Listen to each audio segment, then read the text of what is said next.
All of this was hailed in the press as a great victory for Americanism.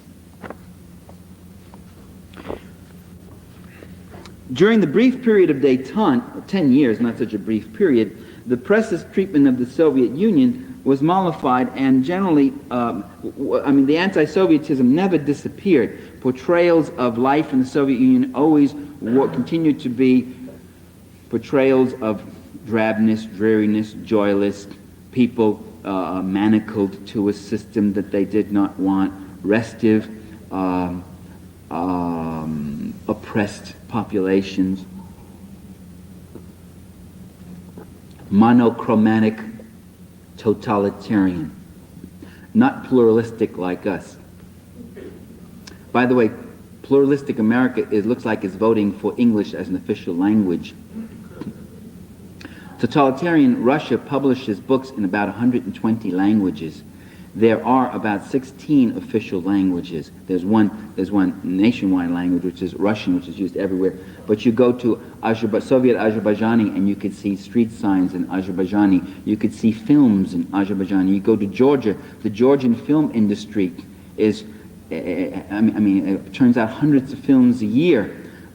You can see television in your native languages. You have poetry, culture, art, theater in your native languages, including Yiddish, by the way.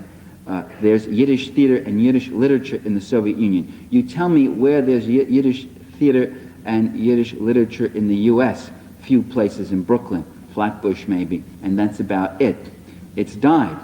Well, when 6 million American Jews assimilate and no longer speak Yiddish, this is called a victory for assimilation and Americanization, and is so hailed. When 2.5 million Soviet Jews assimilate and less of them speak Yiddish, this is called the crushing and the death of Yiddish culture. In fact, Yiddish culture and even Hebrew culture is more alive in the Soviet Union than it is in pluralistic America. In pluralistic America, we're told, why don't you learn to speak English? If you're here, you should all speak English. All the signs will be in English. If you really carried that, I wondered how far you could carry that. A sushi bar would have to be called a fish and rice bar, wouldn't it? It's a foreign word, Japanese word. Taco would have to be called something else. Beef and crust pie or something. And pizza is not an English word. Pizza will have to be changed to tomato pie. But it looks like in California, all the Spanish signs will be taken down and English will be safe and saved. In pluralistic, diverse America, where we have a cultural diversity and freedom. That, by the way, I think points out something. That what the function of our portrayals of Soviet society has been is to be kind of like an inverted mirror image of our own problems. As the U.S. economy in the 70s sank deeper into stagflation, stories began to appear about worsening economic conditions endured by the Soviets. The message was, no matter how bad we have it, they have it even worse. In fact, Jack Anderson said that in his column. We may have it bad, but they have it even worse. And it was a column on inflation. As inflation reached double-digit levels in the U.S., stories about inflation in the Soviet Union began to appear in the New York Times, Wall Street Journal, U.S. News and World Report. A closer reading of these inflation stories, which the average reader doesn't give, but if you're writing a book on the media, you give them a closer reading, as I did, revealed to me that, and you'd have to get down to paragraph 13 or 14, that basic necessities in the Soviet Union, such as food, rent, transportation, medical care, and education, were strictly price-controlled and subsidized by the state and had not at all been subject to any kind of inflation. What was the inflation? Generally, it was on luxury articles like automobiles, caviar, vodka, expensive clothes, and things of that sort. In September '81, the New York Daily News ran a story, headline, "Soviet Prices Soaring." That was the headline, with a subheading that read, "Gas, booze, cost comrades a pretty kopeck." Love that. Hey, I love that kind of journalism. That's what you call your upbeat. Only in the last two paragraphs of that report do we discover that prices were actually lowered or held steady on most essentials, including food. The price of bread in the Soviet Union has not changed since 1928. The price of riding on the subway in the Soviet Union in Moscow is still 7 cents or 5 kopecks. And it's quite a ride if you ever go to the USSR. I took it, except I was too terrorized I couldn't read the signs. One, they learned to write. What was that? Steve Martin said when his trip to Paris, he said, we go all the way to Paris. You'd think they'd have the decency to speak English to us. But we still hear, by the way, stories about the troubled Soviet economy. The Washington Post writes that the Soviets are suffering, quote, production difficulties in the oil industry, and the Kremlin is trying to prepare the population for a period of uncertainty and difficulties. In fact, heavy industry production in the Soviet Union has been doing well. Production growth is no longer going 11, 12%. It's down to more like 4 or 5%. But you see, there's another remarkable thing. Last year, that economic recovery we had in this country was a remarkable economic recovery, because I picked up the New York Times financial page and it said 1% growth. Recovery slow. I said, I'll say slow. 1% growth is recession. 1% growth is a slow, and it said, but steady and hopeful recovery. So when the U.S. economy has a 1% growth, that's a slow but steady recovery. When the Soviet economy drops from 9 and 10% down to 4%, this is called a crash and a failure of the economy. Again, you see, the facts do not really speak for themselves. It depends on how they are framed. Wages of Soviet miners and payment to pensioners were recently increased. Wages in general have climbed 41%, real wages, since 1970, along with benefits for maternity leave, aid to large families. None of the media have seen fit to publicize these facts.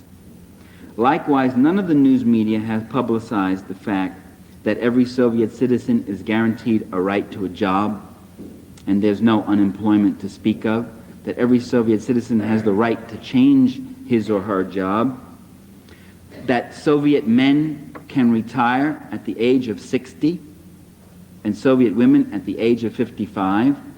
In fact, they do retire. They're required to retire. You then receive a pension, and you are then allowed to get another job if you so want. So you don't have to. That you talk to the average Soviet citizen, unlike the average American citizen, and including people in fairly affluent incomes, they're not sitting there in fear of, will I be able to maintain myself in my old age? If you want to know what's on the mind of many Americans, not just blue-collar workers, I'm talking about friends of mine, a woman I know is in realty who makes $70,000 a year, a friend of mine who's a shrink who makes $100,000 a year. You know what's on their mind? What's going to happen to me when I retire? What's going to happen to me when this income ends?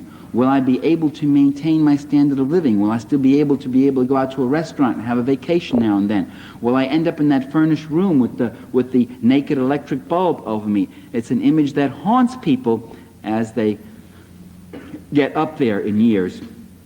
As they said, middle age is when thoughts of passion turn to thoughts of pension. Well, in socialist societies, I talked to my friend Otto Jorg from the German Democratic Republic, GDR, and I said, do people in your country and do you fear a retirement the way people here do? You worry about will you be able to maintain yourself?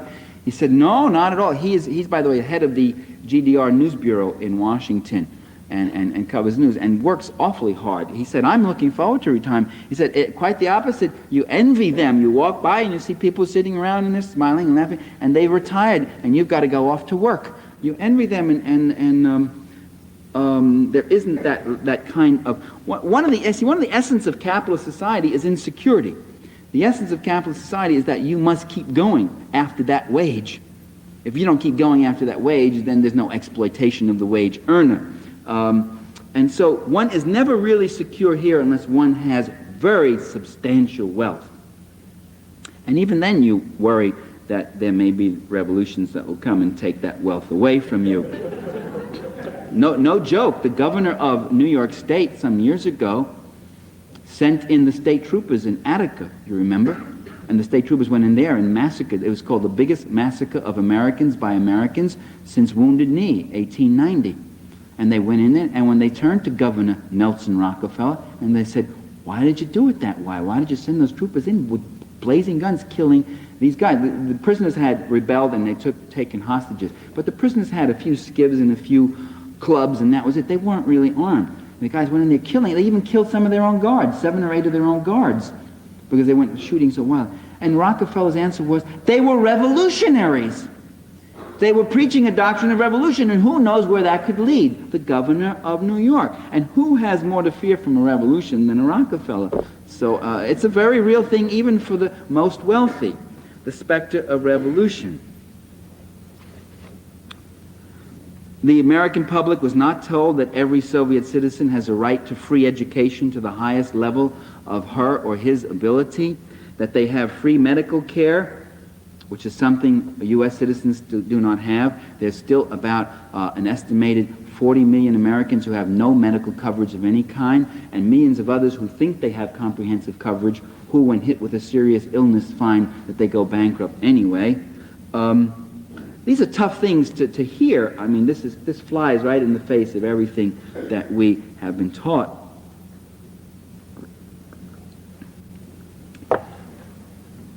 And Soviet citizens have subsidized housing and transportation. As hunger increased in the United States, stories began appearing which said that the Soviets are unable to feed their people. I'm practically quoting Dan Rathers on there.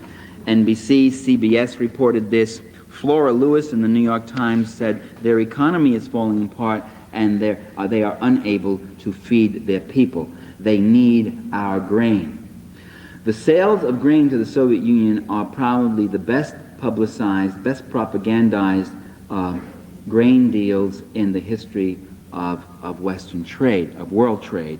The truth of the matter is that the Soviets raise more than enough grain to feed their people, but what they have been doing in the last 20 years is converting increasingly toward larger supplies of meat and dairy, which in the Soviet Union and in the West is mistakenly treated as an improved diet, despite the scientific evidence which shows that a higher meat diet is not necessarily the best thing for you. Nevertheless, meat consumption in the Soviet Union has gone up substantially. It takes 10 pounds of grain to produce 1 pound of meat, and that's why they import grain. They use it almost all for fodder and for the production of meat and dairy. The idea that the Soviet Union can transform its country from a nation of half-starved peasants, illiterate workers, and whatever else, into a nation of scientists, engineers, technicians, artists, and intellectuals and whatever, that they could do that without an adequate agricultural base is really, when you think about it, is really not logical. They have agricultural production problems because only about 8% of their land is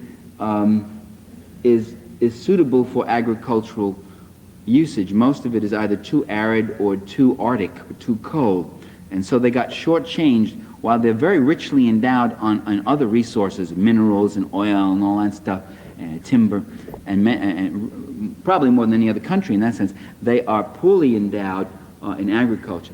The most richly endowed country in the world in agriculture is the United States. There is no place on the globe where you get this stretch of temperate land, going from Appalachia clear across to the Rockies, and then on the other side of the Rockies, all of that western coast, a huge continent of agricultural land to be able to produce. There's no place in Brazil, which is jungle, there's no place in Africa, there's no place in Europe that has that stretch of real estate that can produce crops with the richness and abundance that our country does. Although that richness and abundance is being depleted by mass agricultural methods which are destroying the soil and we're losing topsoil and all that sort of thing. That abundance may be in for a crash eventually, but at this point I'm just making comparisons there why we might have a wheat surplus and why they may import wheat for meat. That kind of story, whatever else you think about the Soviet Union as a society, you don't have to like them. You don't have to say, well, I prefer living here. No one's asking you to move there. What we're asking you to do, though, is to develop an image that's a little better than the Reader's Digest image. To develop what psychologists call differential object appraisal. To not see a simple stereotype and understand that it's a very complex society which has had a very harsh history. It has not maybe developed the institutions that you might like that exist in Sweden, with nice little opposition parties and all that sort of thing. It has not had the luxury of Sweden's history, but it has a history of its own, and it has accomplishments of its own, and it has a humanity of its own, which should be looked at in something better than the evil empire cartoon image that we have of the country. And we should be able not only to make critical remarks about the Soviet Union, but we should be able to countenance positive statements about it. And that is what the U.S. press cannot do. You cannot find in the U.S. media a positive statement about some social development or social formation in any socialist or revolutionary country. That's simply not what you can find. I mean, of any significance. I could take that back and say, I did read an article about 4 years ago about the bus system in Budapest, where they said it was a very good bus system in Hungary. I mean, occasionally, I read an article once in the New York Times about 6 years ago about the Sandinista government in Managua and how they wanted to plant trees in Managua and refurbish the city with a lot of trees. And without any negative little snide statement in it. It's just a straight story about that. Occasionally, something like that will come in. But generally, the overall thrust is this ideological pounding that we've been getting again and again. And what we have to do is be less selfless. We have to be more selfish. We are too selfless. We are too concerned about whether other people hear both sides of the story. Do the Russians hear both sides? Do the Cubans hear both sides? Do those Chinese hear both sides of the story? We have to start really asking ourselves, being a little more selfish and be concerned about ourselves. It is your mind that is getting boxed in by your media. It is our minds that are being affected. This is our struggle, and we have to ask, do we hear both sides? Do we have access to other areas and other sources of information? By the way, that question came up in Reykjavik. Do you remember Gorbachev made the statement that while we were supposedly there for an arms discussion, President Reagan turned the whole matter to a question of pluralism and our society and their society, and why don't you have things open? And we said we would stop jamming your radio messages if you would allow access of our radio messages. We said, Gorbachev saying, we have taken your movies in, why don't you see some of our movies? It's true. You can go to the Soviet Union and see American movies. When I was there, Soviets were all lining up to see Tootsie with Dustin Hoffman, which was a very good movie with a very intelligent script in it. Gorbachev could have gone further. He didn't. He could have talked about books. He could have talked about novelists. When you go to the Soviet Union and you hear them talking about American novelists, and you realize nobody in your group could name one novelist. When you go to the Soviet Union, as I did as head of a delegation of economists and political scientists, and you turn to our guide Natasha, who had a PhD in economics, and some of our guys turned to her with that look of compassion and supplication as you would to anybody who is deprived, and you say, Natasha, do you get the chance to read any Western, any American economists? And she said, well, I read Schumpeter and Samuelson and Magdoff and O'Connor and Milton Friedman, even, the reactionary. And they all said, oh. And then she said, have you read Navroshka, Batoshka, Varuska, Baraska, Bojoshka? And of course, they hadn't read these guys, and none of us read them, couldn't pronounce it, didn't know who she was talking about. But we were concerned as to whether or not she was, and that's true, by the way, through all the social sciences.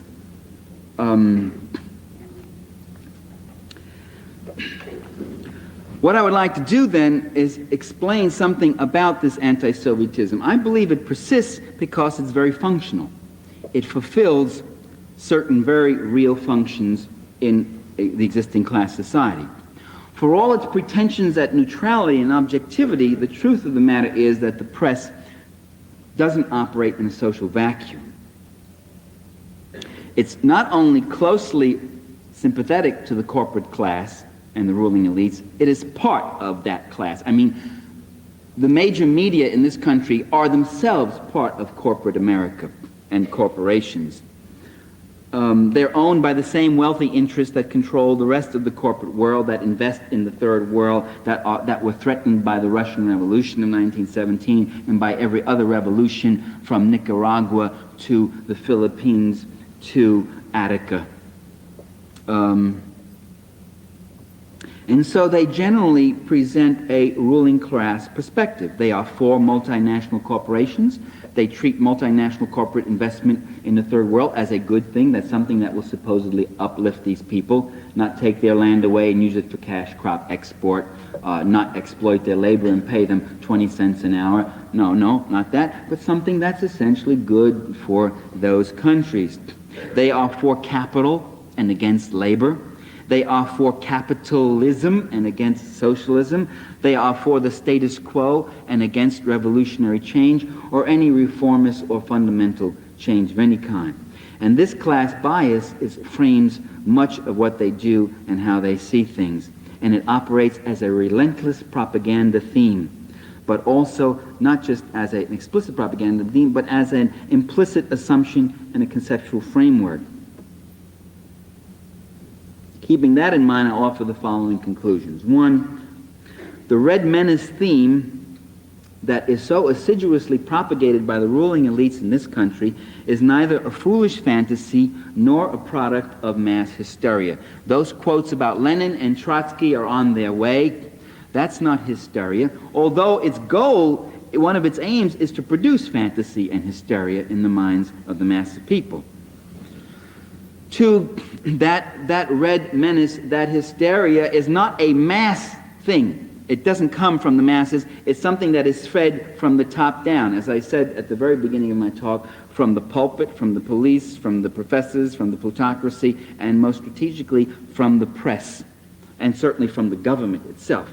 The press often, by the way, is just the purveyor of this. You know, the leaders get up and they say, this is happening, that's happening, the Reds are there, the Red Bear's at the gate and all that, and the press dutifully and uncritically reports that, and so they've got whatever is the new line. The people didn't suddenly just get up and clamor for a red witch hunt. The people didn't suddenly just get up and say, oh, let's arrest all the trade union leaders in 1919. There was no mass demonstrations of the people saying, get the Reds out from among us. The people didn't call for the return of Cold War II. The American people didn't call for an increase in military spending and a cuts in the human services. That was something that was done from the top down. So that climate of opinion, that climate of confrontation, that climate of threat is created from the top down. The second point is the existing social order does face a serious threat.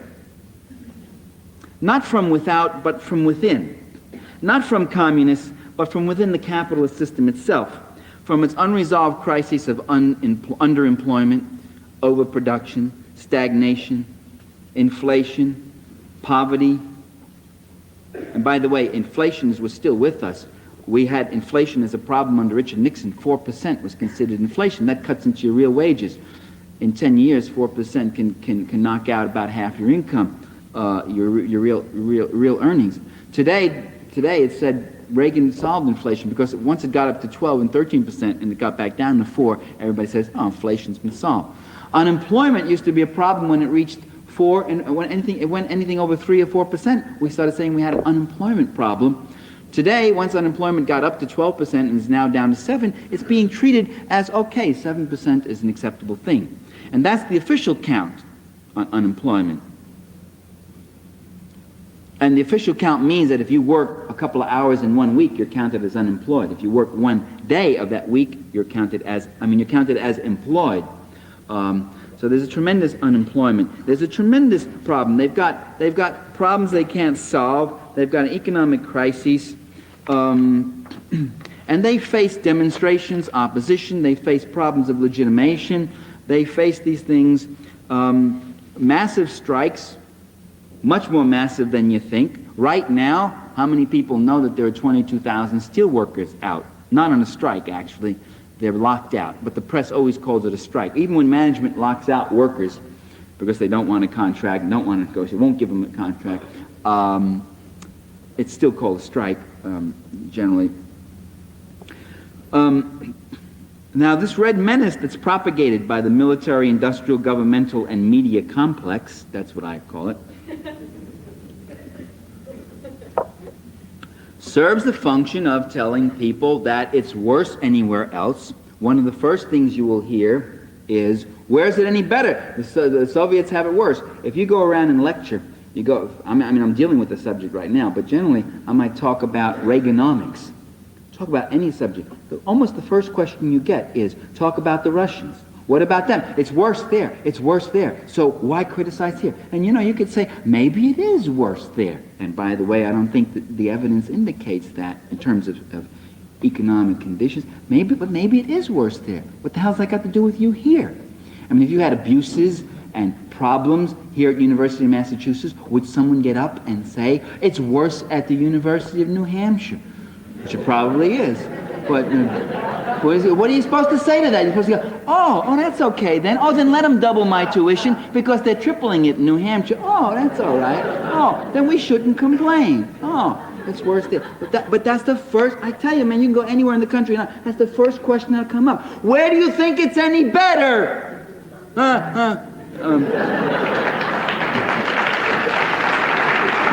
Now,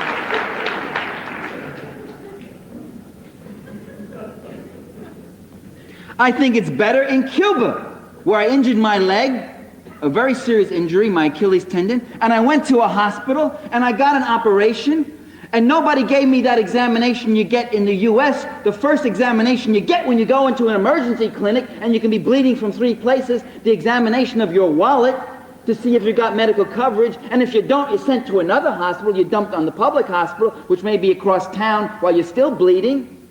It was better in Cuba where I got that operation, and I didn't have to pay a penny, and I came back here with a cast, and I tried to get an orthopedic doctor, and I couldn't, and I could pay. I said, I'll pay. You don't understand, I'll pay. And they said, oh, we know you'll pay. We don't take any other kind of patient. But they're all booked, and I finally got some guy who just came out of medical school, and I hobbled into his office, and he looked at the cast, and he said, leave it on another week. That's $50. I can tell you that $50. I never resented paying $50 so much. It was better in Cuba. In a poor country, I got good medical care. In a rich country, I'm treated like a beggar and a pariah. It was better in Cuba, where I didn't see any kids with swollen bellies and hungry and begging. I didn't see any people begging. It was better in Cuba than it was in Washington, D.C., where I live, and I walk down the street and I see people in total misery and disorientation standing there begging for food, begging for money, sleeping in hallways. I see that in the richest country in the world. That's where it was better. And when you talk about freedom, that's freedom. And when you talk about oppression, that's oppression. Sleeping in a doorway is oppression. You want to know what oppression is? Then sleep in the doorways of the land of the free and the home of the brave, and you'll know what oppression is. You want to know what oppression is? Then think about the guys who sit there wondering if they're going to blow their brains out because they can't pay the mortgage on their house and they can't feed their kids, and they see the whole thing falling apart. That's where it's better. And those are real things, and that's part of freedom. Now, the military, no, you don't have to. The red menace that's propaganda, though, tries to direct popular discontent. Don't think you got it bad because it's worse over there, you see. And also, there's a menace out there. And don't make too much waves here. We are in very serious times. What does Reagan do in his 6 years? What has he been doing? He has been distracting people from the real issues of their lives. He has refused to talk about human services, about underemployment, about the crises of the cities, except occasionally to make a little quip, like the other night where he talked about some guy who was living in a $36,000 rental in a welfare hotel. And saying, that sounds pretty good to me, not pointing out that the price was a rip-off on the government, which he should have been looking at, and the guy was living in a cramped, crowded, dirty little room in that hotel because no one else would take him anywhere else. And for all those years, what has he been doing? He's been telling you about Gaddafi, and terrorism, and the Soviet menace, and the evil empire, and our defenses, and this, and that, and out there, and over there. Rally around the flag, forget the realities of your own life. And this is what the ruling elites have to do. They have to continually, strenuously bring us back to the fantasies of their world, because the people keep floating off into reality. And that's a problem for them. The people keep floating off concerned about jobs and homes and the education of their kids and their medical bills and that sort of thing. And so that's what he's been doing. And that red menace is very important for that function. It is very functional. Yesterday it was the Bolsheviks, the anarchists, the subversives, the communists. Today it's the terrorists. It's the KGB infiltrators. You remember that all through 1982 and 83? The peace movement, it's infiltrated by the KGB. Those millions of Americans out there are just mindless puppets. Those millions of Americans who are calling for a bilateral, verifiable nuclear freeze, those millions of Americans who voted in referenda in 9 states and in hundreds and hundreds of townships across the country for a nuclear freeze that was virtually, in its wording, identical. By the way, the Soviets passed a nuclear freeze, another hidden story, another story that the media never told us. And the Supreme Soviet unanimously passed a proposition supporting a nuclear freeze. The Politburo of the Communist Party of the Soviet Union unanimously passed a proposition calling for bilateral verifiable nuclear freeze. A freeze on all weapons, testing and production, and then you can start bringing it down. Verifiable with teams, on-site inspections, all that sort of thing. And when those millions do it here, the President of the United States gets up and he red baits them, and he marginalizes them, and he trivializes them, and he ignores them. God, I love him so much. Oh, you're still muted, bro. Yeah, that's the OG. Yeah, I was actually literally talking to Sam about it right before we started, and I think like the fact that he's got like almost like a comedian's timing that like makes him that much more like just, I don't know, what's the word I'm looking for? Like, you want to know what I think what? about him?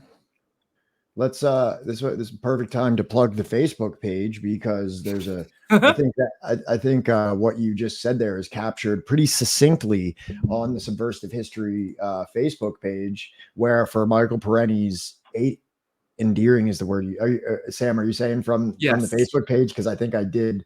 I also used the word endearing to describe him, because he's just like, I don't know, he's like a funny uncle that like. Here is what you can expect if you feel like following our Facebook page, where it says, let's see if I can actually make this. Happy 89th birthday to perhaps the most important political author of the American left. Michael Perenni's contribution to the Western echelons of Marxist literature stands without parallel. Whether it be through written or spoken word, Perenni displays an uncanny ability to present advanced concepts of political science in an endearing and digestible fashion. When Michael Perenni speaks, it's obvious to all who listen that his message originates from the heart, and this sincerity lends itself to his aura of integrity. During his lectures, perhaps his most acclaimed medium, Perenni seamlessly transitions through intervals of encyclopedic dictation, impassioned shouting, and lighthearted ribbing, all of which culminates in an atmosphere of engaging intimacy. Michael Perenni has authored a number of critical books, the totality of which is too extensive to list here, but several noted works are Blackshirts and Reds, Against Empire and Democracy for the Few. Despite his seniority in the field, Perenni's books and lectures have proved timeless. His salient critiques of empire are still very much relevant in our current age. See, chat, Pat is like, and he loves to write. He loves to write these essays. So if you are on Facebook and no one is asking you to dox yourself here, on the I believe. Do we not have it linked? Oh damn, we don't have it linked. Oh damn! I know we have it linked on our YouTube. So if you just, which is also not linked to our Yeah, Twitch well, page, I so guess that's a there's a good lot of time as editing any. I got to do. All right. I guess this is as good as any that we can plug this here. If anyone is interested in the previous VODs that we've done, they are all uploaded to the Subversive History YouTube channel. And then up here, you also can see the links to our Twitter and our Facebook for easy access. We have all of our streams that we've ever done uploaded there. So feel free to check that out and subscribe. It would be cool for us. Oh yeah, I don't know what happened, but our last chapter of Blackshirts and Reds got what the hell is it? Age restricted to 18 and over. So The I just last sent one? not the last one, the one before that. So the Is that the Gerald one where you have all the footage of Yeltsin, like the riot footage Yeah. and like bombing? It's probably because of that. It's probably because of all like the violent stuff. But it doesn't really matter if we get age restricted, right? Like it's not that big of a deal. I don't know how much under 18. I don't know. I mean, that's just going to happen, especially if you depict like some degree of violence. True. Thank you, Sam. Appreciate you linking all that in the chat for us. And yes, we are not on 4chan. Wait, we're not on Twitter? No, we're not on 4chan. We are on Twitter. Oh, yeah. Yeah. I've never actually even visited the 4chan website. I don't even know if it still exists. Yeah, no, I'm not going to go into my history. Valkyrie of the North, thank you so much for the YouTube sub. Anybody else, you know what I mean? If you don't have like, you know, the money to throw down for a Twitch subscription, which we definitely don't pressure you to do, if you could like us, you know, for non-monetary support in the other mediums, that would be cool. Yeah, so like, you know, we put every episode up on YouTube afterwards. Not even just like to, you know, because we don't want to like make you feel pressured to have to Inshallah. you know. Not even just because like we don't want you to feel like pressured to sub or anything like that or have to like give us money, but like, you know, it's more about like we just want you to get the information out there. We want to get like the knowledge that's in these books out there. And like especially if you don't have the time, right? Like, you know, we don't blame you if like you predominantly use like the YouTube because like, you know, some people have like, you know, lives outside of Twitch. Yeah, absolutely. And that's okay. I don't blame you for not wanting to be terminally online like me.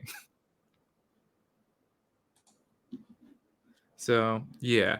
Welcome to another episode of Subversive History, an anti-capitalist, anti-imperialist, anti-colonialist Twitch stream.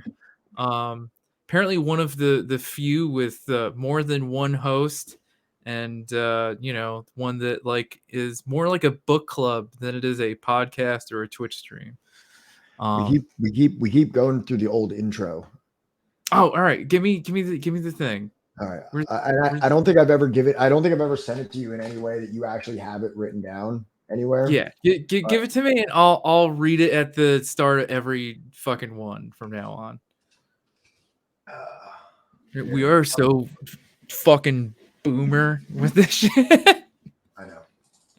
But well, the hope though is that we're not going to have to read it as much anymore because once we have like the rest of our art done, we're going to commission like more of a like an intro, maybe like cinematic, I guess you would call it, that might like either have the like mission statement intro like read it or displayed in the beginning so that maybe we don't really have to read it as much or something like that. I don't know. Yeah, I want like a speak and spell to read this out. But Subversive History is a multimedia community project seeking to bring attention to the revolutionary struggles of the world's often unsung and frequently misunderstood sectors.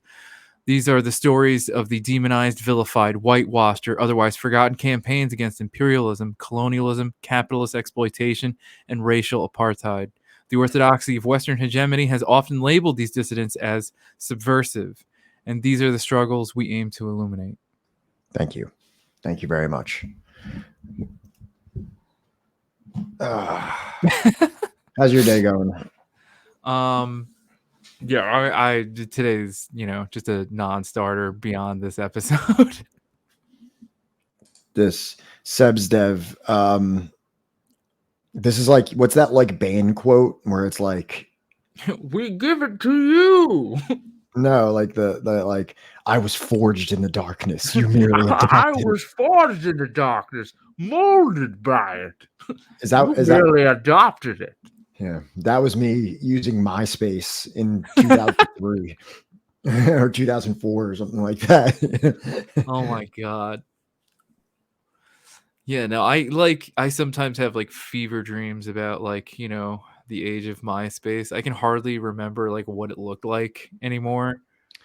I remember mine because it was just all like decked out with like embedded band logos, Yeah, which mine was was fun.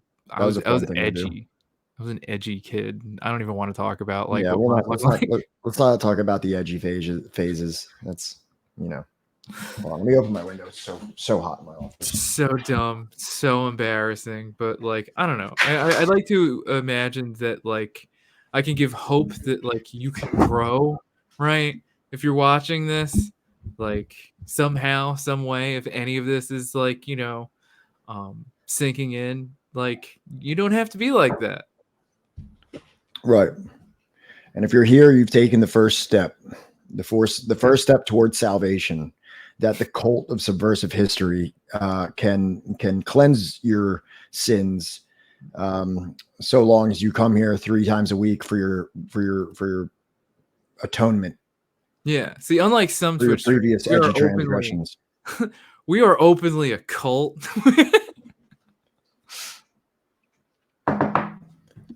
Yes, Ugh. also we have a Discord that you can join that like is like bare bones right now. There's a lot that's got to be added, but like, hey, if you have any bright ideas about how we can make it better, I am more than open to whatever suggestions that you have. I am open to suggestions as far as like emotes and stuff.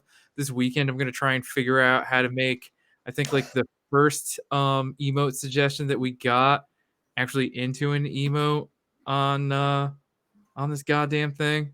The little '07 guy. I like that one. And I'm What gonna is make '07? '07 is just like this. It's all it is. Like Just a little guy like double saluting. like 007? Like No, good not like work. Good work, no, James it's just a Bond. salute. Just a salute. It's all it is. Not Okay. 007. It's just a little guy saluting. That's it. Okay. All right. I salute '07. Salute to '07. So what do you say we get into some of our regularly scheduled subversive programming? All right, I guess. Yeah. Do We you have could any do other that. banter? Any other band? Do you have any other of the pleasantries that you exchange in the beginning before you get into the normally scheduled things? You the light banter to open with? Late ribbing. I spent last night with my not all night, but I had dinner with my girlfriend's brother, who's like Oh yeah. 16 or 17 years older than her. So he left the Soviet Union, or well, what was then Ukraine, when he was like 15. So we had a lot of really interesting conversations. I don't want to get into Oh, all yeah. of them now because a lot of it was about the Ukraine war, but yeah, especially talking about like the fall of the Soviet Union and like the legacy of the Soviet Union. He definitely has some very interesting perspectives on that weren't necessarily out of line with a lot of the historical perspectives that we have. I mean, yeah, the perestroika glasnost period of the Soviet Union kind of sucked. Yeah. What is this? Sorry, hold on. And that isn't to say that like by comparison it was like, I don't know, I think if you're going to compare like, glasnost perestroika period Soviet Union to like the US today, like there's still some differences, you know what I mean?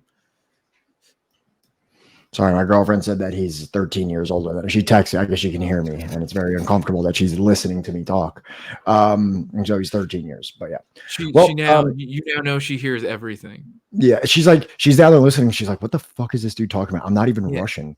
Yeah, Like I've fabricated this girlfriend and this family that have that are from the Soviet Union, and I use it for propaganda purposes. I'm like, yeah, my girlfriend was born in Russia, and she said it's different than you say.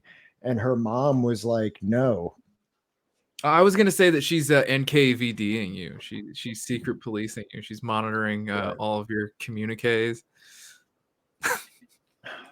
All right, that was fun. We're all having fun here. So David, aside from that comment, it has widely been regarded as a bad move, and I agree with that. And we are going to be going in painstaking detail as to why it was indeed a bad move and the more unsavory results of that bad move.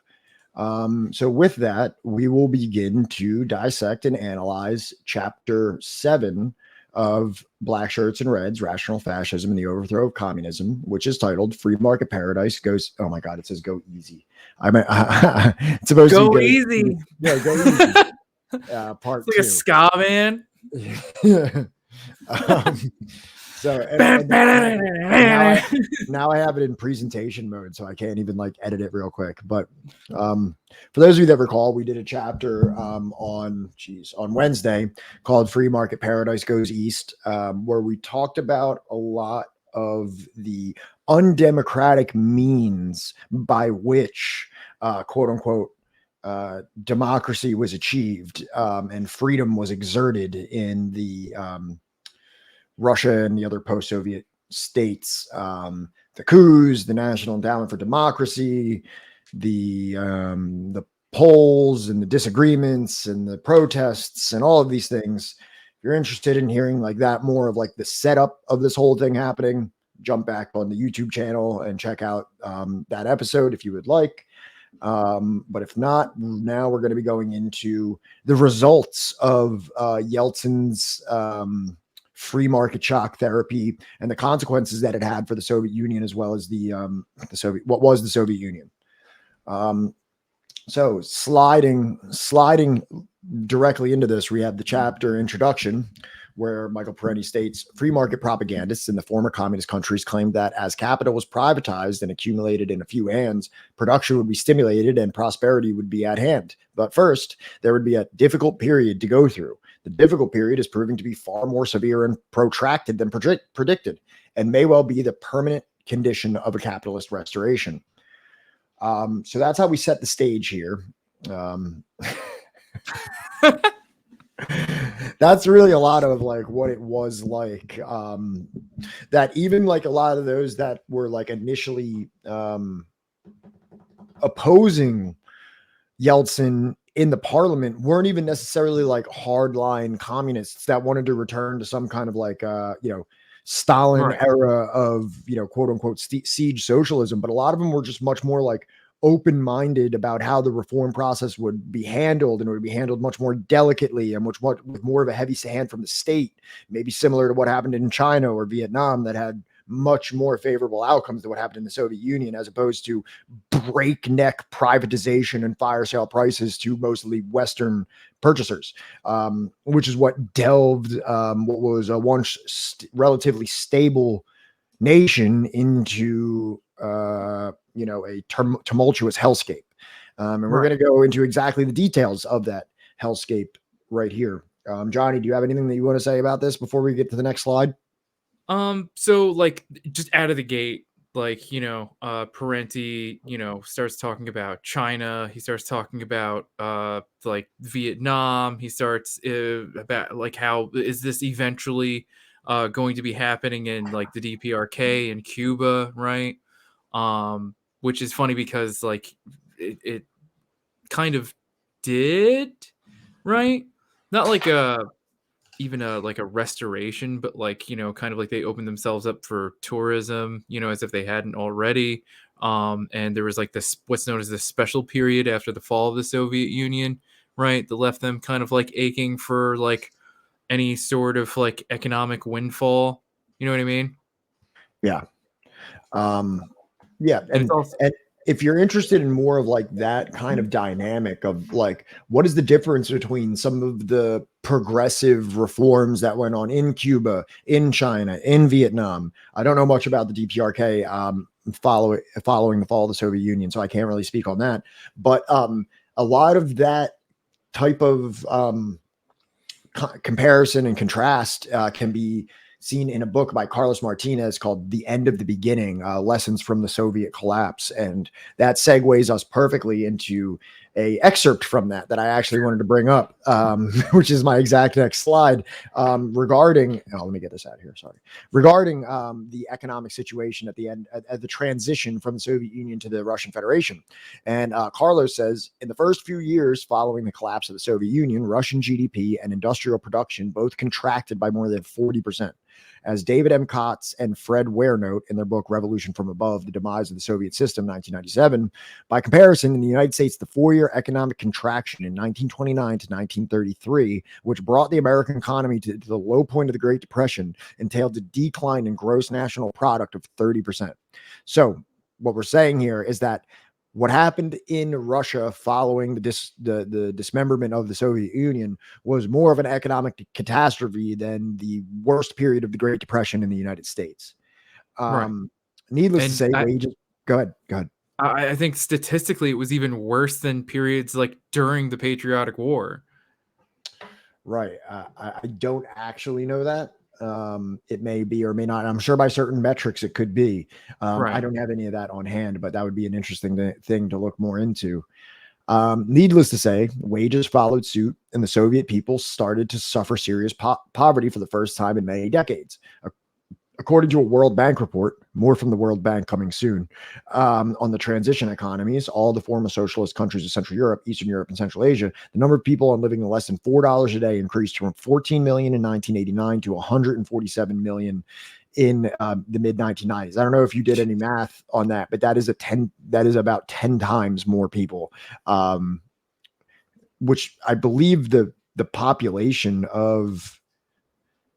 Okay, well, yeah, I don't want to do the population of just Russia, but I think of the entire Soviet Union, it was only about 250 million in the 90s, right? The population of which country? The Soviet Union prior to its collapse.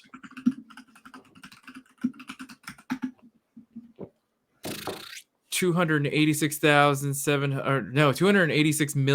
hundred thirty thousand eight hundred. So that means that roughly half. What went from 14 million to roughly half of the entire population began living on less than $4 a day. In Russia, this corresponded to an increase from 2% in. No, you're good, Sam. No, you're fine. I'm not even. You're doing a great job. Somebody needs to do it, and we evidently are too brain broken to do it ourselves. So if you can handle that, do whatever you need to. Thank you. I don't know how to do that. The number of people living on less than in Russia, this corresponded to an increase from 2% to 44%.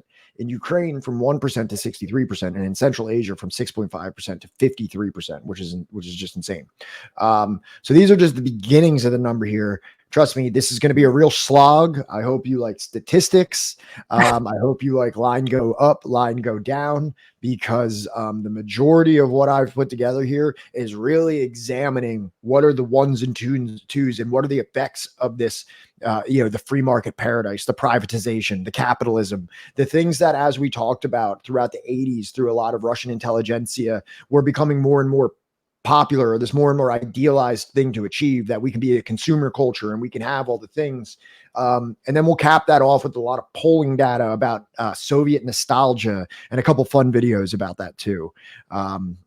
So the maths, the stats make the world go round. Who are we if we do not have adequate statistics? Real quick, in all the reading that you were doing, did it discuss at all like the kind of stagnation prior to like the perestroika? And unfortunately, not specifically, because a lot of the data that I specifically was pulling out generally starts around 1990 and then sees the massive spike in the ensuing years. I think in some things you may see previous times, but one thing that I will say is that there was periods of instability or negative issues, like pretty much an up and down trajectory throughout the Soviet Union, generally trending up, but also with periods of issues.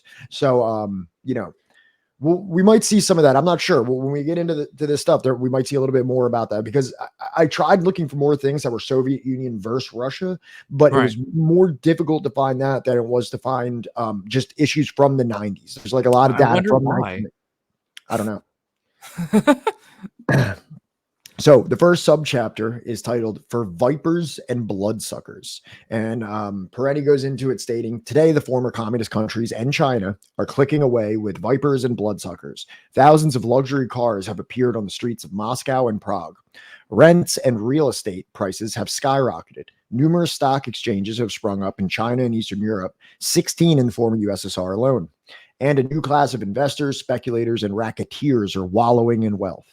The professed goal is no longer to provide a better life for all citizens, but to maximize opportunities for individuals to accumulate personal fortunes. More opulence for the few creates poverty for the many. As one young female journalist in Russia put it, every time someone gets richer, I get poorer." That's in the New York Times in 1995. In Russia, the living standard of the average family has fallen almost by half since the market reforms who took hold, and that was in the New York Times in 1996. A report from Hungary makes the same point. While the new rich live in villas with Mercedes parked in a garage, the number of poor people has been growing. New York Times, 1990. So we see here a lot of qualitative data. And in Michael Peretti's book, it is replete with qualitative data. I mean, there's actually a lot of statistical data as well, but I'm hoping here that we can have a nice balance between the testimonials of people that live there and as well as like hard data from economic institutions and other sources. So I really want to get into the damage that was done with this lofty goal of massive privatization and liberalization. Anything that you wanted to about this section here, Johnny?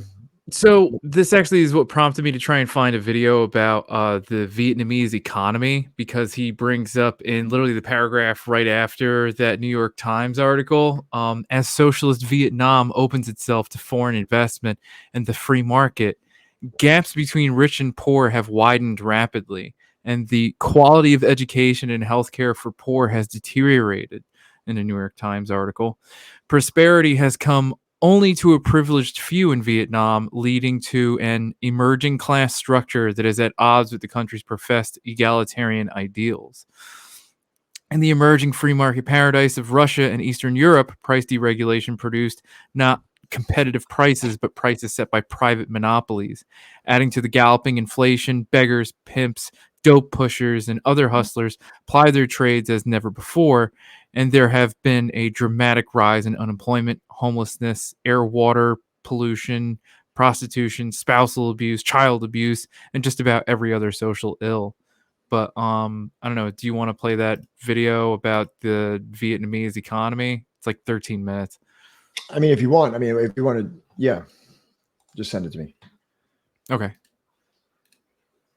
So just to let you know right now, chat, it is not by anybody that is like a fan of communism or socialism or anything like that.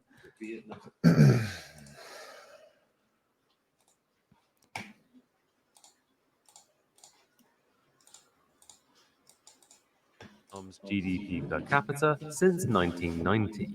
Over the course of 30 years, it went from $95 to over $2,700, despite its population growing by a quarter. Even after accounting for inflation and local purchasing power, Vietnam experienced a fourfold increase. Over this same period, the poverty rate has dropped from 60% to less than 5%, with the nation becoming a leading exporter. And interestingly, Samsung alone accounts for almost a quarter of the country's exports. As a result, Vietnam's economy has become the poster child for economic development, making massive gains on almost every indicator. Though how did this previously war-torn country turn it all around in the space of 30 years, being the only major Southeast Asian economy to avoid a recession in 2020? To answer this, we need to take a look at what happened to Vietnam's economy after the war. No economic video on Vietnam's meteoric rise can avoid the Vietnam War, or the American War, as they call it in Hanoi. This frames the whole context of where the country is today, and most importantly, how it got here. By 1975, the nation's economic infrastructure had been destroyed by war. And at that stage, you would be forgiven for thinking that Vietnam's economy would take off in the post-war period, like so many other economies had done before. Unfortunately for Vietnam, though, the country was one of the poorest on the planet, with communist 5-year plans, fixed pricing, and a focus on collectivized agriculture not exactly spurring a great economic awakening. For a long period, Moscow was Vietnam's largest trading partner, with the fully fledged communist nation joining Comecon, not to be confused with a convention hall filled with superheroes. Comecon, or the Council for Mutual Economic Assistance, was basically an economic organization to facilitate trade amongst like-minded communist nations, Have you ever heard of Comic-Con? or East Germany. However, by the mid-80s, Vietnam's stagnant economy was barely scraping by. It had become clear that full-blown communism wasn't living up to the expectations, and so a new plan was launched, one which would prove fundamental to Vietnam's economic rise. Wai Doi Moi was a game-changer. Putting my horrendous pronunciation to one side, the 1986 Doi Moi reforms, or renovation, was a broad-based economic transformation, I think focused your on mic might be dismantling picking the up planned the economy speakers, and Pat. opening up a closed system to international There we go. trade. The original focus was on Oh. agriculture, and this makes perfect sense, considering a staggering 70% of the workforce worked in the fields, despite the nation still being a significant recipient of food aid. The reforms moved away from collectivization and towards individual farming for a profit, where farmers were free to set their own price and keep any profits, which quickly led to a dramatic improvement in agricultural production. However, the reforms didn't stop at agriculture, as stabilizing the economy took center stage. The Vietnamese currency, the dong, was devalued and budget deficits were brought into line. At the same time, inefficient government monopolies or state-owned enterprises were scaled down from over 12,000 in 1989 to less than 600 in 2016 through multiple rounds of restructuring, sell-offs, and mergers. This all went hand in hand with reforms to encourage private businesses, all the way down to the household level. Fast forwarding to the year 2000, a new enterprise law encouraged registration of these new household enterprises from the informal sector to the formal one. Now, it's important to see this process as one built up over time, as a transformation as opposed to a single event, which enabled employment in agriculture and state-owned enterprises to decline as private employment took off from virtually zero. A key outcome of this whole process of reform has been the seemingly unstoppable rise of Vietnam's exports, which, as this graph shows, basically tripled over the last decade, with exports accounting for over 100% of GDP, something which can occur before you balance exports against a nation's imports. The exponential rise in exports has seen the likes of Apple, Samsung, and Nike set up shop in the Southeast Asian nation, becoming the region's largest exporter of clothing and the second largest exporter of electronics, after Singapore. Though, how exactly did Vietnam go from one of the poorest economies on the planet to an exporting rising star? Economists often state that Vietnam's exporting prowess is a result of a shift in global production away from China. And whilst this trend is true, it doesn't tell us why Vietnam. Why not any of the other seemingly competing nations on China's doorstep? An oversimplified answer to this would be that foreign investors are incorporating The Vietnam U.S. has into their one China strategy, and we're going to strategy, just as they've do come to that realize that their so-called global supply repeatedly, chain and hopefully is have largely the same China-centric, and same hence results. vulnerable to unpredictable scenarios, whether that be trade wars or the great decoupling of the US and China. This is usually topped off with a statement about firms seeking to combat rising costs. After all, average manufacturing wages have tripled in the world's second largest economy over the last decade, whilst Vietnam's remains a fraction of the price. But whilst this is all true, it's, well, just a bit cut and paste. So what are the key factors to Vietnam's economic awakening? A great way to look at why Vietnam is such a good substitute for China is to consider the Export Similarity Index. This index allows us to measure how much overlap there is between two countries' exports. Going from 0 to 100, the higher the percentage, the greater the export similarity. As such, a high score implies it will be relatively easier for the substitute country to pick up the exports of the country being compared. So in a comparison of Asian countries to China on this index, Vietnam ranks first. Why may this be the case? Well, if we look at the top 10 exports of both countries, they share 7 of 10 sectors, including electrical machinery, computers, clothing, and furniture. So the fact that both countries have had great years for exports, defying the global downturn, is less of a surprise. As we mentioned in our Why China Avoided Recession video, the global change to home working has created a surge for new computers, electricals, and furniture.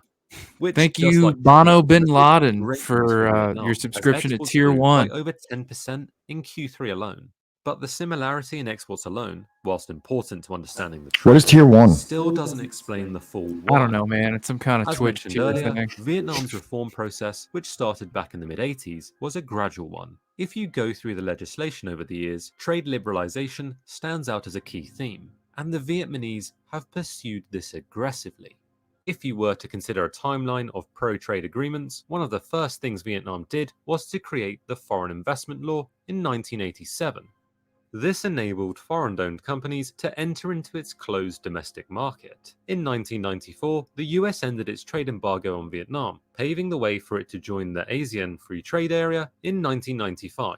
In 2000, it signed a free trade agreement with the US, and most importantly perhaps, it joined the World Trade Organization in 2007, which dramatically lowered tariffs to a host of countries. More recently, it signed the Regional Comprehensive Economic Partnership, an Asian-based free trade agreement covering a third of the global economy.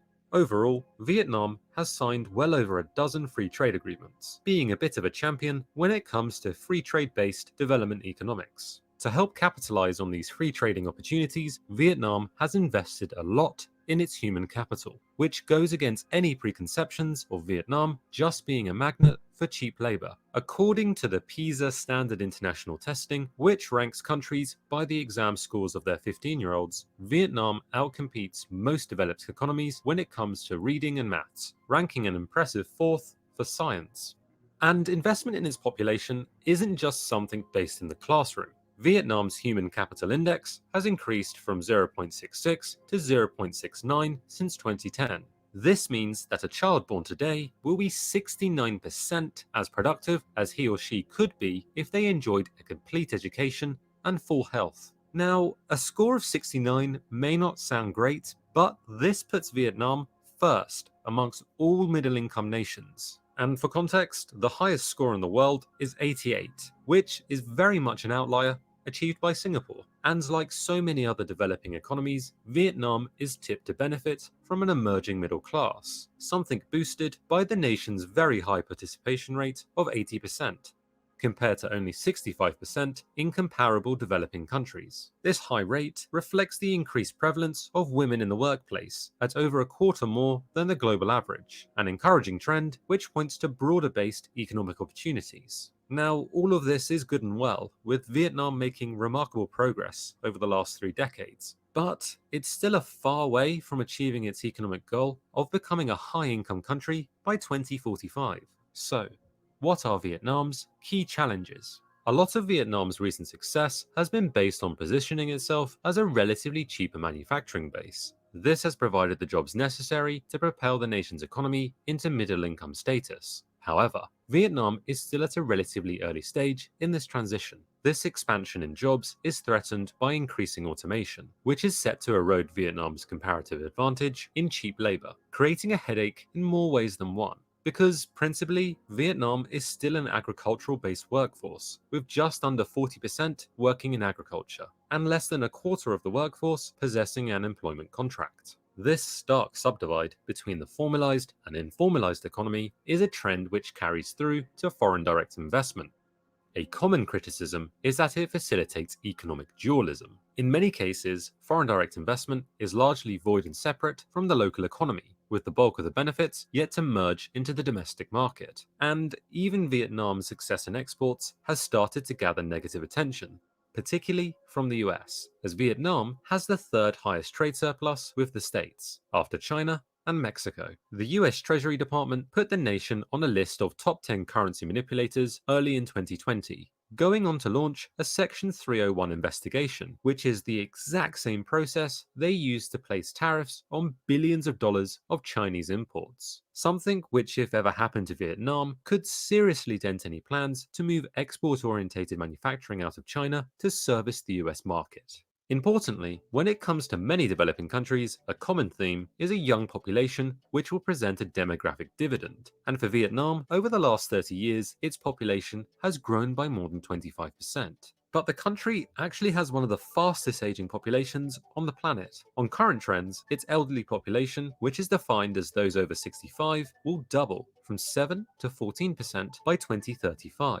At which point, Vietnam will officially be considered an aged society. The pace of this change has economists worried, being 5 years faster than Singapore. So much so that Japan, the world's leading expert in how to handle an aging population, has set up a knowledge-sharing platform with the World Bank to help Vietnam manage this transition, which will be a huge undertaking for a country which is yet to fully tread the development path so many of its neighbors have done before it. So overall, we've seen that Vietnam has made remarkable progress over the last 3 decades from an extremely low base, especially when you consider that just under 40% of the population still work in agriculture. The reforms of 1986 onwards cannot be understated, initially in agriculture and then spreading throughout the rest of the economy and society at large.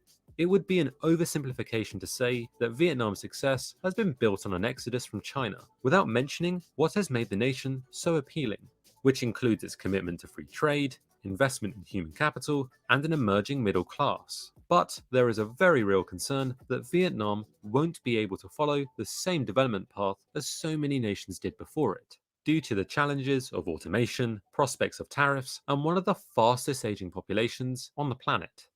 And now, it's over to you. Do you think Vietnam... Yeah, they also have very high external debt to not even just the U.S. but also China. So it's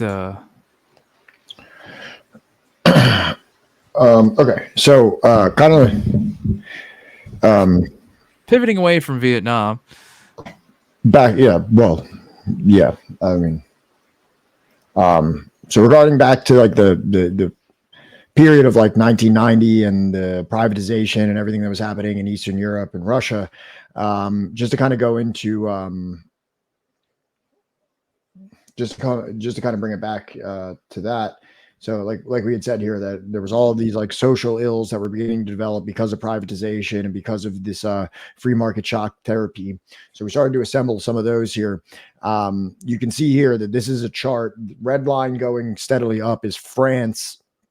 This is male life expectancy at birth for the former Soviet Union and France, I guess, kind of like as like a control group. You can see here that you have, kind of like a, ups and downs of the Soviet Union period, and then a pretty high up still towards the end of the Soviet period. And then what is a precipitous crash in life expectancy from 1990 to 1995, which falls well below anything that was even close to, you would probably have to go back to at least World War II to witness this dramatic of a drop in life expectancy. And actually, that's a really interesting detail of this, that the drop in life expectancy that was witnessed in the Soviet Union, or what was the Soviet Union in the 90s, is such an anomaly because it's almost never been realized in history outside of like a massive famine or outright warfare. For this to just simply happen because of economic changes is absolutely unprecedented, and really provides a window on how destructive privatization can be. If not handled in a very particular way, say like in the example of some of these other countries that have allowed a little bit more of this type of activity to occur. Hey, what's up, Amazing Wolf Skeptic? So you can see here, and then again, it climbs up a little bit, but then there is the another precipitous drop off in the 1998 financial crisis that Russia went through because of the inflation and the devaluation of the currency as a result of these policies as well. Right. So here we can see a massive issue with life expectancy. And it's so interesting. Look at all of these lines and how similar they all are, aside from France, actually, but all of these post-Soviet countries, they all follow such a similar trend. Like even Estonia being a little different, it's still all of the lines are basically uniform. You want to know something funny? Do you know anything about like the 1969 revolution in France? No. It's like a very tumultuous social period in France. That's when they like, pretty much the entire country like locked up and went on strike. But it's funny just to see this little divot right before 1970 in France. This one right here, Yeah, right here, that one right there. Yeah. But it's also interesting that like, from like 1960 to like, almost midway through like the 80s, right? You see life expectancy like going back up. It's like this weird hump that like in the former Soviet countries, right? That, yeah. Like you see it start to go back up, and then it just goes crashing the fuck down. Right, and it's like you can see in a lot of these, there's ups, there's downs, there's things that happen. This is like major precipitous drop-offs, which usually is associated with things like wars or outright famines, neither of which were happening at this time. This was absolutely only a consequence of a privatization of free market shock therapy. So we'll go a little bit more into the specifics of that now. Here's male death rate as it tracks with alcohol consumption. So you can see similar issues here. Red line is alcohol consumption. Blue line is male rate of death. So you can see these things follow almost causally, almost perfectly parallel. So you can see from the 1980s, throughout the 1980s, you see a massive drop in alcoholism. And as a lot of people know, there was some efforts to curb alcoholism in the Soviet Union in the 1980s, culminating in Gorbachev actually making like some pretty, in my opinion, draconian alcohol consumption laws. It seems like a weird sector of social life to be placing laws on in the 80s, but there's a lot we can criticize Gorbachev for, obviously. But what you did see is a massive drop in male mortality and alcohol consumption at that time, and the skyrocket. Just strap a jetpack to it, because from 1990, let me get over here, from 1990 till 1995, it goes up in such a dramatic, almost a vertical, like this is almost literally vertical. And you drop, and then again, there is the other period. Things did begin to stabilize again, but then there was another financial crisis almost immediately after. There was a stabilization after the transfer period. And then you see it go up again, but you're still looking at even today, just kind of getting back to the 1980s in the Soviet Union, I wonder if you can like make a similar comparison study with like opiate use and like the housing crisis in the US. Maybe. I mean, I wouldn't be surprised if those types of things do go hand in hand. So the next thing we have here is I got both of these graphs from a study, like a peer review study called Mortality in Russia Since the Fall of the Soviet Union, which had a lot of really great information to go along with the graphs that they provided. So life expectancy plummeted in the successor states of the former Soviet Union in the early 1990s, with the largest declines occurring in Russia and other countries of the Western former Soviet Union. Male life expectancy at birth in Russia fell by 6 years between 1991 and 1994, from an already low 63.4 years to 57.4 years over that period, an almost unprecedented decrease in life expectancy in 3 years. Female life expectancy followed a similar but less extreme pattern, falling from 74.2 to 71.1 years from 1991 to 1994. The life expectancy decline reversed in 1995, and mortality rates improved for several years until the 1998 financial crisis hit the country. Male life expectancy declined by 2 years since 98 and 2000, reflecting that at least in the first decade of transition, life expectancy, especially male life expectancy, appeared to be highly sensitive to changes in real GDP growth. And if you recall, in the first thing that I read from the end of the beginning, there was a 40% contraction to the Soviet economy following the privatization. So it's saying that we can. This study suggests that you can mark this change in GDP to the health issues and the increased mortality. Male life expectancy remained stable at about 59 years, which is still incredibly low, from 2000 to 2005, before a new pattern emerged of extended rapid gains beginning in 2006. Male and female life expectancy reached 68 and 78 years, respectively, by 2019, by far the highest life expectancy for men and women in Russia's history. Many former Soviet countries experienced similar swings in life expectancy over this period, with the Baltic countries making essentially rapid gains. Life expectancy improved significantly in Eastern Europe as well, but in recent years, the gains in life expectancy in Russia have exceeded those in Eastern Europe. These erratic swings in life expectancy over short periods are unusual in developed countries. More typical is slowly evolving growth in life expectancy shown in figure. So like even that, like that's something that we can see here with France. You know what I mean? Just low trajectories with maybe some periods of ups and downs. But this is just rapid, like catastrophic. What is that thing called? Like a Richter scale type of fucking situation, like you're measuring a fucking earthquake. As far as like I don't know about weather, like I feel like it's just like a cultural thing, Sam, as far as like alcohol consumption and stuff like that. But I also feel like a lot of this has to do with just upsets in like people's ability to access healthcare, right? As we'll get to later in this chapter, as like social like goods, things that people had relied on historically, like the ability to get like on the job training, full employment, industry seeking full employment and ensuring that like when you were employed, you had preventative health care on site, things of that nature, just like slowly disappearing from like the economy. Correct. I would absolutely agree with everything you just said. Second part to this will shed more light for us. Mortality crisis tend to disproportionately affect the elderly. This is crazy, right? So traditionally, when there's a mortality crisis, much like you would observe, especially when it's something like this, right? Right.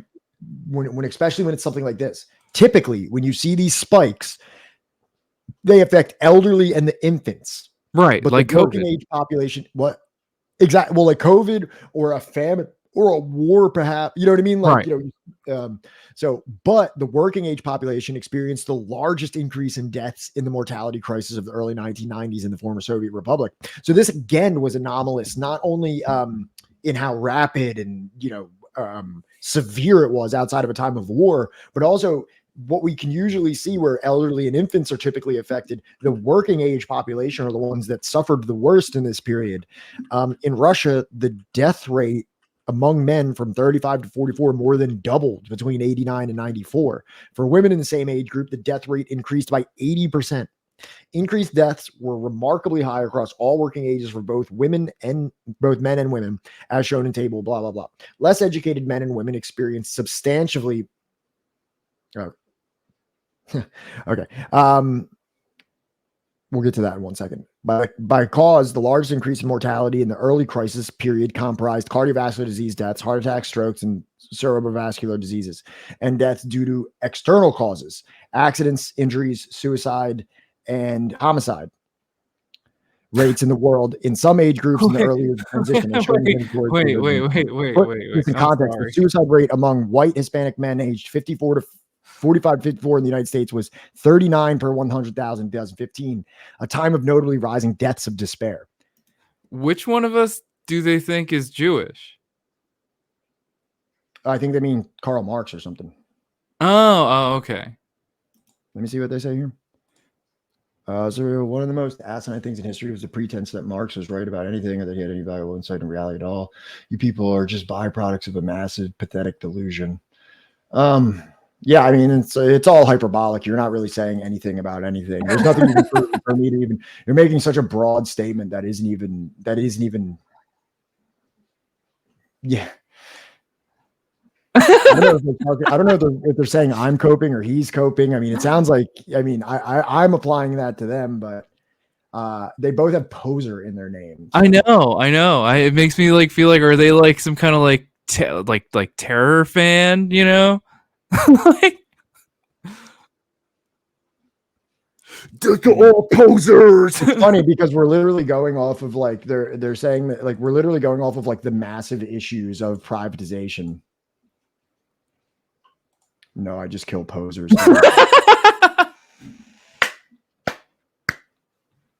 Would you do you Oh my purge? God. Do you purge the posers?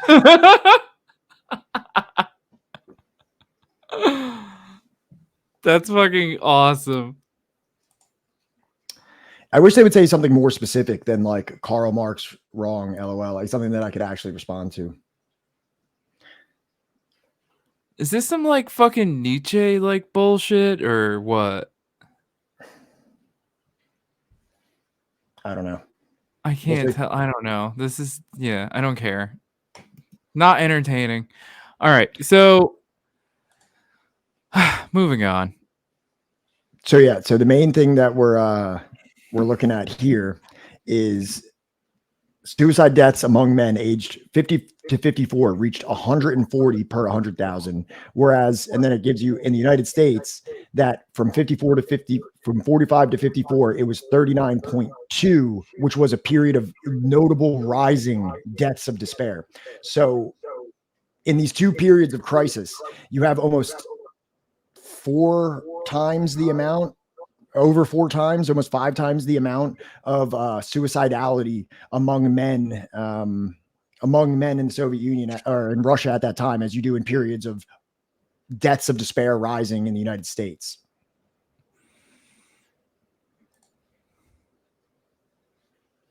All right. And continuing to the words of Perenni, in countries like Russia and Hungary, as widely reported in the US press, the suicide rate has climbed by 50% in a few years. Reductions in fuel service brought about by rising prices and unpaid bills have led to a growing number of deaths or serious illnesses among the poor and the elderly during the long winters.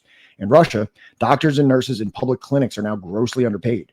Free health clinics are closing. More than ever, hospitals suffer from unsanitary conditions and shortages of disposable syringes, needles, vaccines, and modern equipment. Many hospitals now have no hot water. Some have no water at all. The deterioration of immunization programs and health standards has allowed polio to make a serious comeback, along with tuberculosis, cholera, diphtheria, dysentery, and sexually transmitted diseases. Drug addictions has risen sharply. Russia's hospitals are struggling to treat increasing numbers of addicts with decreasing levels of funding. That was from CNN News report in 1992. Well, is this person still in the chat? What's your favorite band?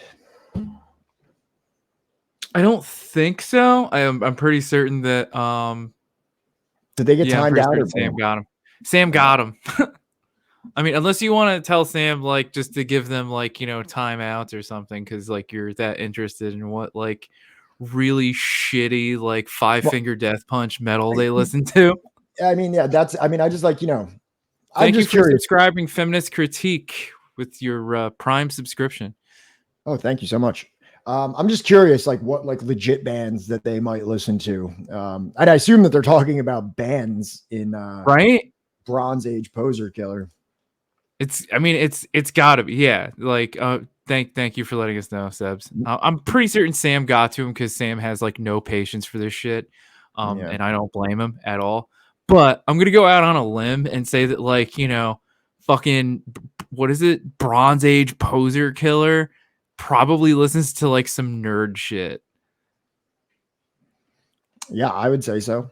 Like, they probably do not listen to Tragedy. They don't listen to His Hero Is Gone. They don't listen to, like, you know, fucking like. Yeah, but even if they listen to like Madball and shit, like, you know what I mean? No, they probably don't, is the worst part. Like, they don't listen to Terror. They don't listen to Madball. They don't listen to, like, you know, fucking Earth Crisis or anything. No, it's like some like goofball.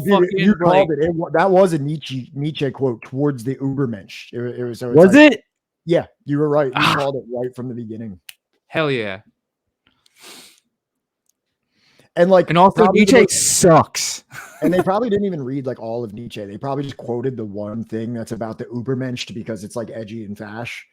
Yeah. Meanwhile, like, Nietzsche is like a giant fucking crybaby nerd that, like, you know, when the French Revolution was fucking happening, he was crying like, oh, I hope they don't burn the paintings. Get fucked, you anti-Semitic, like, fucking piece of shit. I do not give a fuck about Nietzsche. I don't think there is anything left-wing about him. I don't think there's anything worth fucking reading there. I think there's a lot of philosophers that aren't left wing that are actually pretty great. But that's another conversation for another day, I suppose. We'll see. That's for subversive theory. We'll get there. All right. So we did mention the suicide rates. I did just want to bring up a nice little graph based on World Bank data. So don't ask me why that there's little commas in front of the years, because I did check the source data for this. And this was just a lot cleaner than it was in the sources. I don't know how, when they put this into a graph, they didn't notice that there was a little comma in 1980, 1985, 1990, so on and so forth. But so here's the suicide rate per 100,000. So you have a declining suicide rate all the way up until 1990, in which case it, I keep using this word, precipitously skyrocketed up many percentage points, or many number, it would be percentage points. And then it does slowly decrease in the 2000s, but for years it skyrockets and plateaus a bit before really coming down. So we can definitely see a very concerning, trend between overall mortality, life expectancy, alcoholism, and suicide immediately following this wave of privatization. Do you want to know what the statistics are in the U.S. right now? Well, let's get into some modern stuff real quick. Just so here's okay. I wanted to bring up how the trend maybe has persisted into today.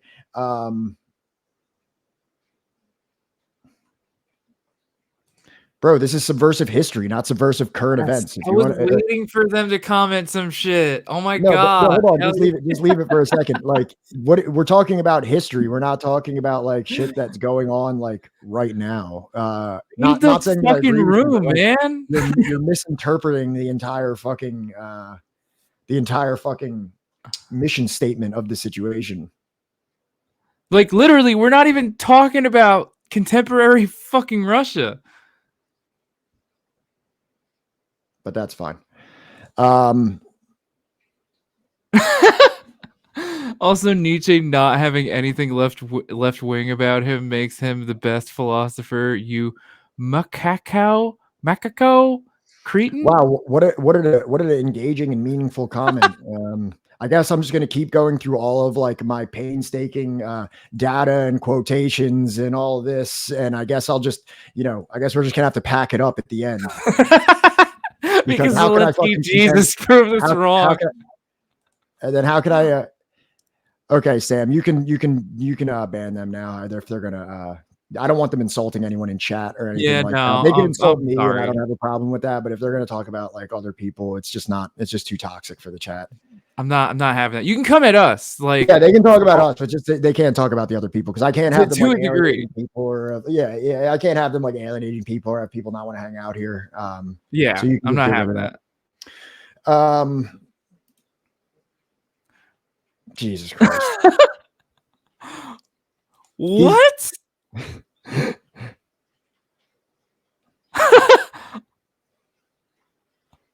What do you think about that one? What? This is like a Kanye West comment. I mean, not that I think that Sam would even have a problem with that. Yeah, exactly. That's not really a concerning thing for me whatsoever. Like, he's our favorite Jew. If he is. Even though I personally know that Sam is of a Guatemalan background. You know what's crazy is like I don't even be a Guatemalan Jewish person, but I don't think that that's a highly represented demographic. It's funny because like Valkyrie, normally this only happens when like communism or something is like in the title of the episode, right? But we don't even have that right now. Yeah, it's really interesting. And a lot of times, if they're a little less like, spewing absolute venom, I don't mind talking to them and kind of like deconstructing whatever they're saying. But like, if you're just like literally being anti-Semitic and insulting people in the chat, like, I do have to like mend my like debate bro mentality. I have to temper that alongside like the people that are actually here to like listen to what we're actually going over. And like, I can't have people insulting them and then turning away the people that actually want to be here, because like, just because like I might relish in the controversy, if somebody in my audience is like oh wow, this is making me uncomfortable, I have to stop it immediately. Like that's like the responsibility that we have here. So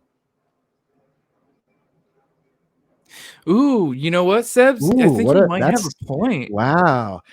And that makes me a little bit sad. Not that I necessarily identify with Haas or any of those people, but it's like I imagine that these were all like extremely like fascistic kind of like neo-Nazi type of individuals, and it's like even more disappointing that this may be becoming from like quote unquote leftists or socialists or whatever they refer to themselves as, despite me having a number of disagreements about their personal identification and how that bears in reality. But while we seem to have kind of we've kind of gotten the cancerous elements out of the chat for the moment. And we like hardly even talked about Haas or Infrared or any of them, honestly. That's like the wildest part. Oh, what is this? Bobby Fischer's Ant Farm. Fascistic bro, calm down. Just play chess. Likely ban evader. Well, they were quoting the Ubermensch, like Nietzsche stuff, and they were calling people Jews, like in an insulting way, in a derogatory way. If that's not like borderline fascistic, I don't know what you want me to say, man. Maybe you need to calm down, bro. I don't know. It's entertaining. And the thing is like, we're going through this book, right? And I'm like literally digging through like World Bank data and old testimonials and old Pew Research polls and all these like stats and things like that like bolster and reinforce like, each and every topic that we're talking about. And then they come in and they just say something like, hey, this is stupid, right? And it's like, well, that was the silver bullet. I guess we're done. Pack it up. Fucking done. I love how this one chatter is literally asking, like, how do you say Jews without derogatory ways? Like, are they trying to? All getting caught in the? This is all getting caught by the filter bot thing, right? Yeah. So Sam, and no, like where these comments are going, they're getting caught in like the mod view, like stuff that gets filtered because of like certain language. It's funny that they can't even like temper their own comments to the point where I can even see them, or that anybody can see them. Like they're just like hindering their own argument, their own derailment, because they can't use the correct words. Like, do you mean Jewish? All right, whatever. You're right, Valkyrie. They are like trying to derail us, so like let's keep it going. Till they say something like actually funny, like then I'll stop. But or even something that's in any way substantive to what we're talking about, or anything really. But they don't have anything. Well, exactly. So here again, we're talking about the suicide rate as it existed. Let's talk about bringing that to more contemporary times. Here's something that came out in 2019, where Russia ranks third in suicide rates in the entire world. Russia has the world's highest suicide rate. The WHO said Monday in a global study published ahead of World Suicide Prevention Day. Despite their rapid decline in recent years, suicide rates in Russia are the third highest in the world, which is crazy because they're implying that as of a few years ago, it was even higher, which I don't know where that ranks them in the world rating. But even in a period now in a decline in suicides, it's still the third highest in the world. And then they end it by saying lack of economic prospects, as well as cultural and spiritual emptiness, are the two leading causes of suicide, according to Timur Hagarov, a leading researcher at the Russian Academy of Sciences Institute of Sociology. Now, I wanted to bring this up because I was kind of concerned about that. I think even though it says rate, I think they might be saying that like overall suicides potentially, because Russia has a much higher population than a lot of places. And I actually did want to bring this up because this is actually going to show us more of a per capita rate. And I thought this was still interesting because even at per capita rate, Russia is still in the top. Jesus, get out of here. Still in the top 10 at number 9. And you have Lesotho, Guyana, Eswatini, South Korea, Kiribati, Micronesia, Lithuania, Suriname, Russia, and then South Africa. So wait, you're telling me the capitalist, darling of the world, the one that's doing so great, South Korea Yeah, has they're, like they're having a tough time. They're having a real tough time in terms of the old suicidal thoughts. Down here, we can also look at what the lowest suicide rates are. It's Antigua and Barbados, Grenada. So there's like an insane correlation between living in the Caribbean and not feeling suicidal. also which I thought was Syria. really confusing. Jordan, Syria, Venezuela, Honduras, and the Philippines.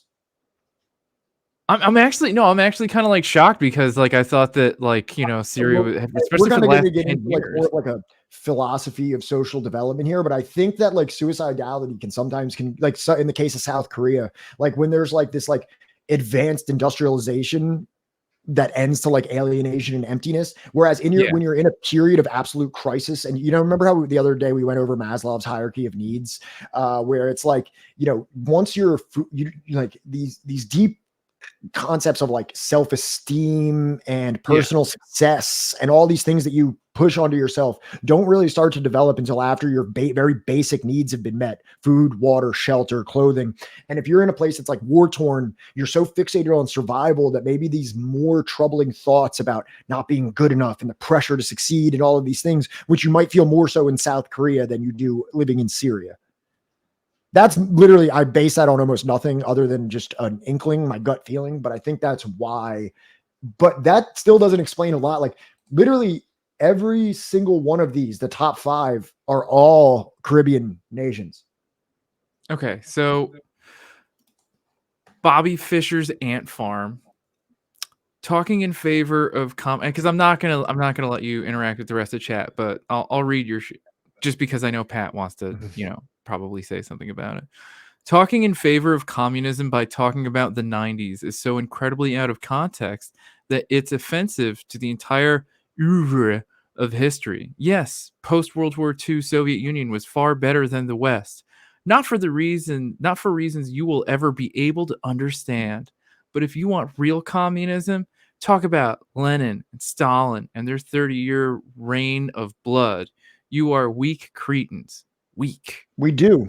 You weren't even here. We went through literally maybe 3 or 4 streams ago. We went through like an extensive, like I read so many academic journals just going over fucking the gulags and hundreds of thousands of people that died and the purges. And like, I mean, we have covered this. If you just go back a couple, it's called Stalin's Fingers. You can go on YouTube and you can watch it. It's on our YouTube channel. You can feel free to check that out. Stalin's Fingertips or Stalin's Fingers is what it's called. Fingies. So, and literally, we're not using the fucking 90s to highlight the Soviet Union. The Soviet Union didn't even fucking exist in the 90s. What was the first line again that they said about the 90s?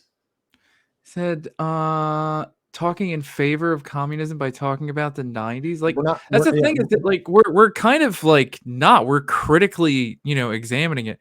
Written by a Jew, probably. Wow. What was written by a Jew? I don't know. The studies, probably the studies that I'm reading are all written by Jews. Yeah.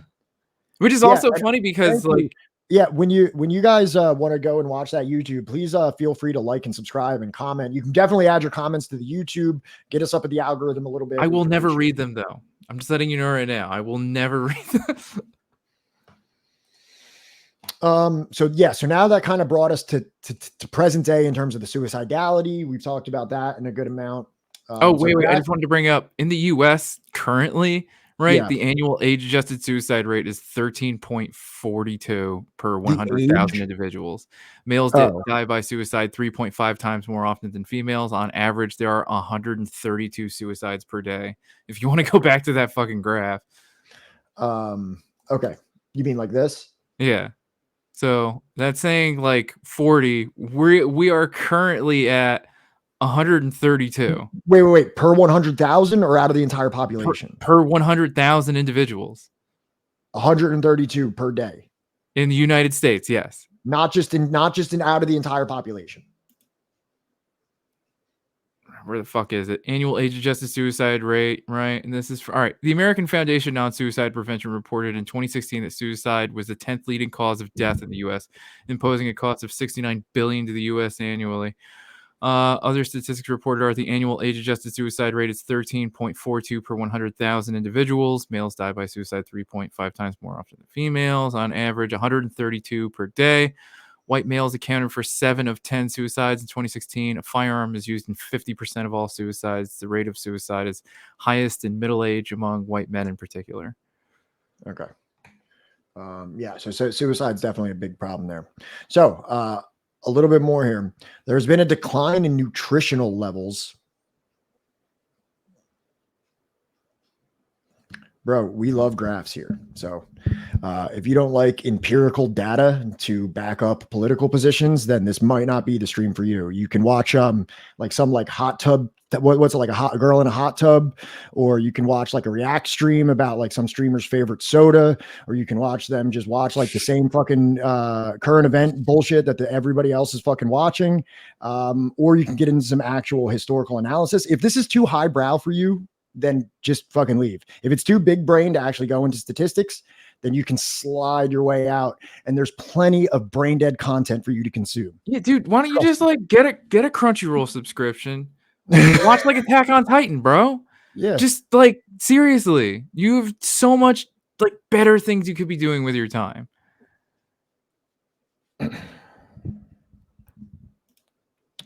So there's been a decline in nutritional levels and a sharp increase in stress and illness. Yet the number of visits to doctors has dropped by half because fees are costly in the newly privatized healthcare systems.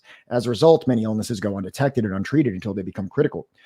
Russian military officials describe the health of conscripts as catastrophic. Within the armed forces, suicides have risen dramatically, and deaths of drug overdoses have climbed 80% in recent years. So again, we're looking at overall mortality, suicide rate, alcohol consumption, overdose and addiction. All are just like commensurately skyrocketing because of this period of privatization. Yeah, dude. Yeah, don't alienate our chat. I mean, that fucking Crunchyroll, dude. You gotta no. Look. I watch anime. Chill, dog. All right. The overthrow of communism. Now, I highlighted this in red. Are you ready for a little objectivity? I searched all over the place to find a rising infant mortality right in the post-Soviet period. I couldn't find it. The most I could find was a rise of 1%, and I feel like it would be like absolutely disingenuous for me to include anything about that. So no, that I searched for this, I could not find any data to corroborate what Perenni was saying here, and he may have missed the mark in his writings here, or maybe he was going off some more qualitative data or something like that. But for this, he's also writing this in the 90s. So exactly. I'm not saying to like cast Perenni out, but I'm just saying that I've looked at many of these metrics and infant mortality. He's wrong. And I highlighted that in red because I did not find any evidence for that. So soaring death rates in Russia, Bulgaria, Hungary, Latvia, Moldova, Romania, Ukraine, Mongolia, and East Germany. 1/3 of Russian men never lived to see 60 years of age, which, if you remember, even up until today, even into the 2000s, it's averaged at like 59. So that's been consistent almost up until these days. Right. In 1992, Russia's birth rate fell below its death rate for the first time since World War II.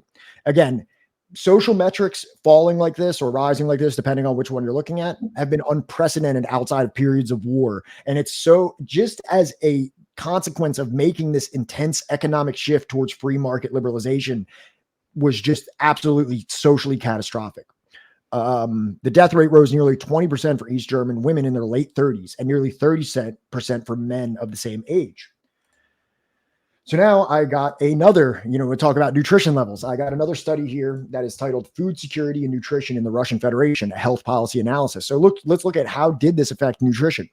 Nutritional trends are discouraging. For example, the average per capita consumption of vegetables in Russia fell from 85 kilograms per year in 1990, which was already 75%, which was already 25% less than what people ate in the US. So even at 1990, while the Soviet Union was still intact, you're looking at 75% of what was being consumed in the United States in terms of vegetables, which fell to then 71 kilograms. So it fell by 14 kilograms. So that means it fell further down from the already less than adequate vegetable consumption.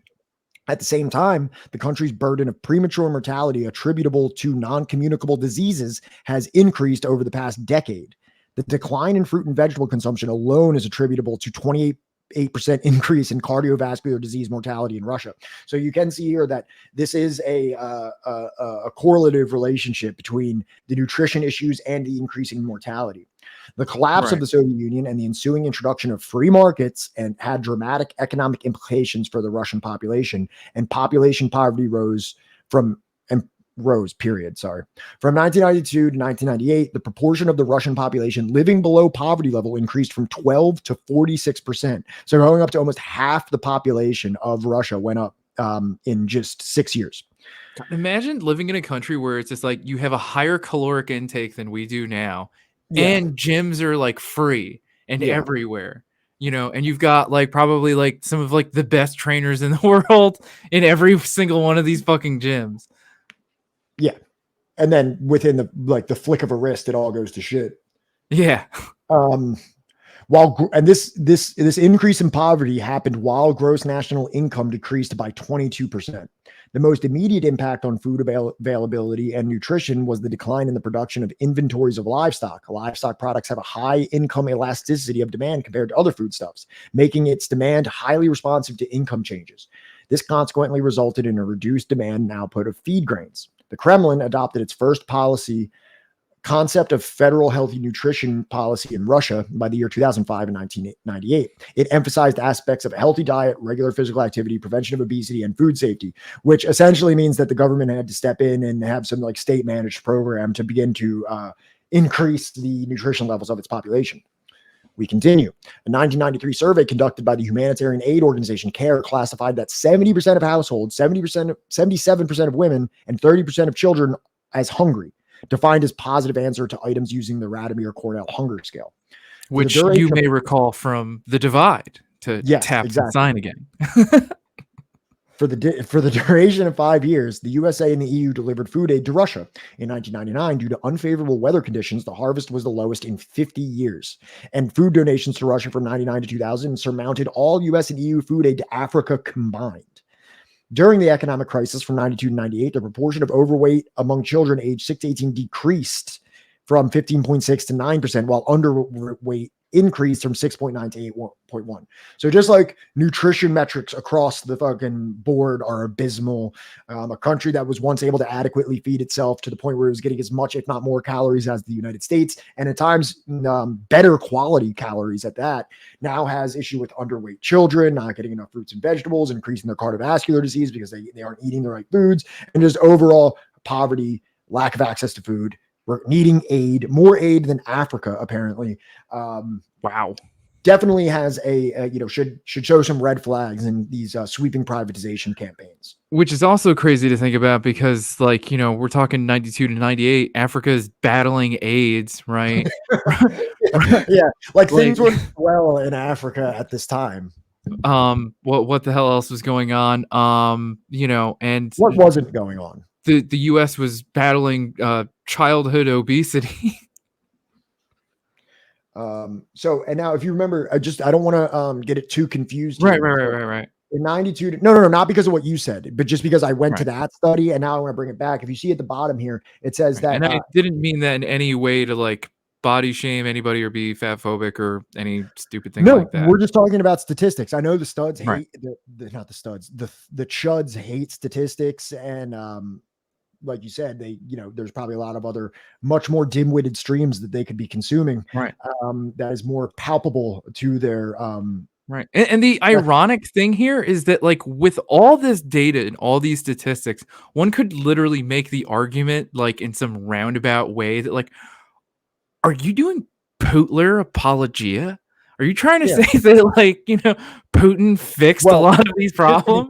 He did. If you look at a lot of those statistics where line go back up, it is in like the early 2000s when there's a lot more, I would say, protectionist policy coming from Putin than the free market bonanza that was happening in the 90s. But they have like zero ability to fucking pay attention for longer than, like, you know, 30 goddamn fucking seconds. Before they start talking about Jews or something, it's like, what? Like, what? So the reason I go back here is that we're talking about East Germans bearing 2 people for every baby born. And that brought me to this study that I have here called the mortality crisis in East Germany. Because now we're going to talk about this. It's so hard finding data for East Germany because the fall of East Germany That's the subsumed saddest. them into an entire country. So finding specific data for the Eastern region, it's so easy to just be like, okay, what was Russia like after the disintegration of the Soviet Union? Because that's a whole new nation with its own studies. This one just got unified. So now you can't say what is Germany because then it's not just Germany. We're trying to find specifically for the Eastern. Very hard to find, but I did find this. It does corroborate exactly what Michael Peretti was saying, that a number of studies suggest that mortality rates among East German men increased in the wake of reunification. In particular, between 89 and 91, in some age groups by up to 30%. The study first examines the developments of mortality and cause of death statistics based on detailed regional data. So this even says in some age groups up to 30%. Perenni says right here, the death rate rose nearly 20% for East German women in the late 30s and nearly 30% for men. So he is like right on point with this study that I found here. I don't think the study was even out. I think this is a far more recent study, but yeah. Who do I look like? Noam Chomsky? Also, it's kind of funny that like at least once every other chapter, Parenti makes like a little dig at Noam Chomsky. So now I'm starting to understand why. Don't worry. They're going to get a taste of that. They're going to get a nice little taste of that. And I'm actually kind of a Chomsky fan. Like I'm not really like a lot of people in my political ilk are much bigger haters of him. I actually have a few of his books, and especially some of his books about Palestine that I think are pretty good.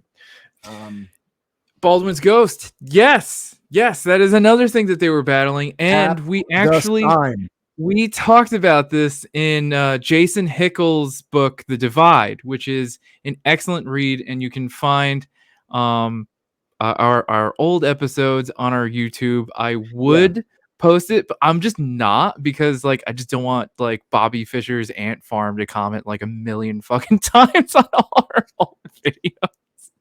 Because I'll get the notification, but I'll never read it. We just had like 10 people leave our chat. I wonder if it was all like those hovering around, like doing that. Oh yeah, no, definitely. Or maybe like another streamer that everybody wanted to watch just went on. I always think it's weird when that many people leave at once. But so back to mortality crisis in East Germany. Yes. The results are indicative that there was indeed an increase in mortality rates, which cannot be dismissed as a statistical artifact. Next, the paper discusses various theories explaining mortality crisis and the relevance for the case of East Germany. Based on individual level panel data, the relationship between exposure to stress and overall health is shown. Apparently, the increase in mortality can be explained by the increase in individual stress levels after the economic, cultural, and political consequences of reunification, meaning the decommunization of East Germany. These findings suggest a critical review of East German transition process. The events brought with them significant human loss. The employment consequences are well known, and the low relative income position of East Germans in the new republic is sometimes lamented. It is the contribution of this study to point that the health and mortality effects that can now be claimed to be causally related to the transition from socialism to communism, to capitalism. It remains open to discussion whether different political and economic decisions would have allowed for more favorable outcomes. One important lesson from these findings relates to the current discussion about the relevance of the welfare state and its deplored dissentive effects. The findings presented here serve to emphasize the beneficial effects of an uncertainty-reducing set of policy measures as the one represented by the welfare state. Dismantling the protective measures of social welfare and insurance would not just affect economic variables like work incentives, income distribution, and fiscal deficits. It would also affect the health, physical well-being of the population. There is other evidence, see this person's name that I'm not going to try to pronounce, for instance, suggesting that poor economic conditions may have negative health consequences even outside periods of transition. This points to a much more general conclusion, which deserves further attention. Can you just talk for a second? Bjorklund? I'm going to hit the bathroom real quick. Can you just... All right. Okay, sorry. And like, look, for everybody that is like a Chomsky hater in chat, I totally get it. And I think I gotta try and find the article again at some point. Maybe I'll post it in like the Discord. I understand a lot of the frustration with Chomsky because namely he just like gets a lot more of like, the spotlight than Parenti. Because Parenti kind of deserved it more, to be honest. But Chomsky obviously is going to be much more palatable to something like Democracy Now! Than Michael Parenti ever was, right? So there's a reason for that, right? And it's like Chomsky, comes from like a completely separate, different background than Parenti. Valkyrie of the North. Yeah, like I get that, but like, Chomsky was like debating like fucking Foucault and all those other like sickos and shit like back in the day, but like Parenti, there's not like very many big debates that like, he makes. I think who did Parenti debate again in like the Hitchens. Hitchens? That's like his biggest debate, whereas like, Chomsky, I think like debated what the most often cited like French philosopher, right? I think he's like the most cited philosopher like in history or Foucault. something. Yeah. But Yeah, yeah, like maybe he's making like, a turnaround like later in life. Maybe he's recognizing like, oh damn, maybe I was kind of wrong.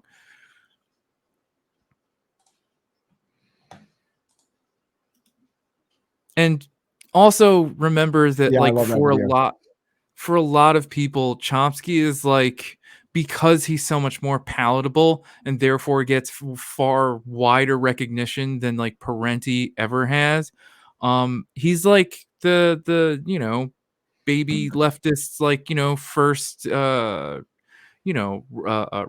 that is critical of like U.S. empire that like they're going to be able to read and find easy at like Barnes and Noble or some shit, Yeah, exactly. Okay, back to the grind. Back to the graphs. Here's some World Bank data that shows the changes in income inequality in selected transition economies.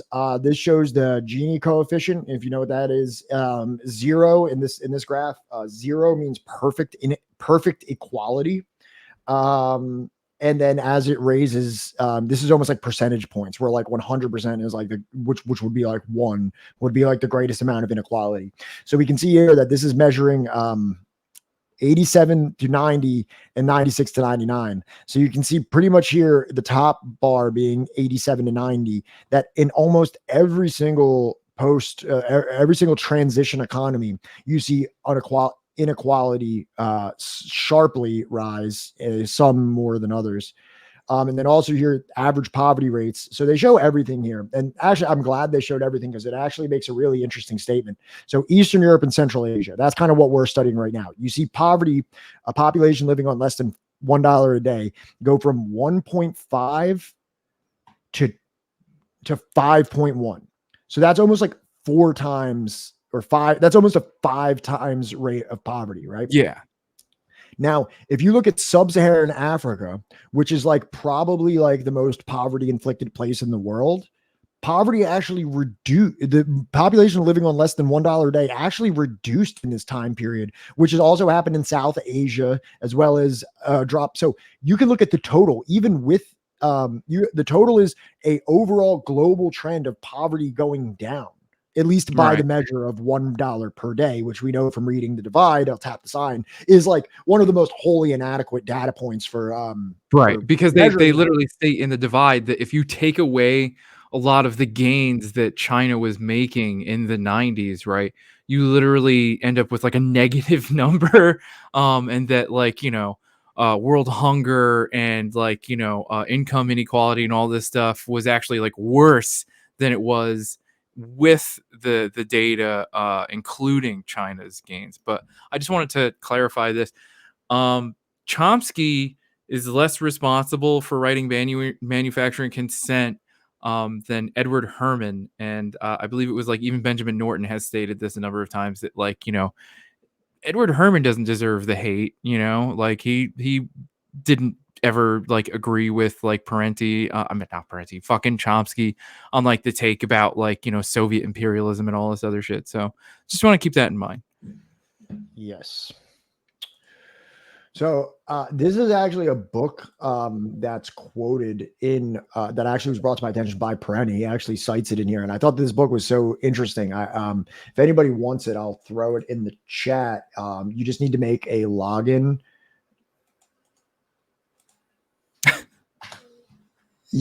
I think that you might actually be right on that, to be honest. Like, one, I don't know what perfect inequality is, but it's the polar opposite of zero, which is perfect inequality, or perfect equality. Zero is perfect equality, meaning that you have a perfectly equal society, and one is like the maximum amount of inequality, which I guess in its logical conclusion is like one person having everything, which is insane to think about. Especially going back to that.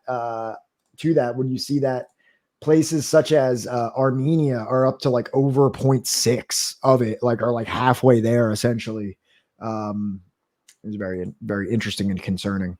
Go ahead. Go ahead. I was going to bring up contemporary Gini coefficients. Top 10 countries with the highest coefficient is South Africa. Yeah. In 2014 was 63. Yeah. Does that mean like 63 people have like all of South Africa? No, it's probably it's probably 0.63. No, it's 63.0. I don't know. I'm not sure. Okay. So this book here is a book written here. I'll just read I don't want to give it away too quick. I just want to read the Waking the Tempests. It's an in-depth report of, where are you?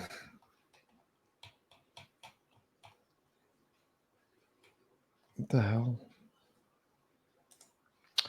Waking the Tempest is about how ordinary Russians are struggling to survive the revolution from communism to capitalism in the 1990s. So I just want to read the first like page and a half of this book because I thought it was so interesting and like, it's like a much more,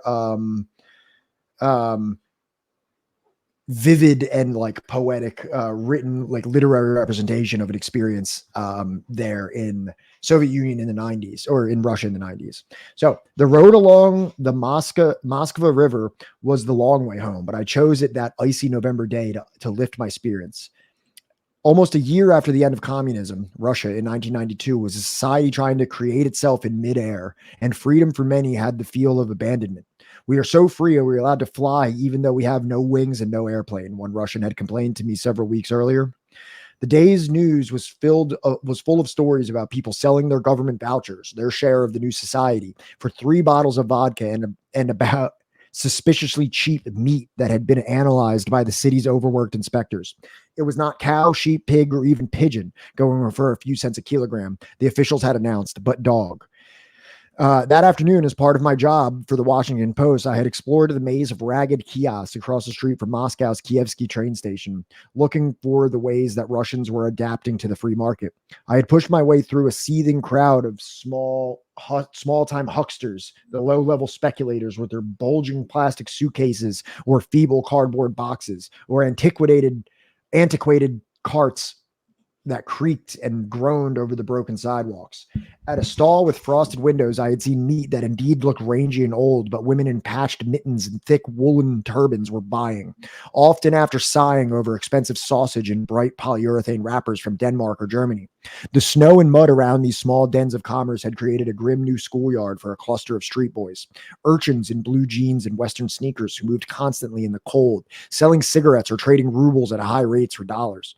Their eyes darted from customer to customer, then returned obediently to the swarthy men whose gaze was more like that of an owner than a boss. The secret transactions on the left, as the black market had been known even a year earlier, had surfaced literally in the middle of the parks and the sidewalks, and Russia's new capitalism was more like a massive street bazaar, a huge continuous rummage scale where it seemed that any human need, from durable shoestrings to newborn children, could be satisfied for money.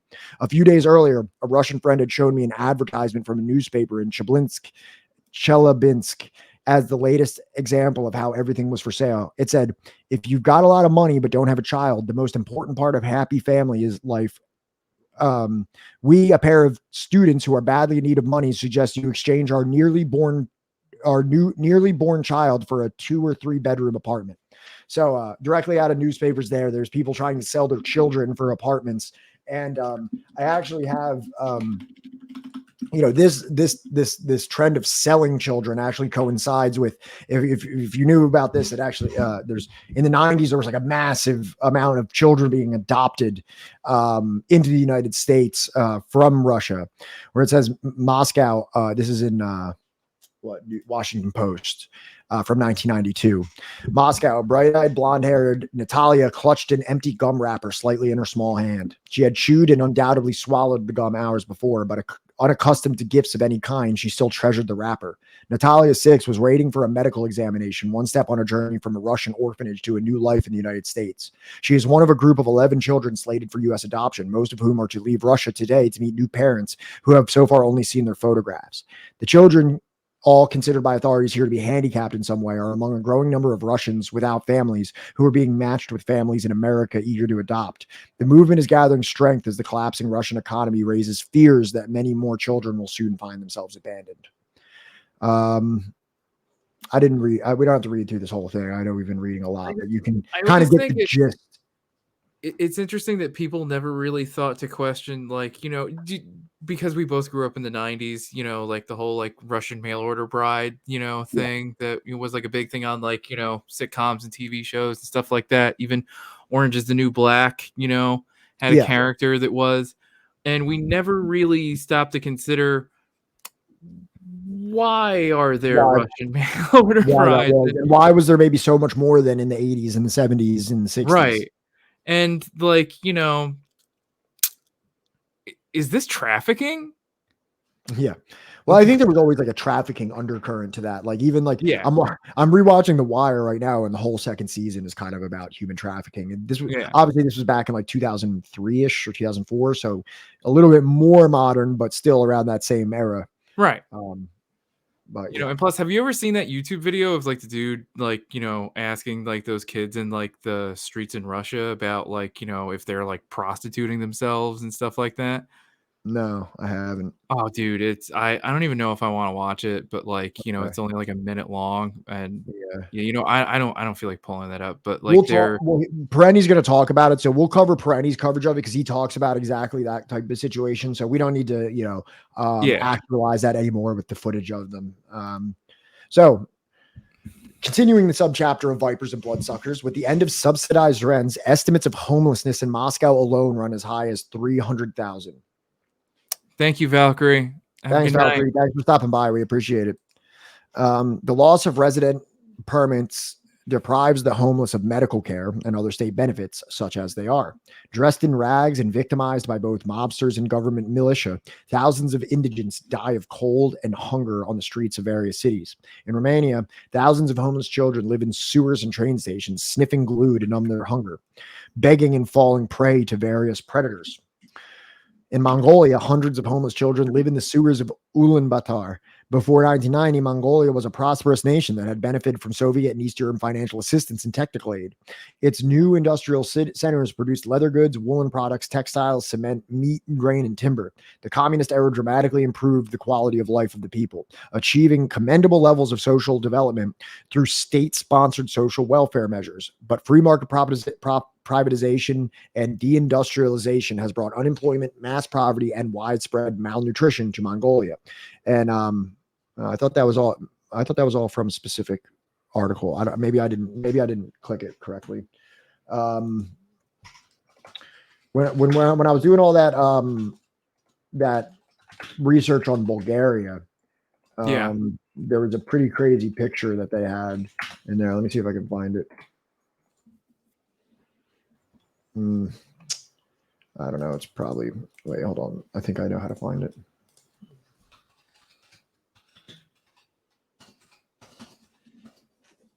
Nope, I'm not going to waste too much time, but young kids sniffing glue in Sofia in the 90s. Oh geez, I think that's porn. I think that might be. Don't pull that up. I think that might be a pornographic website. So we'll just you can imagine that this is actually happening. All right. So now we transition into shock therapy for the many, which is going to be the next subchapter we will examine. Unemployment rates have risen as high as 30% in countries that once knew full employment under communism. One Polish worker claims that the jobless are pretty much unemployable after age 40. Polish women say economic demise comes earlier for them, since to get a job, as one puts it, you must be young, childless, and have big bosom. Occupational safety is now almost non-existent, and workplace injuries and deaths have drastically decreased. Workers now toil harder and longer for less, often in sweatshop conditions. Teachers, scientists, factory workers, and countless others struggle for months without pay as their employers run out of funds. That's the LA Times, 1996. The wave of strikes and work stoppages in Russia and Eastern Europe are accorded unsympathetic press treatment in those countries. So yeah, now we see like the issues with unemployment and like just overall like less, what I say, less ethical working conditions that can be like compared to sweatshop conditions. Especially in those like next two paragraphs after those two. Yeah, which is it? Even in the few remaining. What? I may not have included that. So go ahead if you want to highlight those. All right. So even in the few remaining countries which communist governments retain control, such as China, Vietnam, and Cuba, interestingly enough, he leaves out the DPRK, the opening to Laos, opening private investment has contributed to a growing inequality. In Cuba, the dollar economy has brought with it a growth in prostitution, including girls as young as 11 and 12, street beggars, and black market dealings with tourists. And that's from Avi Chomsky, Cuba Update, September 1996. So this is during that special period that, Right. we talk about very frequently. In China, there are workers who now put in 12 to 16-hour days for subsistence pay without regularly getting a day off. Those who protest against poor safety and health condition risk being fired or jailed. The market reforms in China have also brought a return to child labor. From the San Francisco Chronicle in August of 1990. Quote, I think this is what happens when you have private companies, says Miss Peng, a young migrant who has doubts about the new China. Quote, in private companies, the workers don't have rights. Quoted from the Wall Street Journal in May of 1994. So like when we talk about how like, that Parenti is very critical of China during the 90s, it's for good reason. Like for any of us to look back on that period, of like economic growth in the 1990s, it does not look great, to anybody that's like, a fan of the hammer and sickle.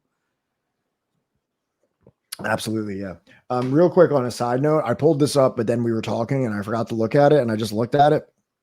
Bobby Fischer, was a guy who won a chess match against somebody in the USSR. And it was publicized as a Cold War confrontation between the US and the USSR.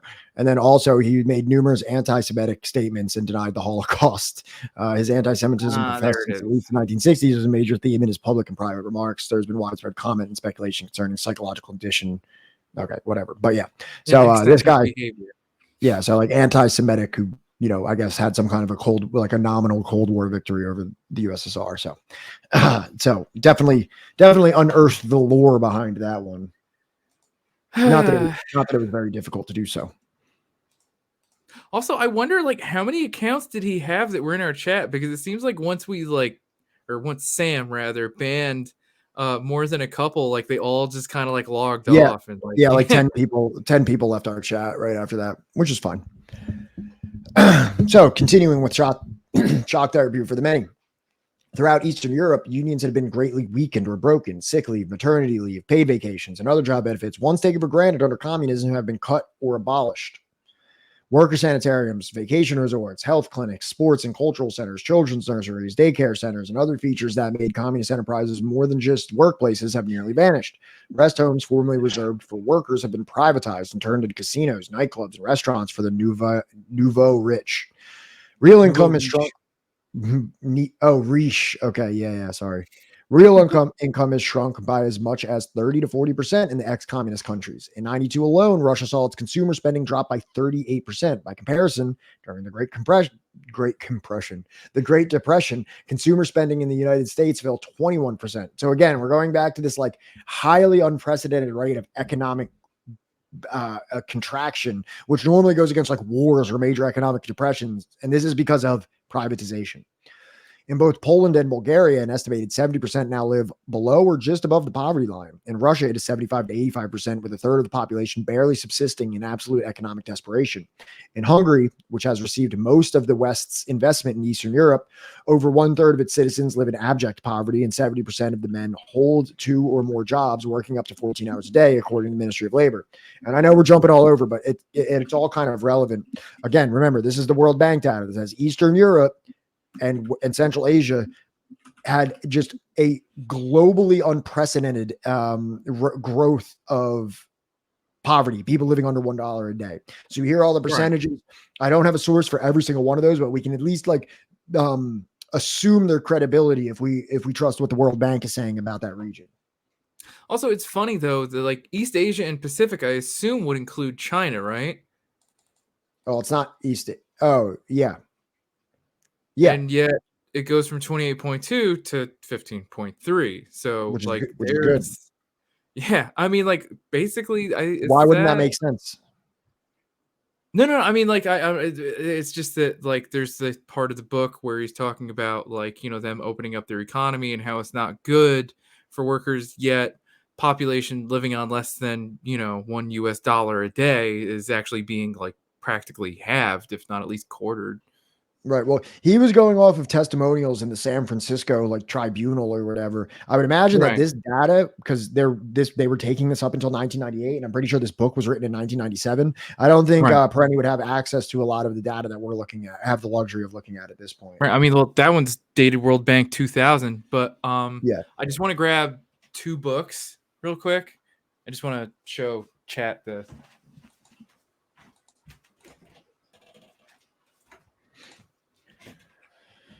Deng was ahead of his time, but that's something one can only say in the future. Correct. I actually just read this book and I quoted it at the beginning of the slides. It's called The End of the Beginning by Carlos Martinez. And he talks about like the differences that occurred in China versus the privatization that swept, which both had like a certain reforms to the more strict, Soviet style system.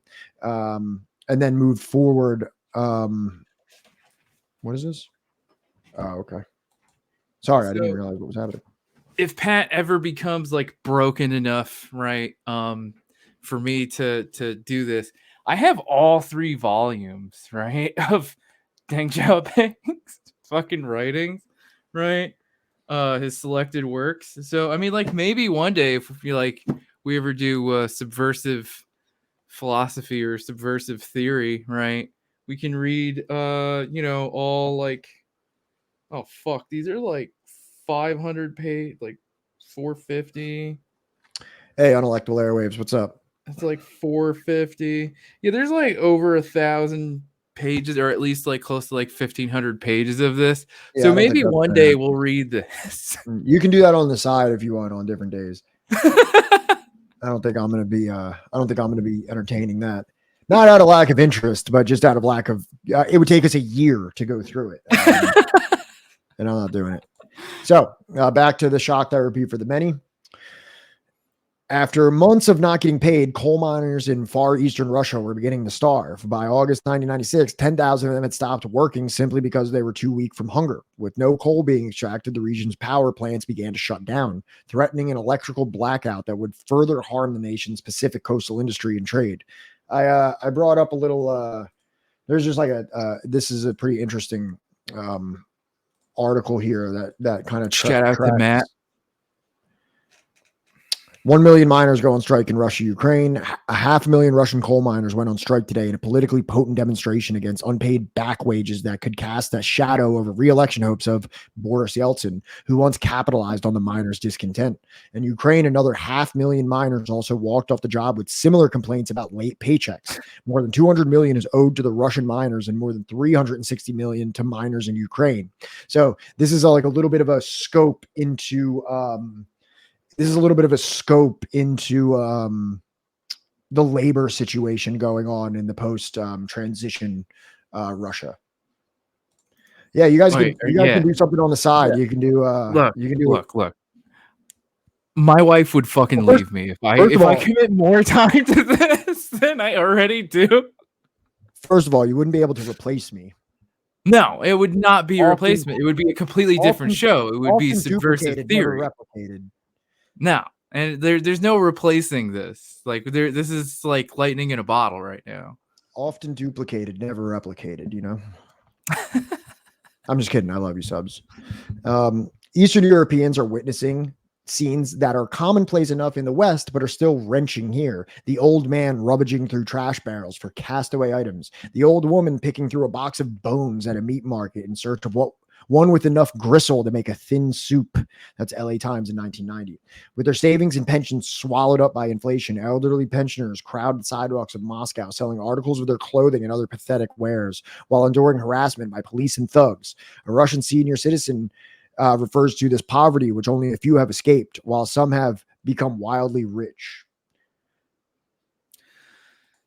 And like the saddest part of all is that like a lot of these people were likely like children during the patriotic war or like survived, right? Like these like historical upheavals during that time to basically just get fucked.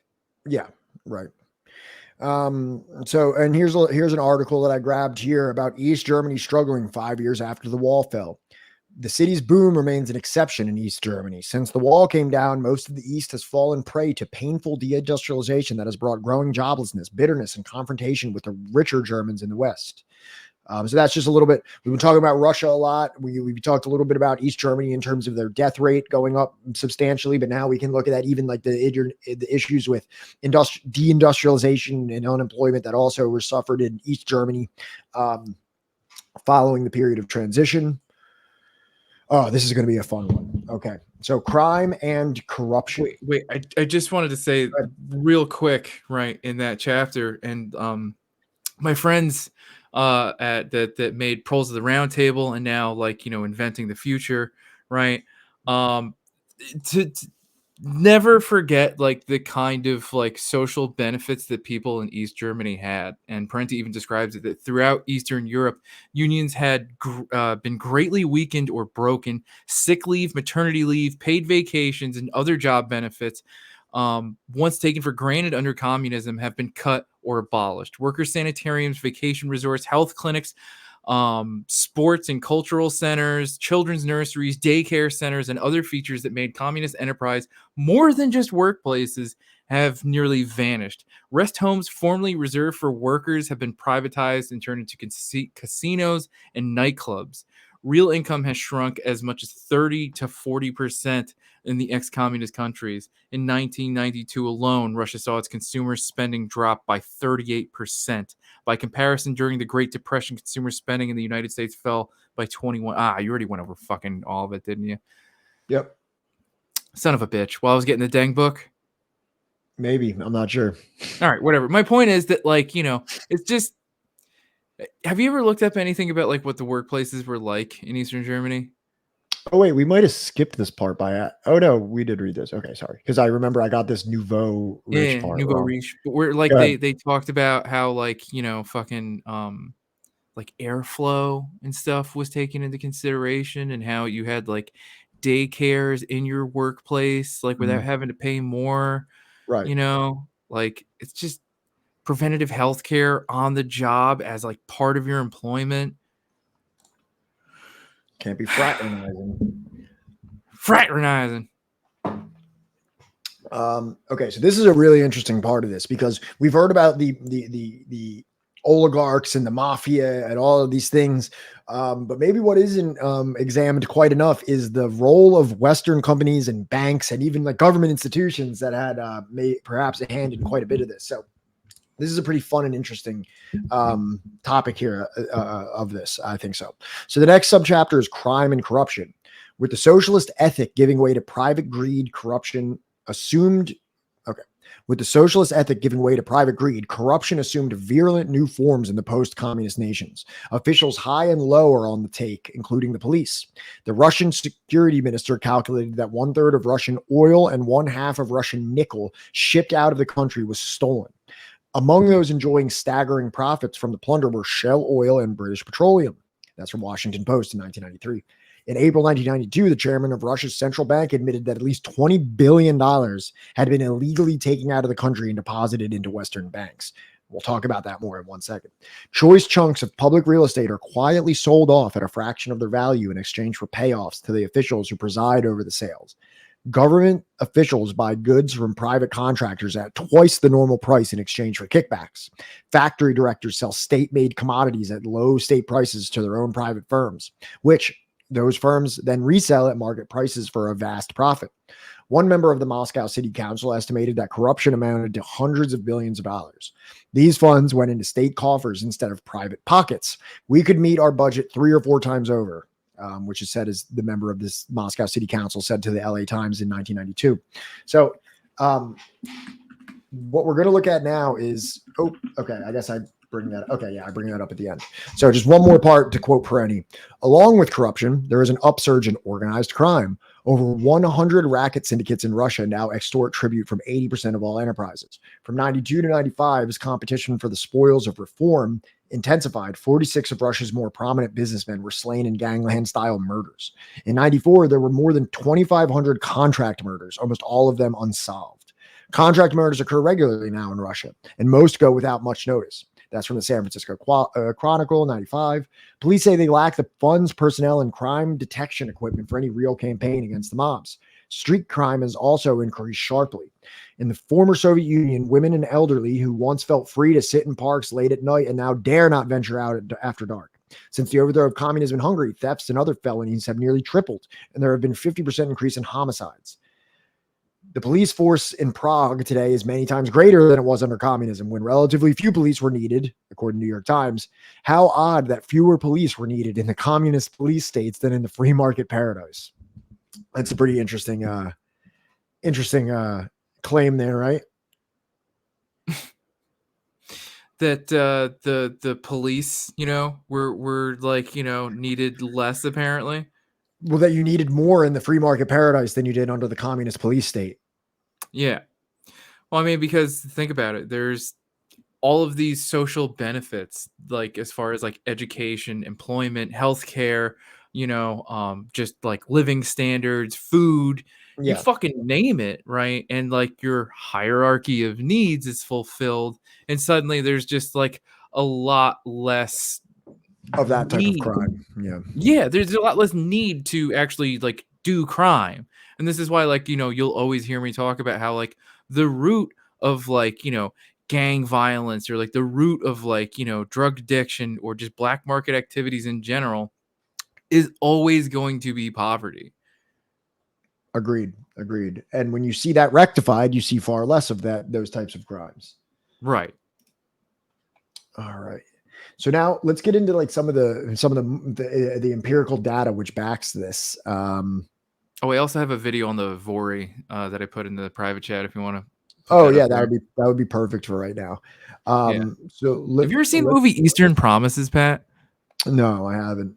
Ah, dude. I this fucking is also love it. true.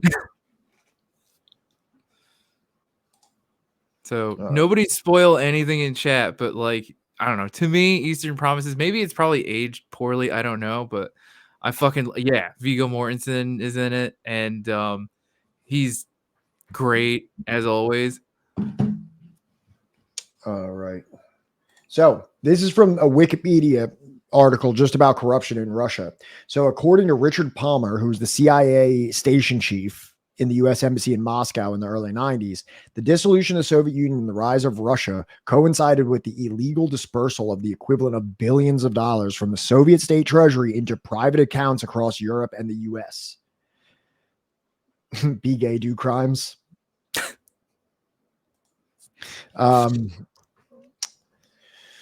This was done by elites from every corner of the Soviet system using knowledge of Western banking developed by the KGB during the Cold War. I thought that was a weird sentence. It is coming from a CIA guy, so that's fine.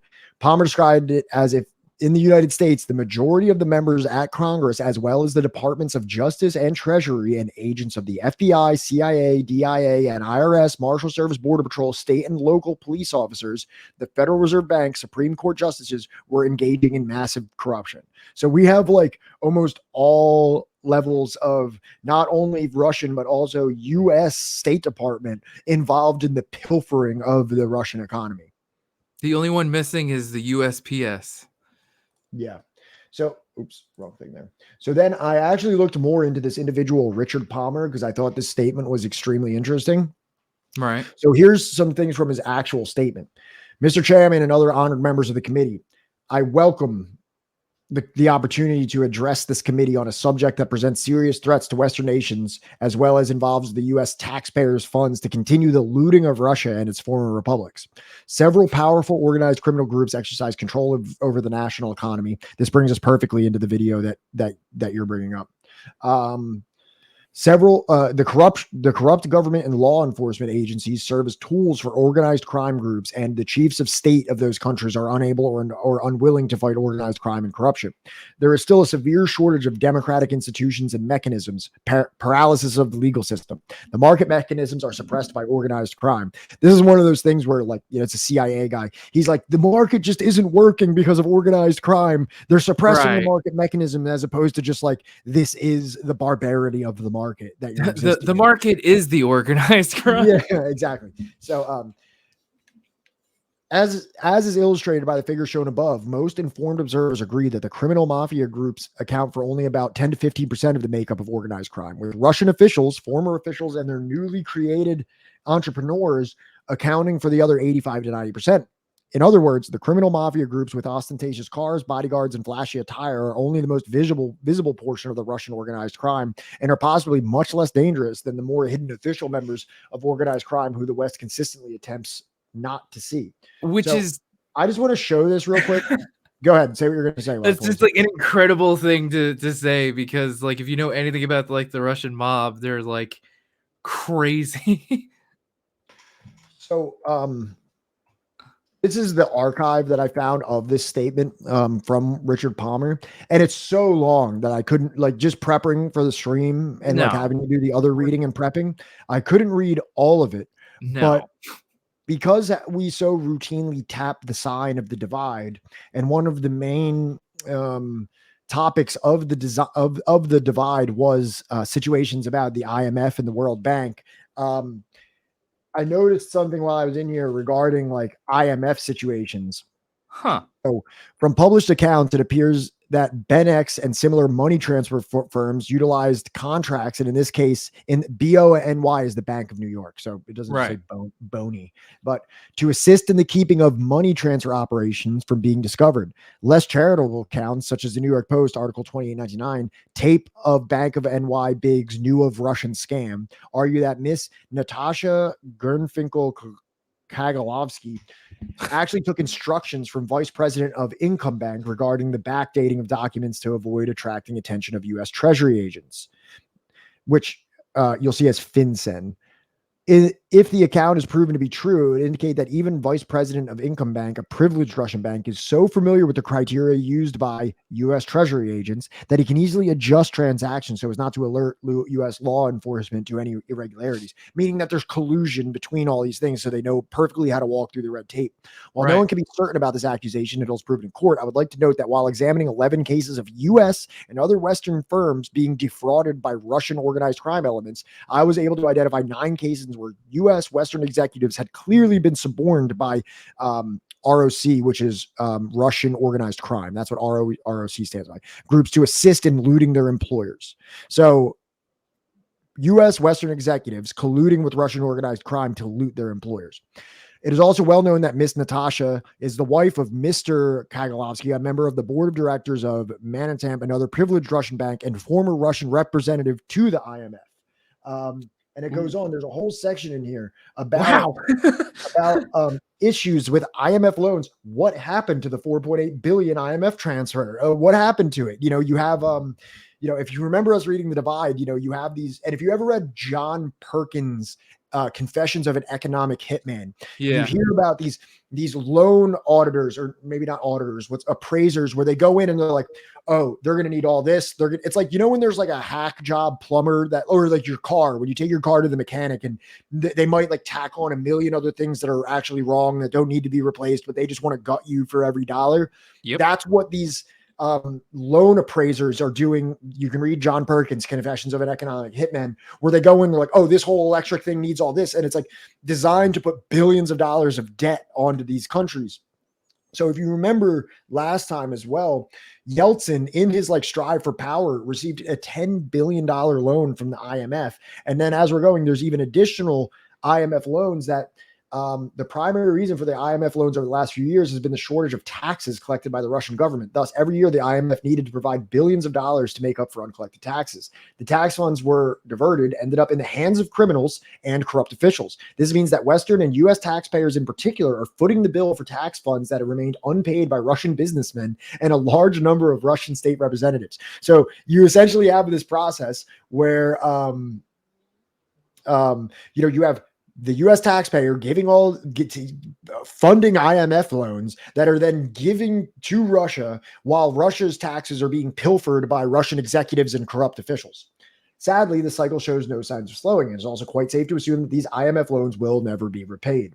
I participated in a conference with a Russian desk officer and other Russian experts from the IMF in June 98, at which IMF representative tried vehemently to convince the audience that 4.8 additional millions in IMF funds would surely turn the precarious economic situation around in Russia, primarily because the Russians were going to become far more effective in collecting taxes. So you have this like vehement pushing, like, you need these loans, we're going to convince you that you need these loans.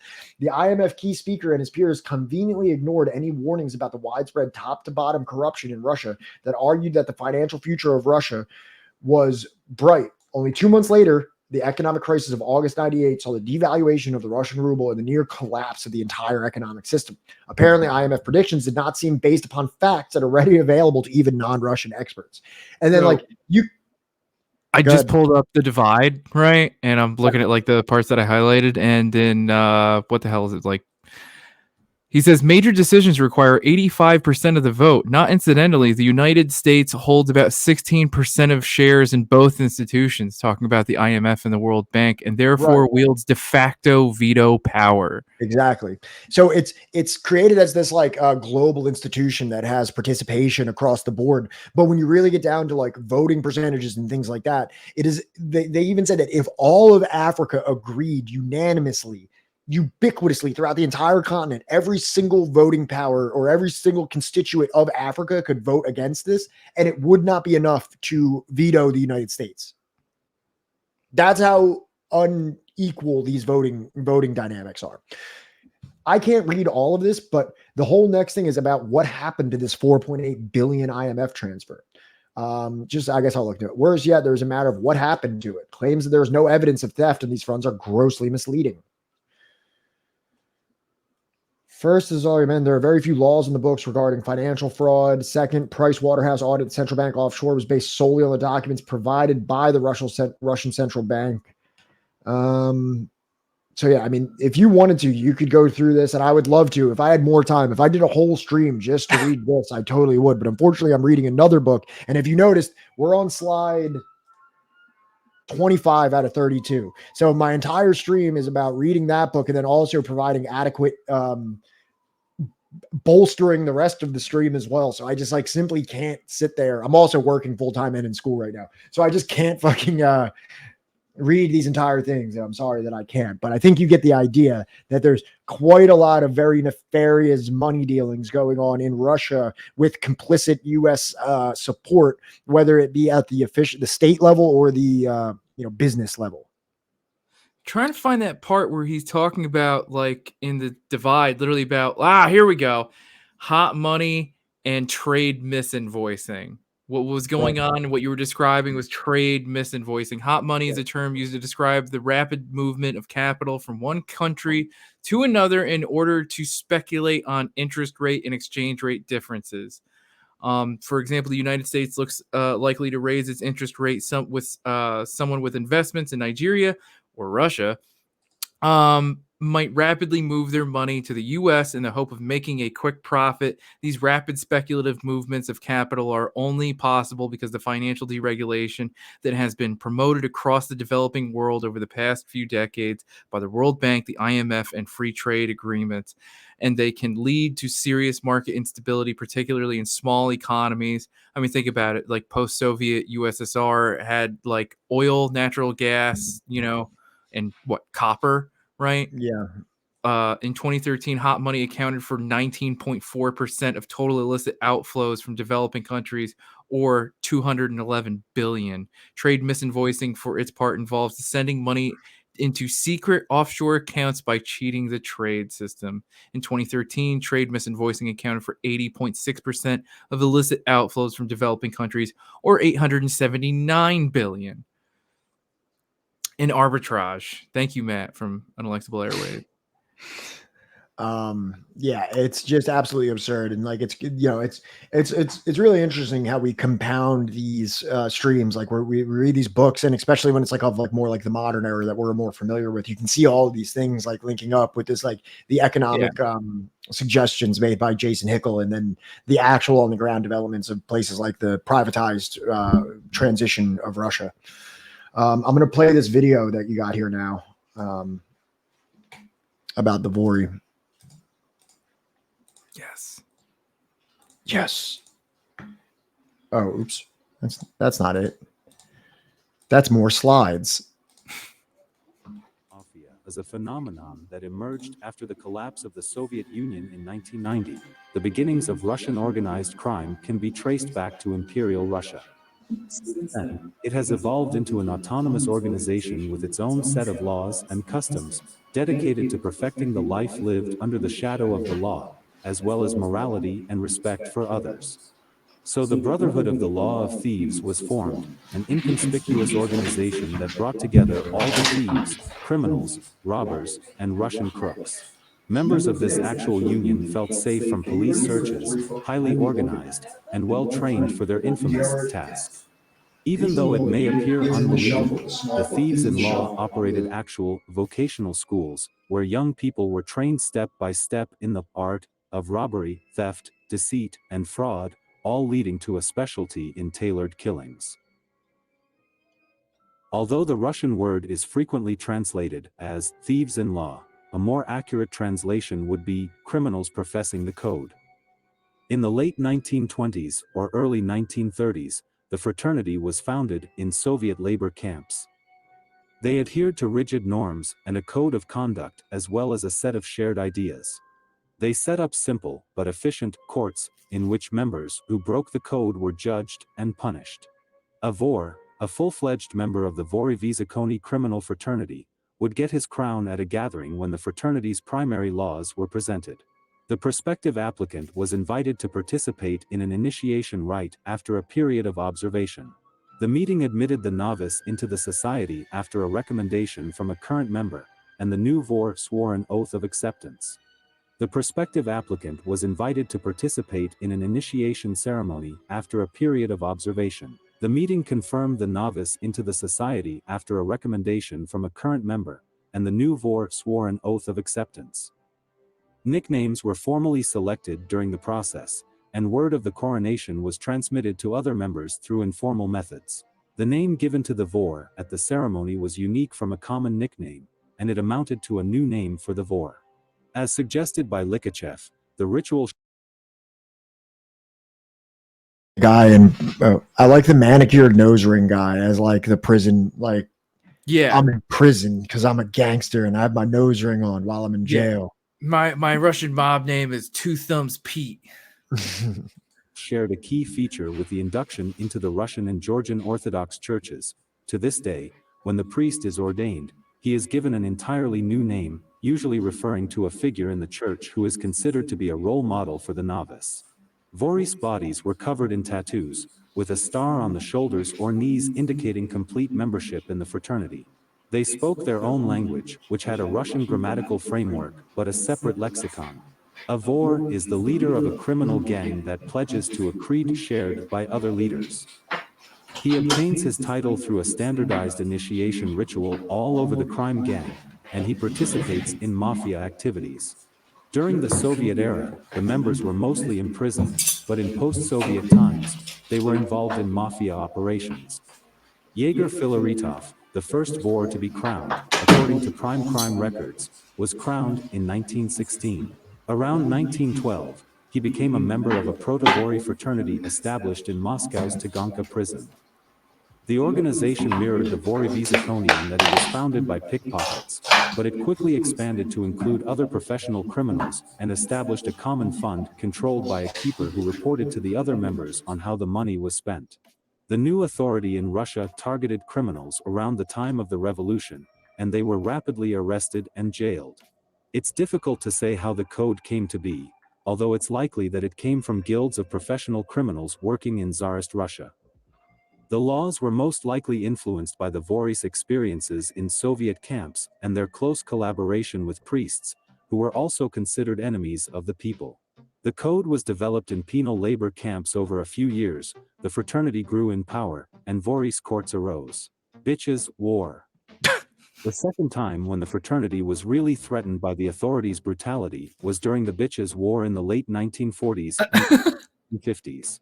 Many Soviet inmates were granted early parole on the condition that they join the army by 1941 when the German army's advance into Soviet territory appeared unstoppable.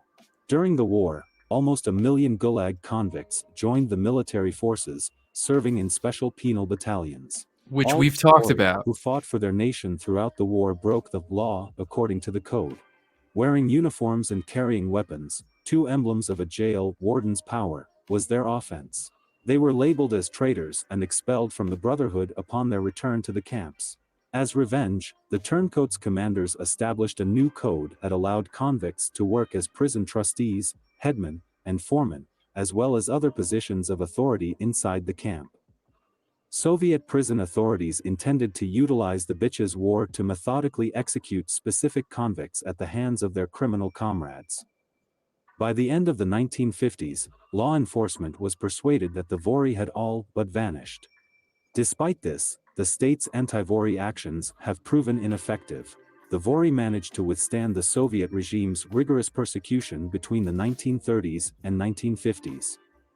The fraternity had special gatherings in Moscow, 1947, Kazan, 1955, and Krasnodar, 1956.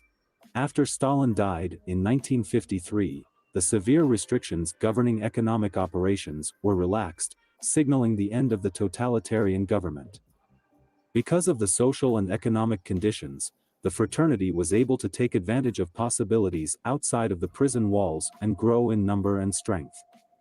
From the late 1950s through the late 1960s, the Vori slowly but gradually grew in number.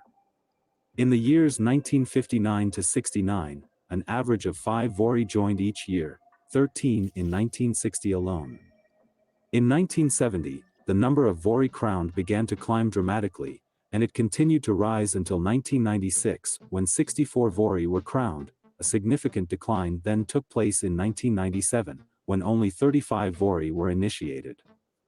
The Great Mob War. The Great Mob War was a series of massacres that swept Moscow and a few other large Russian towns during the years 1993 to 94. Gangsters had been fighting and murdering each other throughout the Gorbachev and Yeltsin years, but the slaughter unleashed in 1993 to 94 was unprecedented, according to Paul Klebnikov. This date has been largely accepted by academics and non-academic authors alike. Russia experienced a substantial transformation in the early 1990s. In 1991, the Soviet Union disintegrated, resulting in the formation of 15 internationally recognized sovereign entities. The administration of Boris Yeltsin initiated a massive privatization plan in Russia in 1992, using a voucher system. Corruption was rampant, and criminal possibilities plentiful. According to the Russian Ministry of Internal Affairs, MVD, there were around 3,000 organized crime organizations in Russia in 1993, with many of them giving or enforcing illegal protection on new, private enterprises. Naturally, the criminal underworld transformed as well. In addition to the old-style Vori, who had spent most of their lives in prison, unemployed athletes, especially boxers, soldiers who had fought in Afghanistan, and Chechen gangs, who had consistently refused to adopt the Vori's code and had made their presence felt in Moscow since at least 1987, were all competing for territories and markets. The years 1993 and 1994 were unquestionably perilous. According to the MVD, there were 250 contract killings in Russia in 1993, up from 100 in 1992. According to the same source, there were 500 contract killings by 1994. The number of homicides per 100,000 persons has significantly risen, from 9.8 in 1988 to 32.4 in 1994. In terms of murders, however, the years 1995 to 96 were not much better, respectively 30.6 and 26.5. The number of crimes reported was greater in 1995 than in 1994, while the average number of severe violent crimes per 100,000 persons was the same in 1995 and 1994. The Putin era. For reference, it's Vladimir 5.7 Putin was in elected 2019 in the president of US. Russia in May 2000. Chechen militants invaded the Republic of Dagestan in August 1999, while numerous Dagestan. devices exploded in Moscow residential buildings just before that, September 1999. For the foreseeable future, Russia was facing a terrorist danger, pushing the government to beef up security and become more of a police state. As prime minister and acting president, Putin directed the armed forces. In May 2000, he won the presidential elections on the back of a nationalist wave. The Putin era has seen a steady return to authoritarianism, as well as a decrease in free expression and a reduction in democracy. Putin has also prioritized the battle against organized crime, as seen by the president's approval of the Russian National Security Strategy, December 2015. Federal legislation targeting persons who hold a prominent position in a criminal group structure was adopted in 2009. Articles 35 and 210 of the Russian Criminal Code prohibit the creation, management, and membership in an organized crime gang, with sentences of up to 15 years in jail, 20 years in case of officials. The president created a new criminal offense in March 2019 that targets members of the criminal fraternity Vori Vizakoni. According to official figures, the number of documented organized criminal offenses reduced five-fold between 2008 and 2017, from 30,700 to 6,055, although the number of economic crimes declined as well, from 18,300 to 4,315. The fall in documented crimes does not signify a decrease in Russian organized crimes activities, say Russian academics. Rather, it displays an improved ability to hide crimes, argue Sukharenko and Lesninsky, adding that elected institutions are also criminalized. Vori killings have also been on the decline during the Putin administration. The early 2000s were still dangerous, but by the end of the decade, the number of deaths had dropped to 1980s levels, and the number of deaths caused by authorities had been reduced to a bare minimum. It's probable that in the late 1990s, the relative powers of various criminal gangs were tested, and by the 2000s, the major fights had been waged. The boundaries of territories and marketplaces had been defined, and a balance had been achieved. In contrast to Mussolini's campaign, which was directed by Prefect Mori, Putin's war against organized crime has not resulted in a significant exodus of Vori from Russia.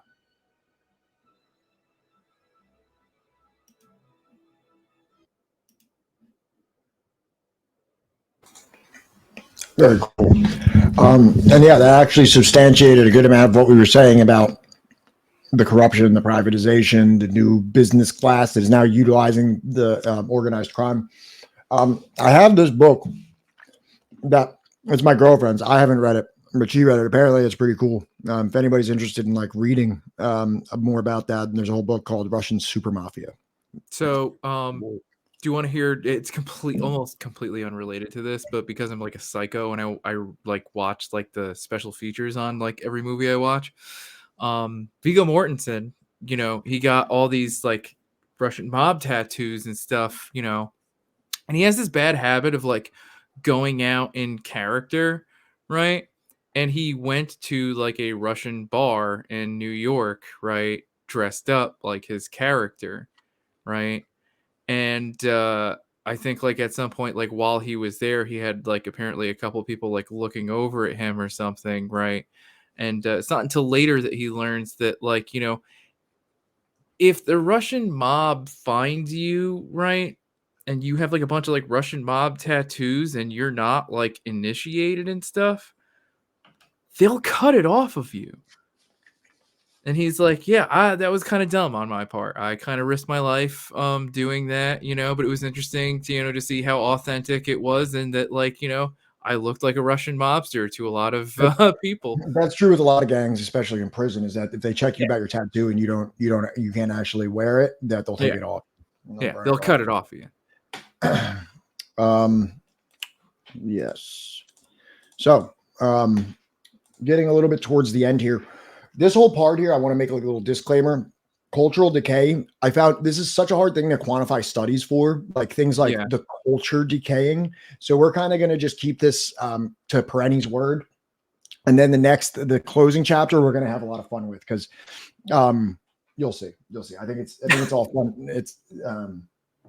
I'll explain more when we get there. Johnny, I just got my food. Would you mind reading this? Of course. Yeah, man. So, cultural decay.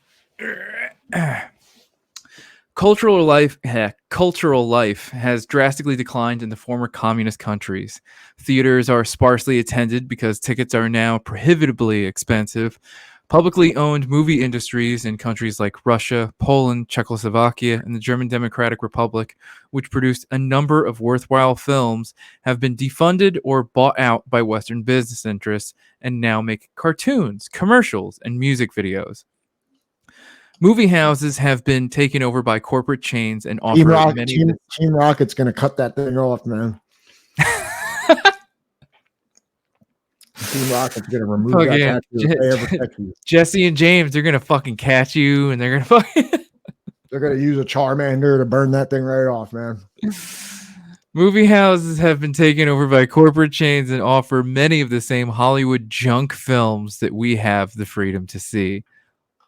Like Marvel. Subsidies for the arts and literature have been severely cut. Symphony orchestras have disbanded or taken to playing at block parties and other minor occasions. The communist countries used to produce inexpensive but quality editions of classical and contemporary authors and poets, including ones from Latin America, Asia, and Africa. These have been replaced by second-rate mass-market publications from the West. During the communist era, 3 of every 5 books in the world were produced in the Soviet Union. Today, as the cost of books, periodicals, and newspapers have skyrocketed and education has declined, readership has I can't read that part because it's blocked by the fucking thing. Shrunk almost to a third world levels. Yo, is Team Rocket and Charmander like is that like the too old school for Pokemon? Like is that like you're talking like Gen 1 shit, man. Yeah. You got boomer Pokemon stuff. You know what's crazy is that like I remember like a time in the world before Pokemon, right? Like I was old enough to be consciously aware of like the outside world before Pokemon. Bro, you all don't know what it was like when the Pokemon Game Boy game came out and the one kid in your class got it, and at recess he had his Game Boy, and a group of 10 or more children would follow this person just to see what was going on their fucking Game Boy. Kids would give their fucking lunch money to another kid to play the game for them to catch certain Pokemon.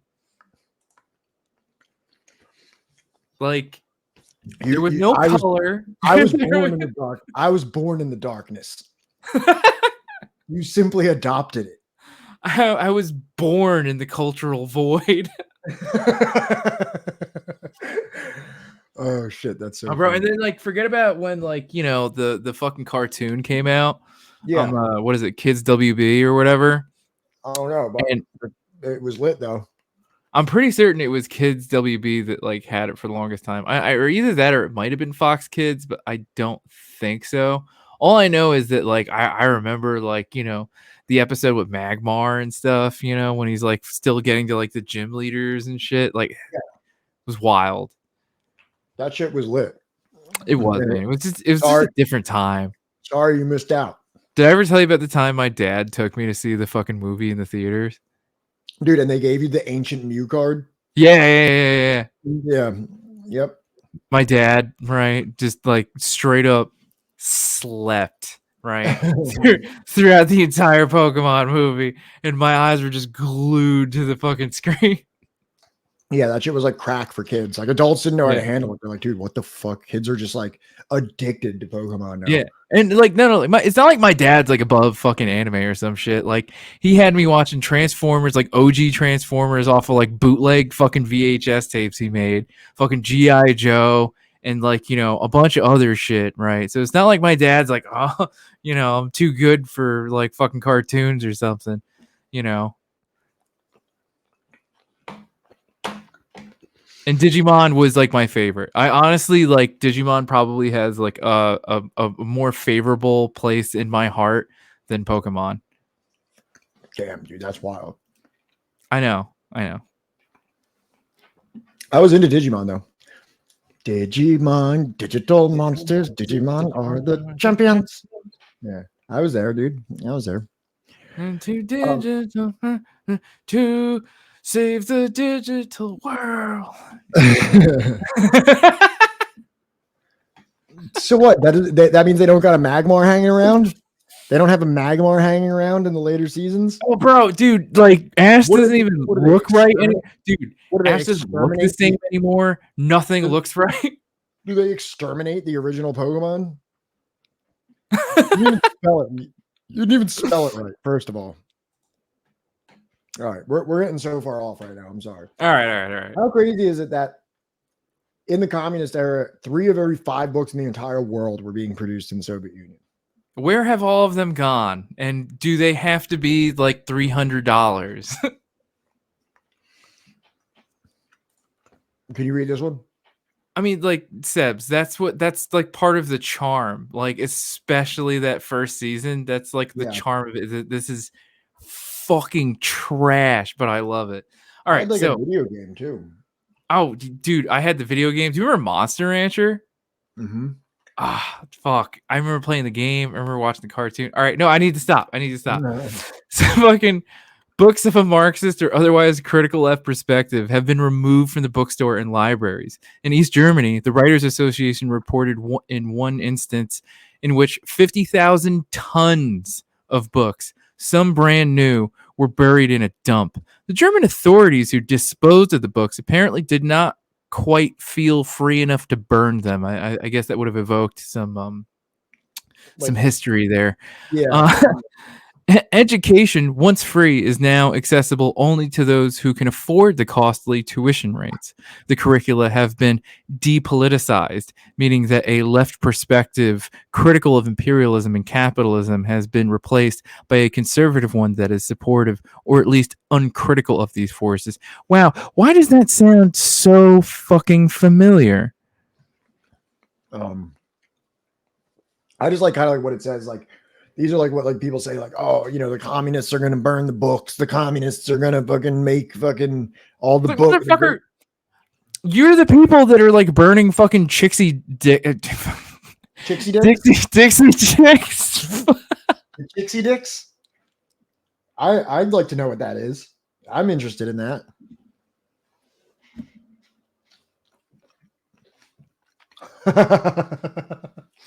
He's gone, folks. I broke him. He couldn't handle it.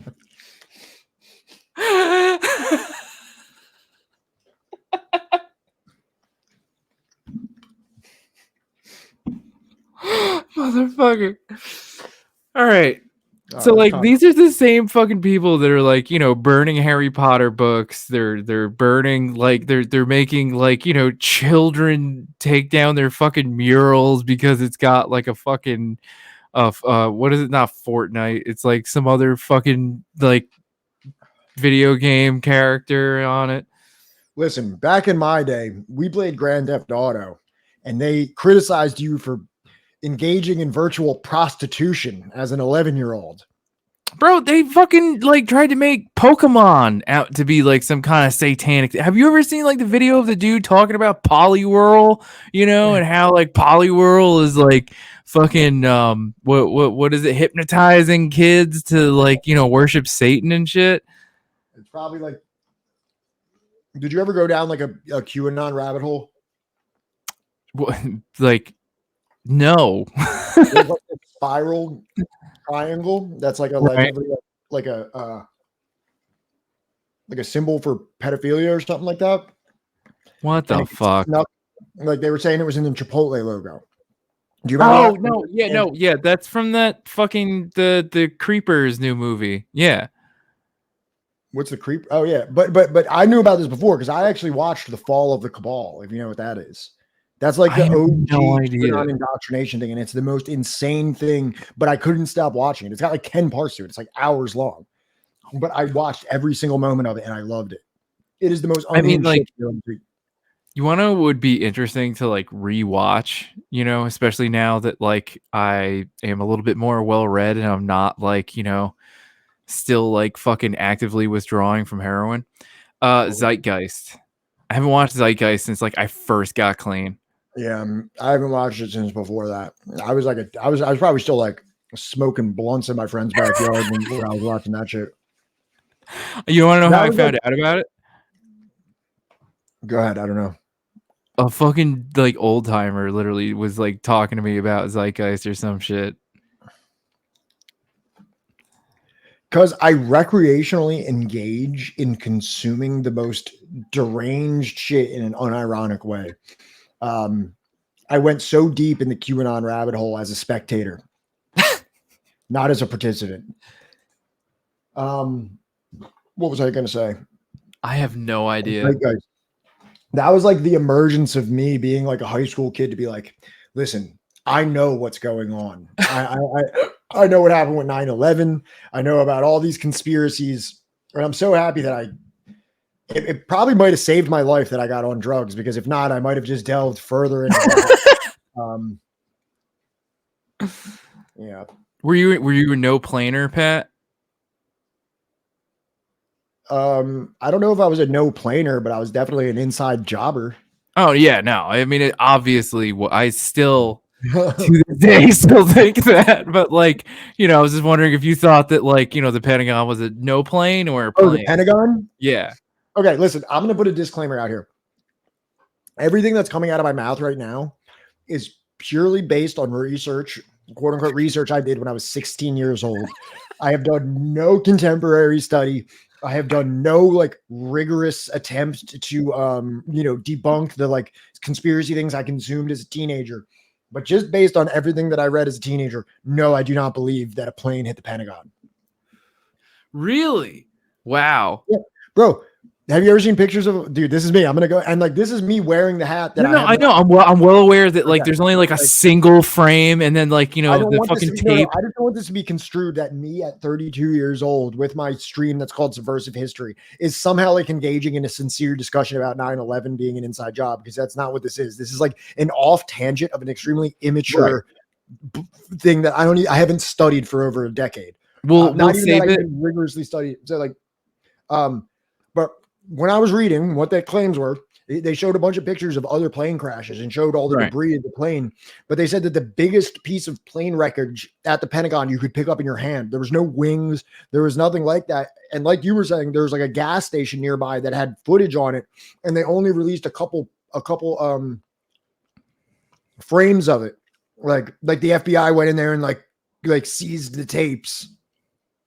I am formally inviting unelectable airwaves, right? Especially for this coming September, right? Onto like the stream, at least for Fridays. Like every Friday of September, I want to just deep dive on this shit.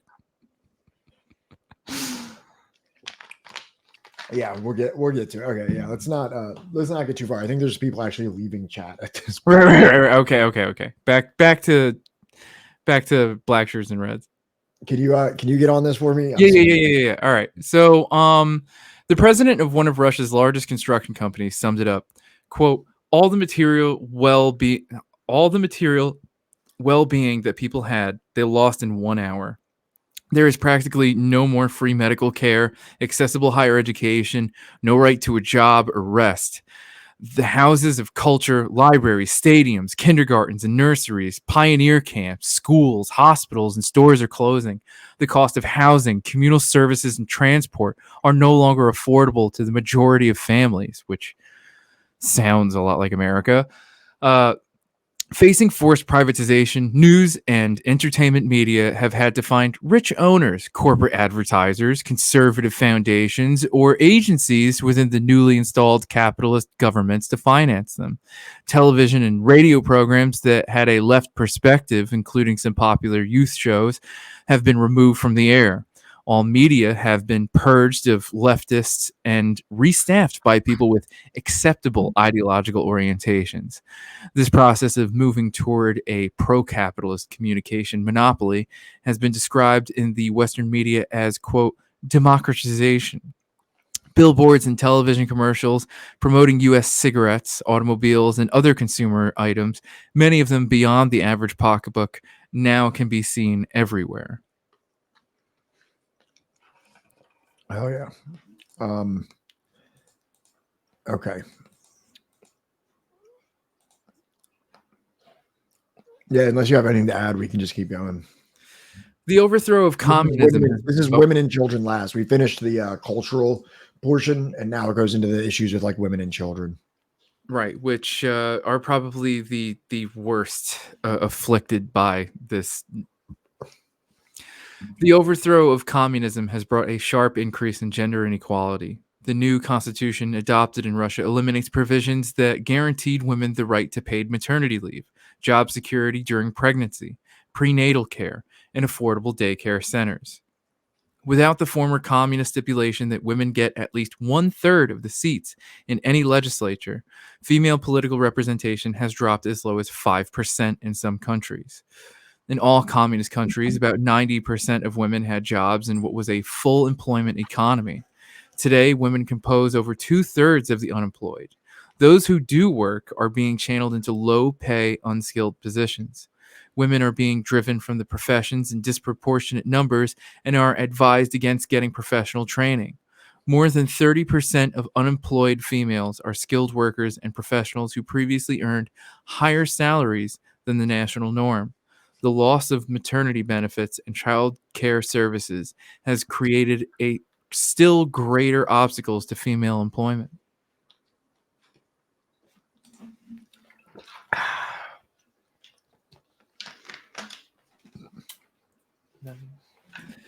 Women are also being recruited in unprecedented numbers for the booming sex industry that caters to foreign and domestic businessmen.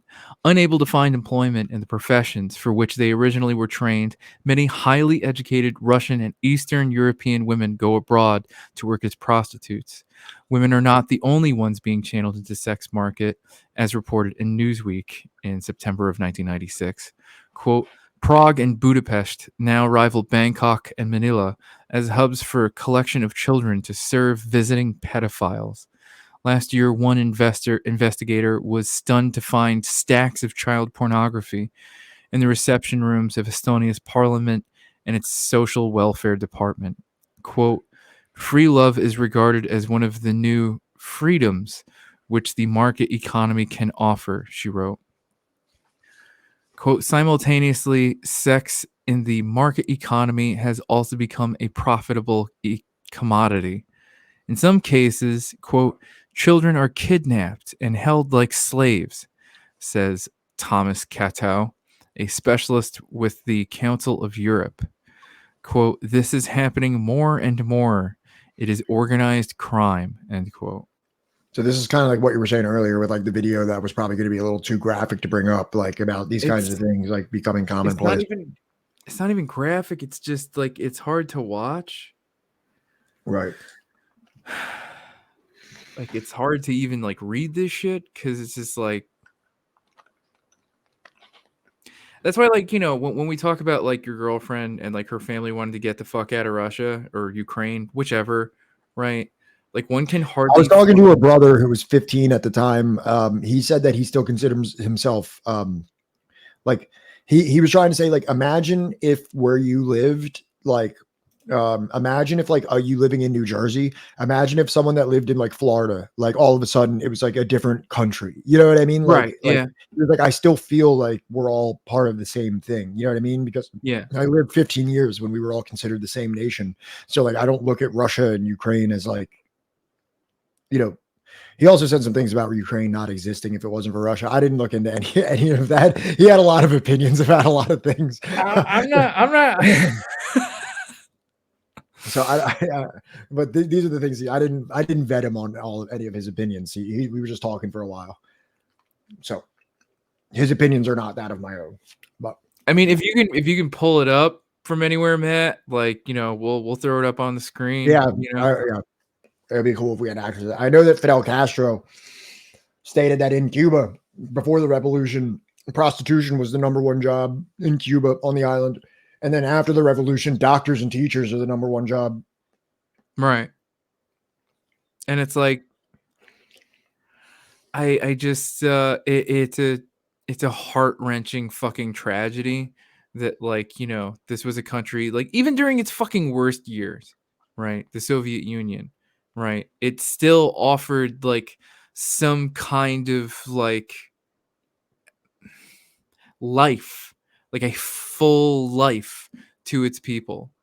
You know what I mean? And for anybody in chat that thinks like I'm trying to like knock sex workers or sex work in general or anything like that, I totally understand that, like, it's always going to be a thing, and I it's valid, as like a form of labor, right?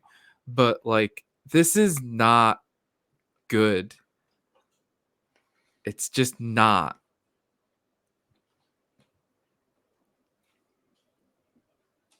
Yeah, that's probably, I might be thinking towards that, but also I know that Castro has mentioned that specifically. So we're going to move into this last part now, which I think is going to be fun. So we didn't realize what we had, which is testimonies, like the growing sentiment of Soviet nostalgia that you can find across the Eastern European countries and Russia. Obviously, Perenni wrote this in the late 90s. So we're going to obviously revisit this with a 2023 lens. So we have a lot of data. We have a good amount of data on this. And as you know, there's like an endless amount of videos on YouTube of people like going up and like being like, hey, how do you miss the Soviet Union? So I grabbed one of those that I thought was pretty good, and we'll watch that. So we didn't realize what we had. While many Eastern European intellectuals remain fervent champions of the free market paradise, most workers and peasants no longer romanticize capitalism, having felt its unforgiving lash. We didn't realize what we had has become a common refrain. The latest public opinion surveys show that many Russians consider Brezhnev's era and even Stalin's era to have been better than the present day record, at least as far as economic conditions and personal safety are concerned. A joke circulating in Russia in 1992 went like this: what did capitalism accomplish in 1 year that communism could not do in 70 years? Make communism look good. Which is very humorous. All right. Throughout Eastern Europe and the former USSR, many people grudgingly admit that conditions were better under communism. Pro-capitalist Angela Stent of Georgetown University allows that most people are worse off than they were under communism. The quality of life has deteriorated with a spread of crime and the disappearance of the social safety net. An East German steelworker is quoted as saying, "I do not know if there is a future for me, and I'm not too hopeful. The fact is I lived better under communism." An elderly Polish woman reduced to one Red Cross meal a day. "I'm not red, but I have to say life from poor people was better before. Now things are good for businessmen, but not for us poor. I'm not red, but I live off one Red Cross meal a day." All right. One East German woman commented that the West German women's movement was only the beginning to fight for what we already had here. We took it for granted because of the socialist system. Now we realize that we lost. Yeah, at some point I really want to read why women had better sex under socialism, because like she leans like pretty heavy on like the fact that women had it amazing in Eastern Germany. What is this? also aspect ignored when I talk about the value of the Soviet Union now, how important it was for other places like Africa, Asia, Latin America as an ideological and economic force. China is economically power, but has none of the same ability to give the third world ideological breathing room. I mean, like, I think that, like, the other thing is that if China tried to perform the same kind of things that like the Soviet Union did, you'd see an even bigger push, right? For like, China to be invaded, for China to be balkanized. And that's why like they are consistently having to play this like tightrope game of like offering as much economic aid as they can, right? And forgiving debts and things like that, but also not like, trying to make it seem like they're supporting, any sort of destabilization to like, the Western economic market. All right. Okay. Maureen Orth asked the first woman she met in a market if her life had changed in the last 2 years, and the woman burst into tears. She was 58 years old, had worked 40 years in a potato factory, and now could not afford most of the foods in the market. It's not life, it's just existence, she said. Orth interviewed the chief of a hospital department in Moscow who said, life was different 2 years ago. I was a human being. Now he had to show 4 people around for extra income. What about the new freedoms? Freedom for what? He responded, freedom to buy a pornographic magazine. Which reminds me a lot of like Fidel talking about like, what is freedom? Freedom to starve to death? Freedom to die of exposure to the elements? Well, and this is like a classic thing when you look at what is liberty and what is freedom? And, obviously if you ask a libertarian, freedom is just to do whatever you want and to be completely uncoerced and have none of that, even though there's obviously a lot of fallacious assumptions along with that, unless you're living by yourself on an island in some way. But the opposite to that definitely isn't examined as much in liberalism is what freedom does a starving man have? What liberty does a starving man have? Right. And if by potentially minimizing some degree of liberty for like some massive business owner or corporation owner is limiting their amount of freedom so that the person at the bottom can have more freedom to say consume food, what is the trade-off there? Well, that's the thing is that, like, with the right-wing libertarianism, it always comes down to I don't want any limits on, like, my ability to perform or coerce, like, people that are, beneath me in whatever hierarchy that, like, I, have created in my head.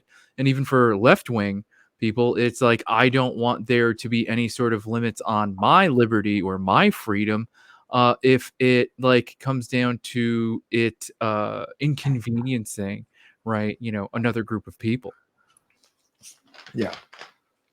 So in a similar vein, former GDD defense minister Heinz Kessler commented, sure, I hear about the new freedom that people are enjoying in Eastern Europe, but how do you define freedom? Millions of people in Eastern Europe are now free from employment, free from safe streets, free from healthcare, free from social security. So maybe some unexpected freedoms came along in all that democracy.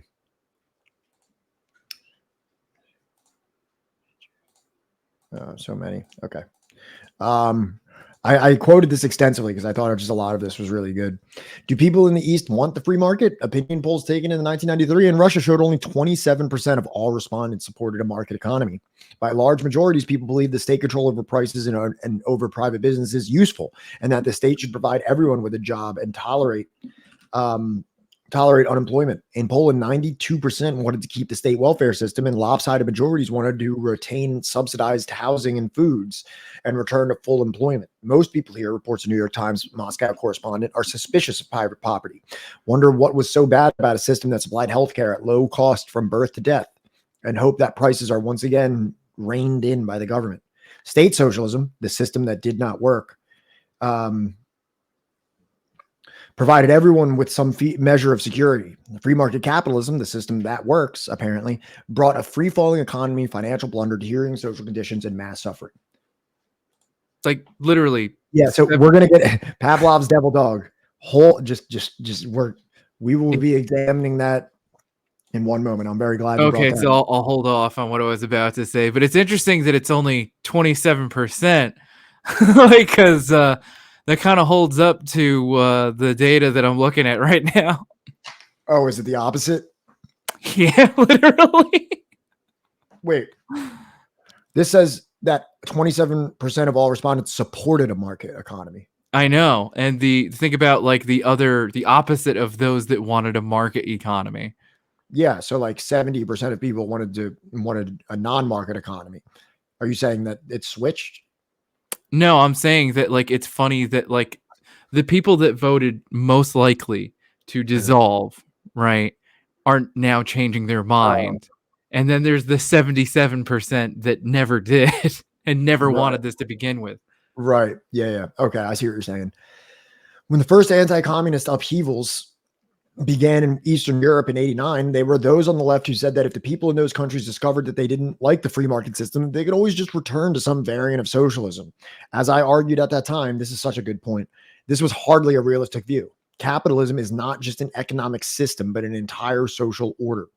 Once it takes hold, it is not voted out of existence by electing socialists or communists. They may occupy office, but the wealth of the nation, the basic property relations, organic law, financial system, and debt structure, along with national media, police power, state institutions, have all been fundamentally restructured. The resources needed for social programs and full employment have been pilfered or completely obliterated. Pilfered. As have monetary reserves, markets, and natural resources. A few years of untrammeled free market marauding has left these nations at the point of no foreseeable return. So, okay, here's the Chomsky dig. According to Noam Chomsky, communism was a monstrosity and the collapse of tyranny in Eastern Europe and Russia, an occasion for rejoicing for anyone who values freedom and human dignity. I treasure freedom and human dignity, yet find no occasion for rejoicing. The post-communist societies do not represent a net gain for such values. If anything, the breakup of the communist states has brought a colossal victory for global capitalism and imperialism, with its correlative increase in human misery and a historic setback for revolutionary liberation struggles everywhere.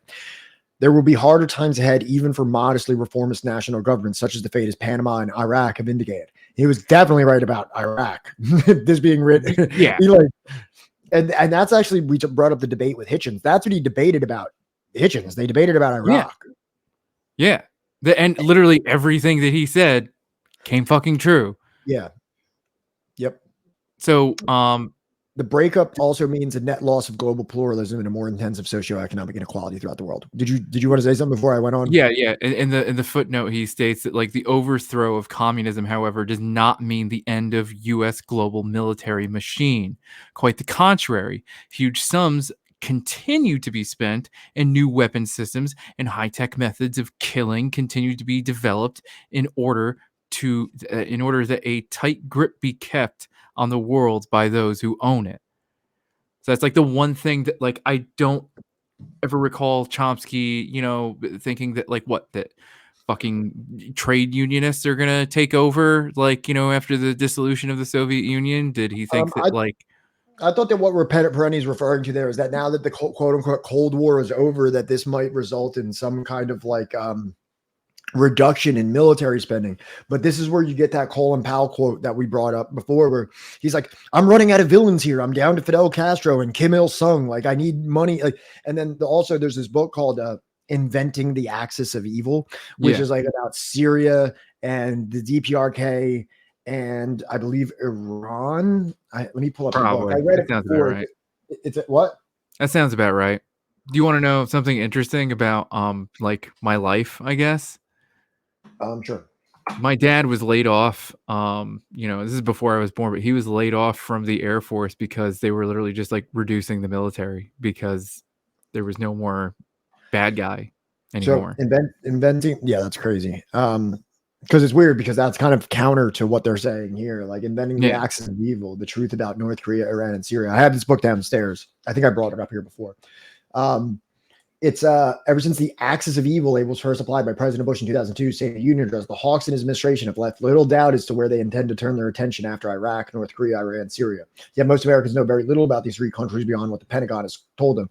So this book is about just like an increasing like scare propaganda campaign where they funnel all these types of jarring representations of these countries as Today's terror fundamentalist threat level is orange. that are going to be different colors of threats and things like that. While none of these countries have ever attacked the United States, but it just ramps up military spending and defense budgets and justifies having a globalized United States military apparatus. And you know Another what's like book. it's fucked up because like Zoomers, they don't remember a time. They never got to experience like a time of extreme where it was spelt with 3 X's, right? They never got to like experience like that time where it's just like you don't have to worry about any of this. You don't have to know anything about geopolitics, and like the world is just gonna be like great forever. You know what I mean? Yeah. What you mean, like growing up in the 90s? Yeah. Yeah. So lastly, the people of the Eastern Europe believed that they were going to keep all the social gains they had enjoyed under communism while adding the consumerism of the West. Many of their grievances about existing socialism were justified, but the romanticized image of the capitalist West was not. They had to learn the hard way.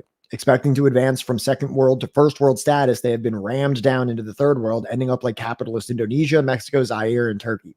They wanted it all, but have been left with almost nothing. And tell me that doesn't sound like what China is trying to accomplish, and probably what Vietnam is going to attempt to accomplish, in that like they have like state control over like, you know, market production. So that Yeah. like people are able to get their PS5s and shit, like, and have whatever blue jeans they fucking want, but like still have like, you know, an economy that's run by like a communist party that like, you know, isn't ruled by capital. Right. I've read like shockingly little about China, unfortunately. So, but yeah, what you're saying sounds correct. So I just wanted to bring this up. This should have been brought up probably last stream, but I figured that while we're going all these polling and things like that, this was a 91. We should have brought this up when we were talking about Yeltsin and the coup and the illegal dissolution of the Soviet Union. But there was a referendum done in 1991 on the future of the Soviet Union. Was held on March 17th, 1991 across the Soviet Union. It was the only national referendum in the history of the Soviet Union, although it was boycotted by authorities in 6 of the 15 republics. The referendum asked whether to approve a new union treaty between the republics to replace the 1922 treaty that created the USSR. The question put to most voters was, do you consider necessary the preservation of the Union of Soviet Socialist Republics as a renewed federation of equal sovereign republics in which the rights and freedom of an individual of any ethnicity will be fully guaranteed? And if you look over here, 77.85% said that they were in favor of retaining the USSR. Now, what was the percentage that voted no again back on that slide? 22.15. And the one that you just read about was 27%. Yeah. So it's like, you know, yeah, there's a little bit of margin of error there, or people that like change their minds or something, but it's just like, it's just crazy that like, yeah, there's only the 27% was like, my life was better under this. Well, that leads us directly into the nostalgia for the Soviet Union, which is an interesting topic here. So the social phenomenon of nostalgia for the era of the Soviet Union can include its politics, its society, its culture, its superpower status, or simply its aesthetics. Such nostalgia occurs among people in Russia and other post-Soviet states, as well as among people born in the Soviet Union but long since living abroad, and even among communist and Soviet sympathizers from elsewhere in the world. It is associated with Soviet patriotism. In 2004, the television channel Nostalgia, its logo featured stylized hammer and sickle imagery, was launched in Russia. Oh shit! Wait. We got this video that I'm not sure if it's in the first part or the second part, but that like news footage that I was telling you about. Okay. Or it's like filmed in the Soviet Union. There's a part where that's very relevant to this that I want to show. Okay. So I think here's the first one.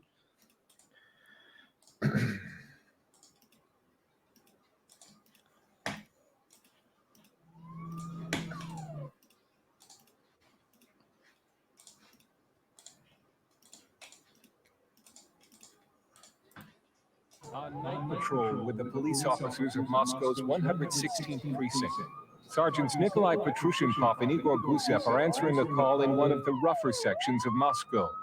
A man is reported to be terrorizing his wife.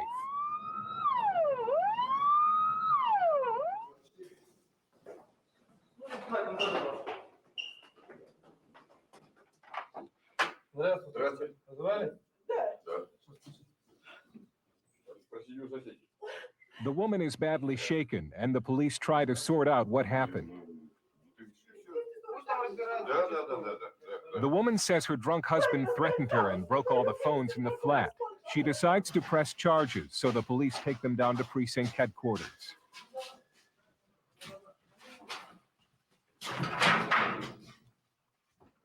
The man is booked and thrown into jail for the night.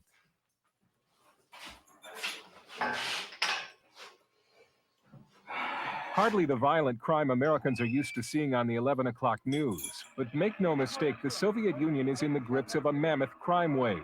And we're not talking about domestic disputes either, but endemic levels of corruption, bribery, and prostitution.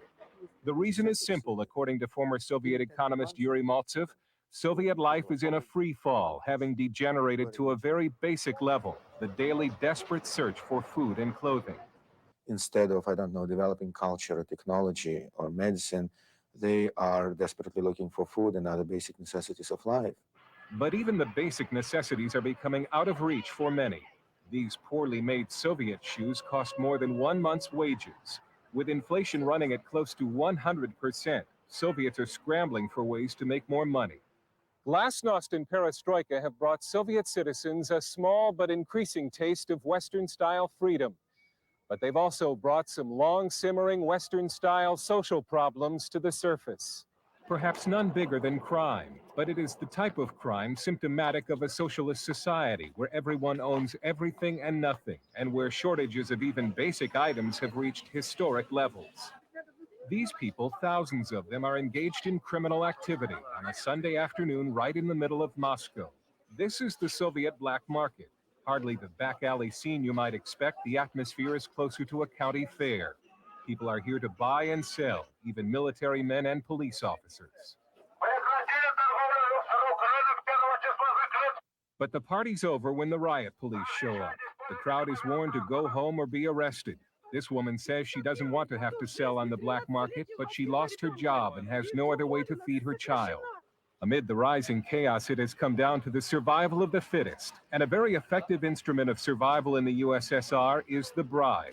Bribery is the way things get done in the Soviet Union. It keeps this young black marketeer out of jail. How do you operate on the black market without getting arrested? Yes, see, if police have seen, if I sell something on the street, if police have seen it, I must pay them 100 rubles. Their prospects limited, an increasingly popular career choice for young Soviet women is prostitution. At the Cosmos Hotel in Moscow, where Western tourists are housed, the lobby is crawling with women selling themselves. By law, they're not allowed in the hotel, but they pay the doorman a set price to get in. Here, a hotel guest gives his room key to a young prostitute after he names the right price. If one of these women can earn $100 for a night's work, they'll have earned a year's salary by Soviet standards. It has become a society where the honest citizen could starve, while the corrupt forge a new wealthy class. The Soviet Union has been likened to a huge prison with its doors thrown open and the convicts running amok. There is, of course, hope that somehow this nation will stabilize. But the seeds of corruption, hatred, and social decay have been sown, as one Soviet put it, by 70 years of lies. And the prospect of what may lie ahead for this broken down, volatile society has many observers worried. We'll show you why tomorrow in the second part of this report. Yeah, the second part gets really good because there's this part that Almost surreal sight to visiting Westerners. Soviet punk rockers walking down Nevsky Prospect in Leningrad. When the punkers see a Western cameraman, they try to act American. These are members of what Soviet commentators have dubbed the Lost Generation. Cynical, disaffected youth who see no future for themselves in a Soviet Union falling apart. Some fear that this might be a glimpse of the anarchy that may lie ahead for the Soviet Union. But what they're finding would make a lot of Westerners cringe. Without a guiding ethic or ideology, the Soviet people have become willing consumers of anything and everything new, including a lot of Western junk culture. Heavy metal music is popular with many Soviet young people, and state television obliges with a daily diet of MTV-style rock videos. Hardcore pornography, non-existent before perestroika, represents more than a novelty to curious Soviet men. The Soviet Union is undergoing its own sexual revolution. Different surveys have shown the typical Soviet woman has between 6 and 13 abortions during her lifetime, usually without anesthesia. Homosexuality, while still on the books as a crime, is more openly displayed. Still pervasive in Soviet life is There's at least one dub. Day the weather's nice, you'll find long lines of people buying vodka at state shops. There are at least 25 million alcoholics in the Soviet Union, although those familiar with this nation's drinking habits suggest that figure is probably low. As they come to terms with their nation's dark and bloody history, a good many Soviets are repudiating it altogether. Here at the gates of the Winter Palace in Leningrad, young men wear the uniform of the old Tsarist army and sing the same camp songs as those sung by the White Russian forces who battled the communists in 1917. It is an astonishing sight in what was once a tightly controlled police state. With the very basis for its existence, communism, now discredited, the Soviet Union is in the grips of a profound spiritual crisis. For proof, one need look no further than the nation's youth. When we talked to some of them about their country and communism, what they expressed was a complete lack of faith. There's no need in communism now for us, because for 70 years we could see what it has done for us, what communists have done for us. I can't see the results. Only one result, it's getting worse and worse. The life getting worse and worse. In Leningrad, our CBN News camera captured this woman apparently trying to drag her son away from a punk gang he had been hanging around. It is a metaphorical image of a country that seems to have lost control of its young. There are shortages of almost everything in the Soviet Union, but one commodity not in short supply is hatred, bottled up for 70 years and uncorked by Mikhail Gorbachev's policies of glasnost and perestroika. Practically everybody hates everybody else. And they have a lot of national tension. The ethnic groups are against each other. Armenians hate Azerbaijanis, Azerbaijanis Armenians, Armenians hate Georgians. Everybody as usual hates the Jews. On the streets of Moscow or Leningrad, it's not unusual to see discussions on national issues turn into heated arguments. Our attempt at a group interview with people in Moscow's subway system almost ended in a melee when two men, one of them spouting racist and anti-Semitic slurs, started swinging at each other. The men were hauled away by police. The intense hatred between different groups is one of the most dangerous developments in this unraveling empire. And some fear it could be the fuse which sets off a conflagration. The Soviet Union is faced with a myriad of problems which together threaten to tear it apart. What lies ahead? Eventual stability and democracy, or anarchy and military rule? In Russia's past, revolutions have started over less. But as one Soviet said, it's hard to predict the future in a country with an unpredictable past. The Soviet Union began in 1917 as How can you have an unpredictable past? Pat, it's just literally I try to like tune out. Hold on. communism's. You want to tune out? This is the video that you said to put on. No, I mean, like, I try to tune out all like the dumb shit that like the fucking newscaster is saying, but like I did think that like a lot of this footage was like fairly interesting in the points that he was trying to make. Yeah, I don't know why my computer this is just like took a shit on me, but Yeah, definitely clearly there's a multiverse going. Oh, there it is. Once I stop screen sharing. Country with an unpredictable past. The Soviet Union began in 19. I don't think that's how the past works. The dream was a socialist utopia. But what communism has wrought in this land looks today more like a socialist nightmare. Okay. Also, it's funny that like Soviet punks, right, were liking like U.S. like punk music, and U.S. punk music is like our government's fucked. Yeah. And So kind of like what you're saying over and over, Pavlov's devil dog. We're gonna go into that right now. So your cries have not gone unheard, and they will be validated right now. So here's Armenians celebrating the Soviet victory over Nazi Germany in 2018. Here's people in St. Petersburg at the Immortal Regiment carrying portraits of their ancestors who fought in the Great Patriotic War. Here's well, that's old. Wall advertisement.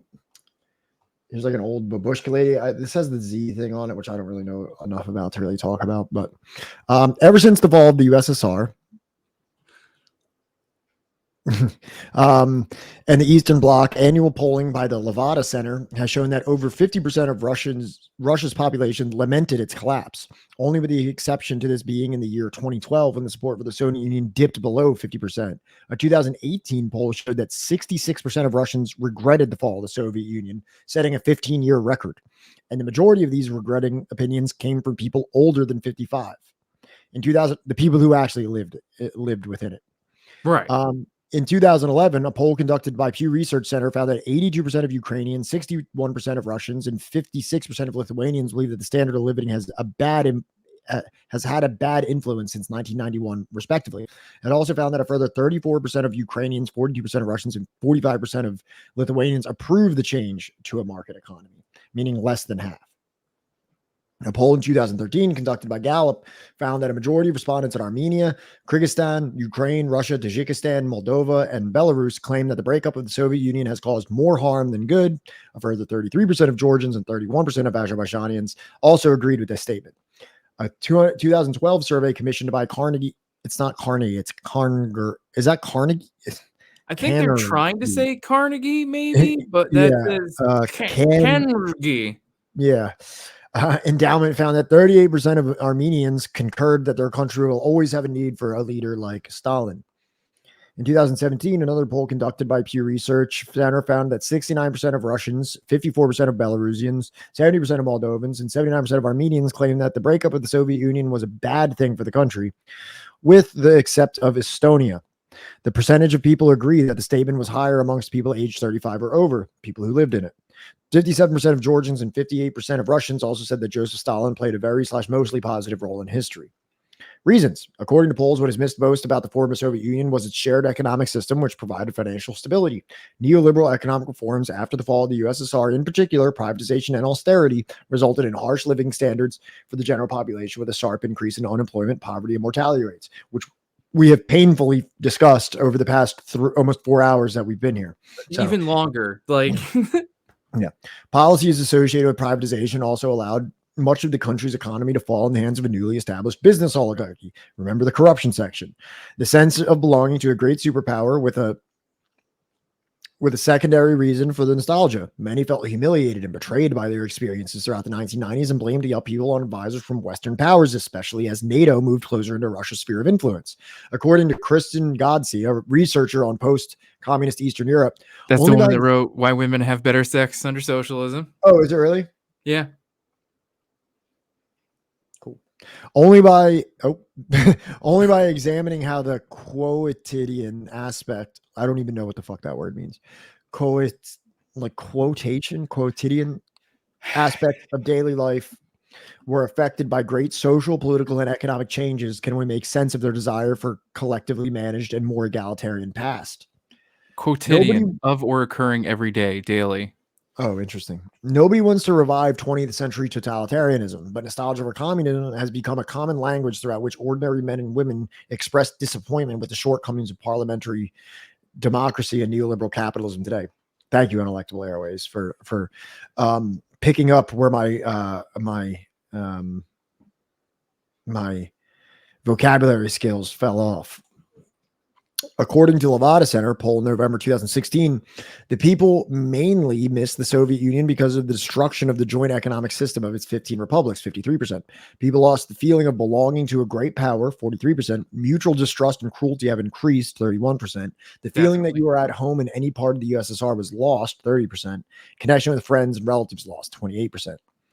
Levada Center sociologist Karina Papia says that economic factors played the most significant part in rising nostalgia for the USSR in the 2018 poll, as opposed to a loss of prestige or national identity, noting that a strong majority of Russians regret that there used to be more social justice and that the government worked for the people and that it was better in terms of care for citizens and paternalistic expectation. A June 2019 Levada Center poll that found that 59% of Russians felt that the Soviet Union took care of ordinary people. Joseph Stalin's favorability also hit record highs the spring of that year, which was 2019.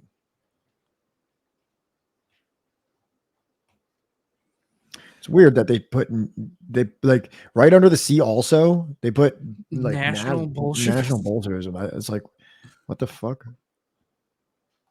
Soviet wave, hell yeah.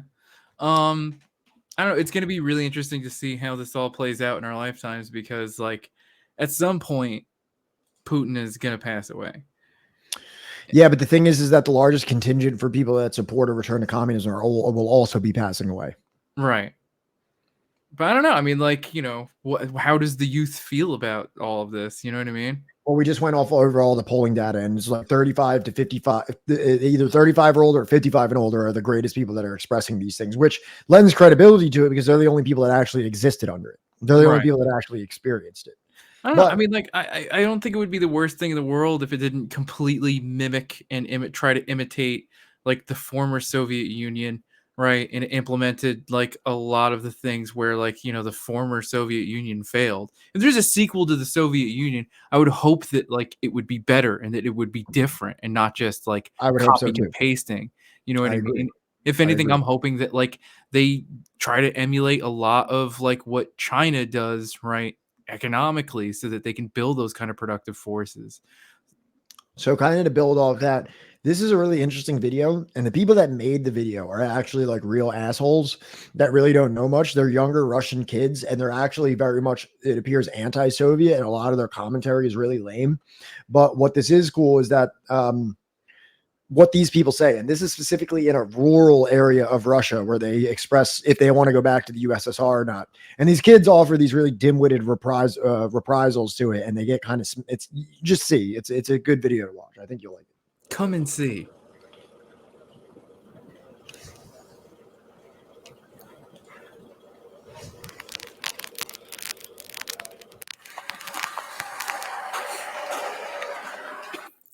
Советский Союз. Oops. Sorry.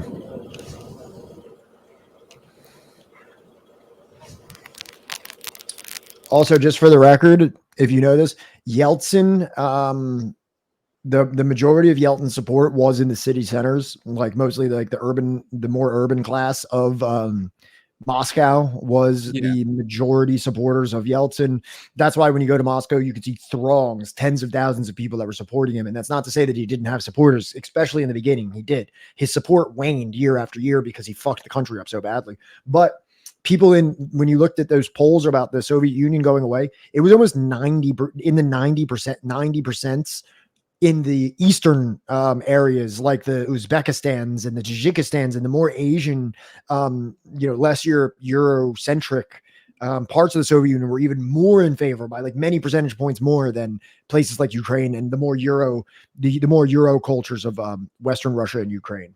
Yeah, because these are the places that benefited the most from Soviet development. And they're less westernized. Exactly. Right. Yeah.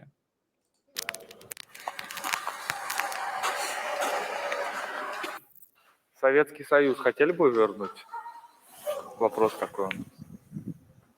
Нет, Советский Союз работал правда? Сейчас?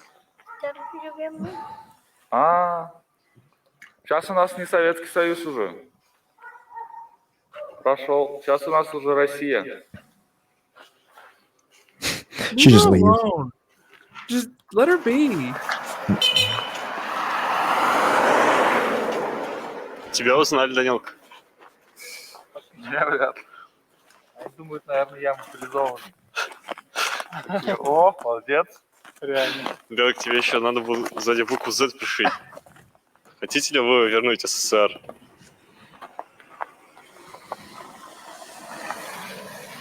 СССР. Если возможно. The fact that you gotta think that hard about it.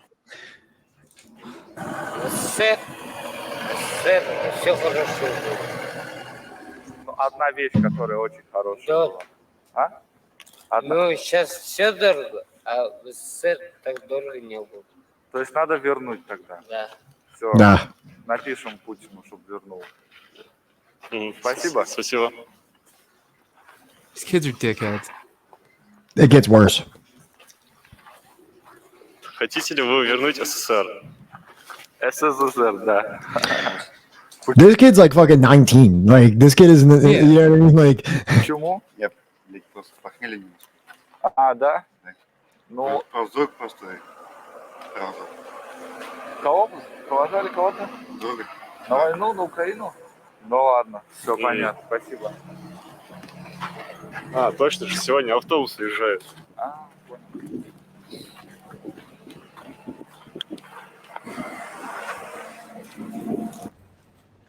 Извините, вот у людей узнаем, нравилось ли им жить в Советском Союзе. Хотели бы они вернуть это время? Детство, своя молодость, блин, как бы сказать. Ну а если вот именно не молодость, понятное дело, молодость там каждый хочет вернуть, а само государство хорошее было? А, само государство, да, неплохо было. А что там хорошо? Все было хорошо, все хватало. Вроде не как сейчас, все химии. Мы едим все. my girlfriend told me that they're saying that there's chemicals in the food. That like putting even as like chemistry with the quotations is kind of weird. They're saying that we eat food with chemicals in it now. So. Right. А все натурально были, все живы, здоровые были все. А сейчас что? На одной химии только как мутанты, блин. Вы наверняка ведь его застали. Очень Да, хорошо. очень было. хорошо. А что Вернуть хорошего? бы назад. О, а что хорошего было в то время? Все было тогда. Прям Все не- было, не да. Лучше, В магазинах мало продуктов Народ было, добрее но был, люди добрее все были. этот было. Без химии кушали, все, люди добрее были. I love that the woman said people were kinder. I think this is supposed to be footage from the USSR to make it look like worse, like to make it look like what А she's saying сейчас is все bad. богатые сидят в своих квартирах. Никому ничего не помогает. Животных не любят. А куда Надо отнять у них все, поделить. Это от нас не зависит. Революцию устроить, коммунистическую. Нет, И снова, Да. снова то же самое потом. Ладно. I hate these kids. Надо отнять, поделить. Отнять у богатых и отдать все бедным. Хотели бы? Я бы хотела, Зачем? потому что я в Советском Союзе родилась, мне там нравилось. Вот А вы что не там? знаете Советский Союз, а мы знаем. Было огромное государство, сильная держава, А почему с распалось которой тогда? считались. Ну, распалась по политическим причинам, естественно. Значит, никакой... А народ-то не хотел распада. Там же был референдум, и на референдуме люди сказали, да, мы хотим Советский Союз сохранить. Но не получилось по политическим причинам. Вина политиков, я так понимаю. А что такое вот эти вот политические причины? Наверное, это кому-то было нужно. Наверное, помогли, я так полагаю. Американцы. Ну, не обязательно американцы. Может быть, не без их участия, так скажем. Понятно. Медицина бесплатная, образование бесплатное, квартиры бесплатные, правда, просто можно только долго надо было стоять на квартиру. Потом еще что было? ГУЛАГ еще был, кстати. Вот, They keep bringing up gulags as if any of these people lived at a time where the gulag even existed. I mean, like I was born after they closed them how down. old, how old do you think I am? Like, That's why like these kids fucking dude, what the suck. what the hell? No, my bear resources. Don't look at this. Don't peer behind the curtain. Готовят молодежь. Есть, все есть. Но, наверное, это кому-то было нужно. Наверное, помогли, я так полагаю. Oh, that's great. I didn't do this before. Sorry, guys. I didn't do the full screen before. This is much better. Может быть, не без их участия. Oh my god. Пишите тогда. Boomer stuff is happening. I'm sorry. Это, знаете, тоже в ваших руках, так были сказать. можно только долго надо было стоять. Sorry, guys. Потом еще что было? ГУЛАГ еще был, кстати. Вот забыли сказать. В общем, а сейчас, знаете, все есть, но карман пустой. Карман пустой. Не так уж. Но сейчас-то все в ваших руках. Тогда в руках государства. Но это в наших руках, но сейчас в наших руках. Это, знаете, тоже, не знаю, не могу сказать, как в наших руках. Это молодежь, да, может его делать с нуля. Я хотел бы вернуть. А зачем? Что там такого хорошего? Что хорошее? Я учился бесплатно. Мне еще стипендию платили. My girlfriend said that he actually said a stipend, and not scholarship. So she was like saying that she was saying that like he actually got paid to go to school, not only even a scholarship, but she said that what he was actually saying is that he got a stipend, meaning that he got paid to go to school. So I don't know if their translation's wrong, or maybe it was misconstrued or something like that, but she claimed that what he's saying is stipend. So Domenico Lacerdo actually writes a little bit about that in Critique of a Black Legend that like I hope one day we're able to go over. Дочь у меня учится, заканчивает в этом году мединститут. Каждый месяц я полпенсии отдаю. Вот. А минусы-то какие были связаны? Минусы? Да. И так, чтобы дефицит был в магазинах. Ничего нельзя было купить запросто. Сейчас все есть, но денег нет, работы нет. Смотрите телевизор ведь? Не то, что я не смотрю, редко очень смотрю. Ну, мы так, да. В одних только бандитов показывают. Это называется готовят молодежь к бандитизму. Везде стреляют, везде проституция, везде пьянка. А почему у нас бандиты? Почему? Откуда? Бандитов, что ли? Да, откуда Вы взяли? что, не живете в России, что ли? А как это исправить, чтобы не было бандитов? Что делать? Я все вам говорить не буду.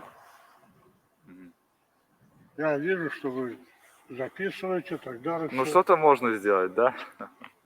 Но говорить об этом нельзя. Да. Ну понятно. Ладно, все, понял. Все Спасибо. понятно. Спасибо, всего доброго.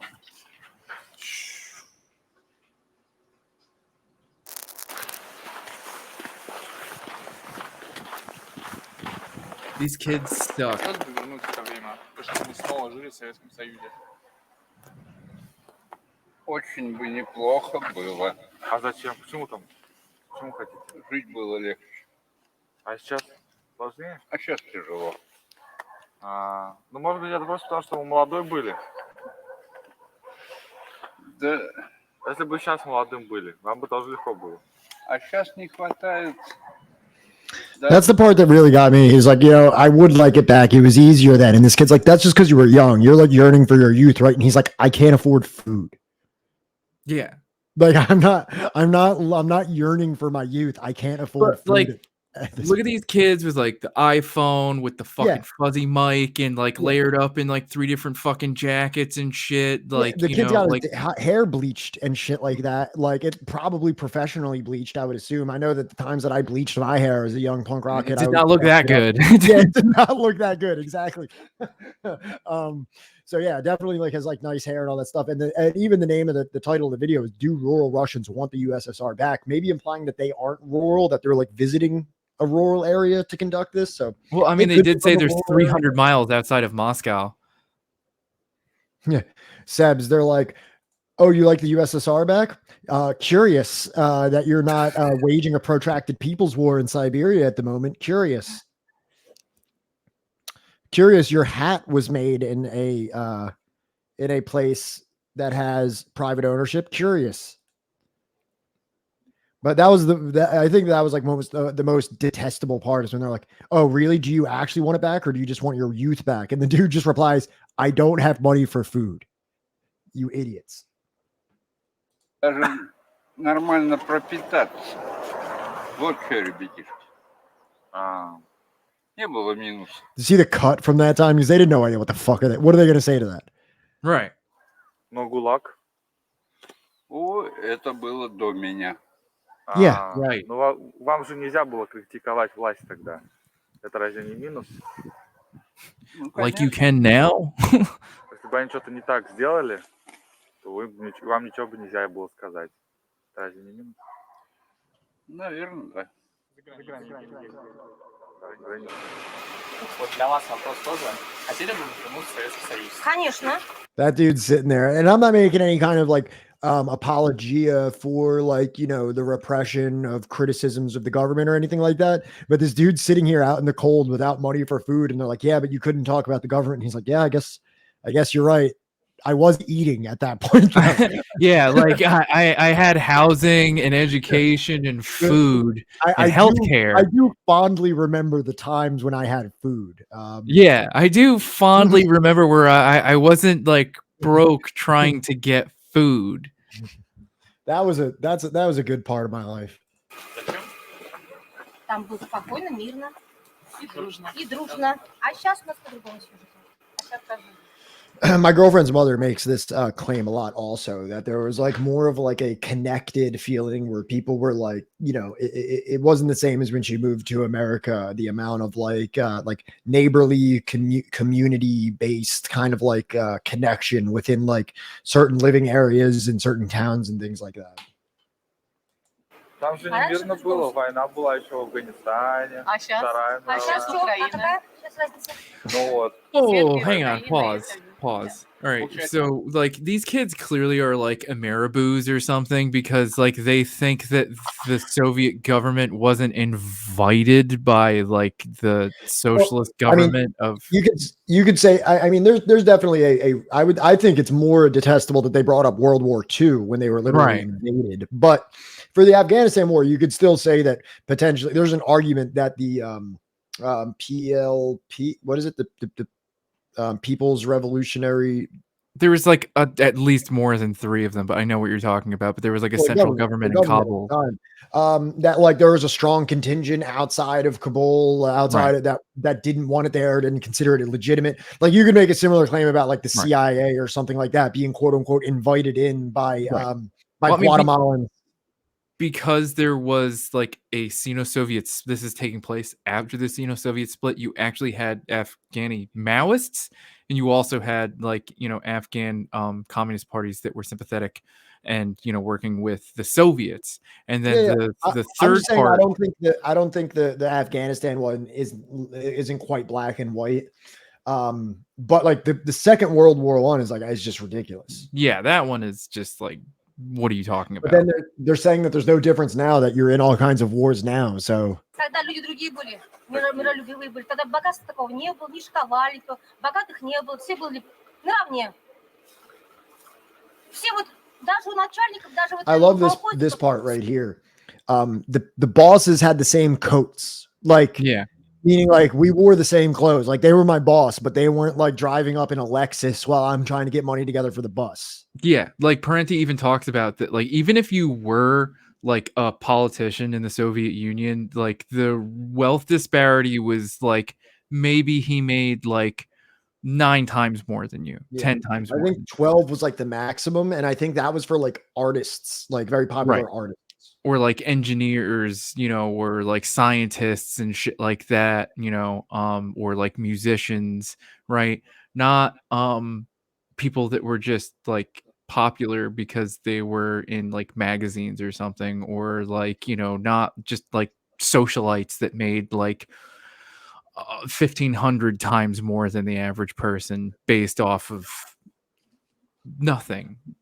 I'm pretty sure Stalin lived in like something that you could consider like relatively lavish, but it wasn't his own property. It was what was like a more, you could definitely, for the rest of the USSR, you could consider it luxury apartments near the Kremlin. But I think the biggest thing is you might expect like a state representative to live in like comparatively more luxurious type of surroundings. But the thing is that he didn't pass down multi-millions dollar estate to his children. You know what I mean? Like, I think there's some arguments to be made about certain levels of the economy and the state being more well rewarded than others. But I think what it really comes down to is a state. You know what I mean? Like the garnering of an estate is really where like wealth accumulation gets really, really I think what Matt is getting at is that like Stalin basically lived with his spouse Molotov and his spouse in like what was pretty much like a it was a fairly large apartment, but not anything out of the ordinary for like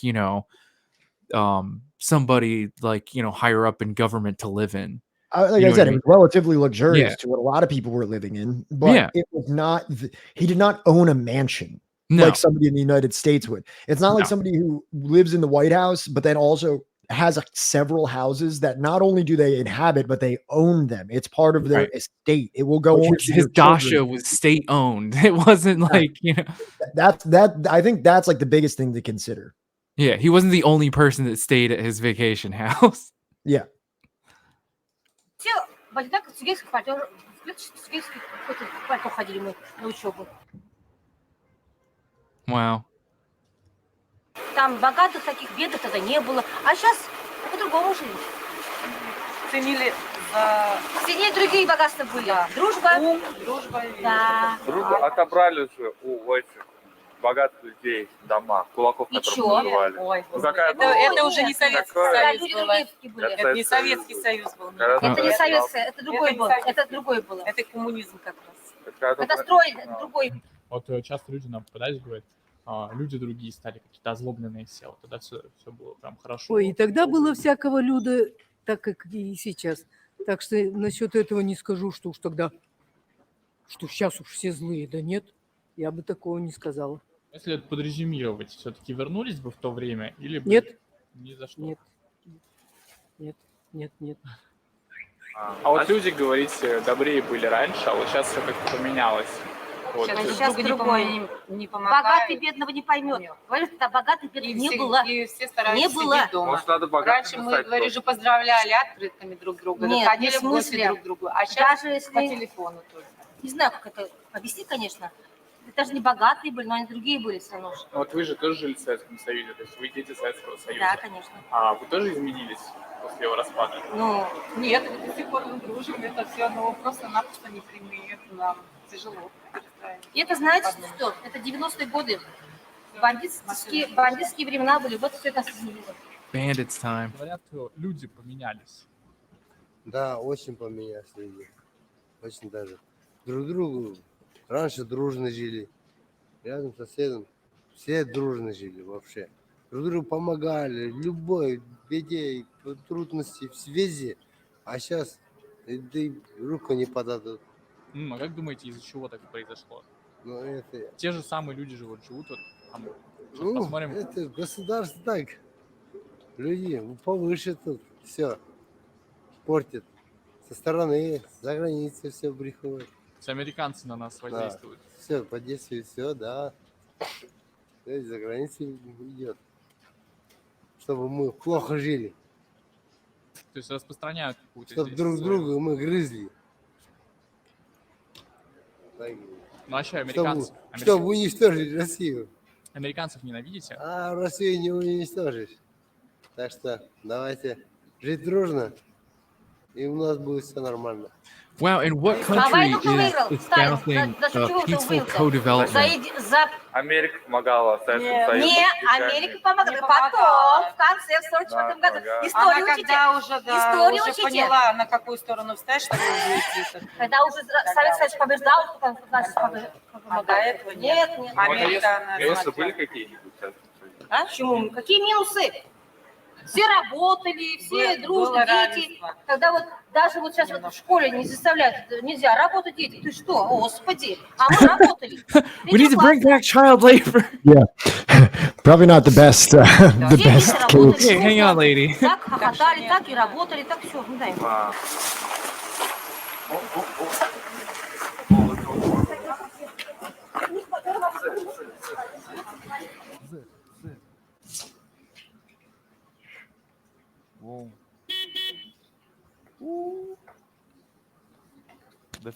This is the first the we saw day. It's ambulance car. В Советском Союзе мы жили хорошо, все были дружные. Да. Да. И Да.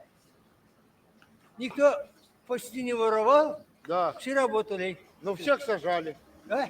Не всех. Не всех. ГУЛАГи же реально вот были. А? ГУЛАГи же вот правильно. Вот. ГУЛАГи И сажали, эти да. были до этого еще. These people never fucking existed in the same Yeah. country as the Gulag. Это же после революции.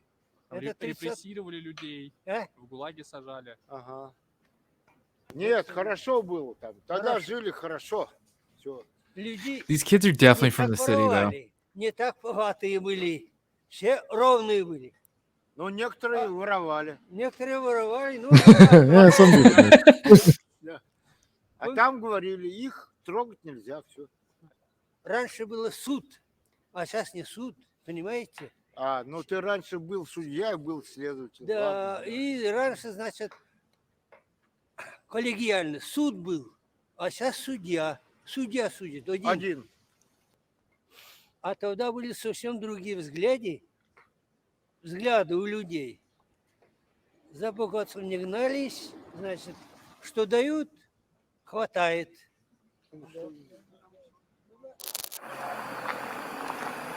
These kids are definitely from the city because, like, they're all bundled the fuck up. Meanwhile, these old men are walking around with, like, a coat with, like, an open button shirt. Like, I have this next one of this like Stalinist grandma that I figured you guys would appreciate. all right, because then after this, I gotta go because I gotta eat something. It's already almost 10 Oh o'clock. no, my shame. Don't look behind the curtain. Dude, what the fuck?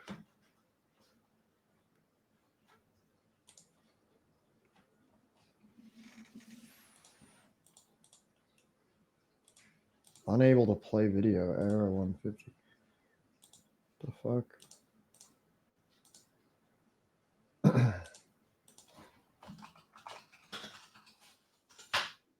You think you're gonna keep me? You're gonna keep me from the Stalinist grandma?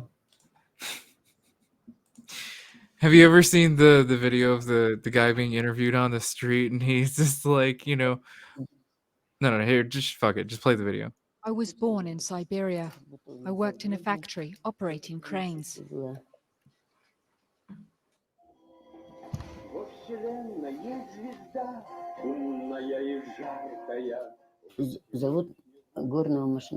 It was a factory that made machinery for mines.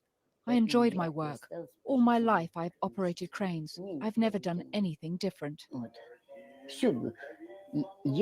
I cry when I think about the past.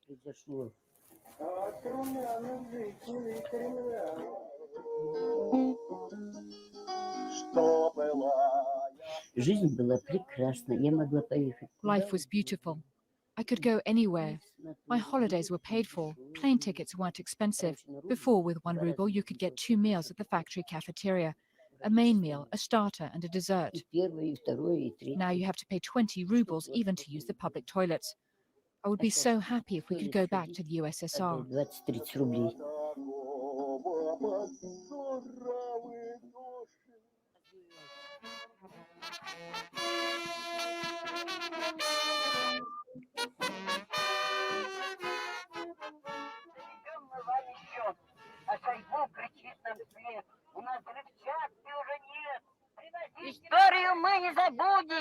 We will not forget history.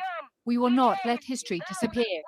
We will always be with Lenin, and we will bring back Stalin. I love her. Those ruling the country today are criminals. Yeah, like when I first watched it, I thought it was just this lady being interviewed from her house, like with some like memorabilia laying around, and the next thing you know, she's like a straight up activist, like out in the street with a megaphone. Is that what they call government? They have made people destitute. Stalin won the war. Lenin won the revolution. The Democrats have done what Hitler wasn't able to do.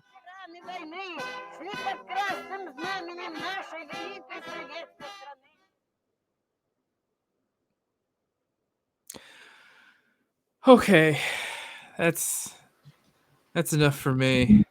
All right, you gonna go watch Last of Us? Hell yeah. The new one came out today. Yeah, I know.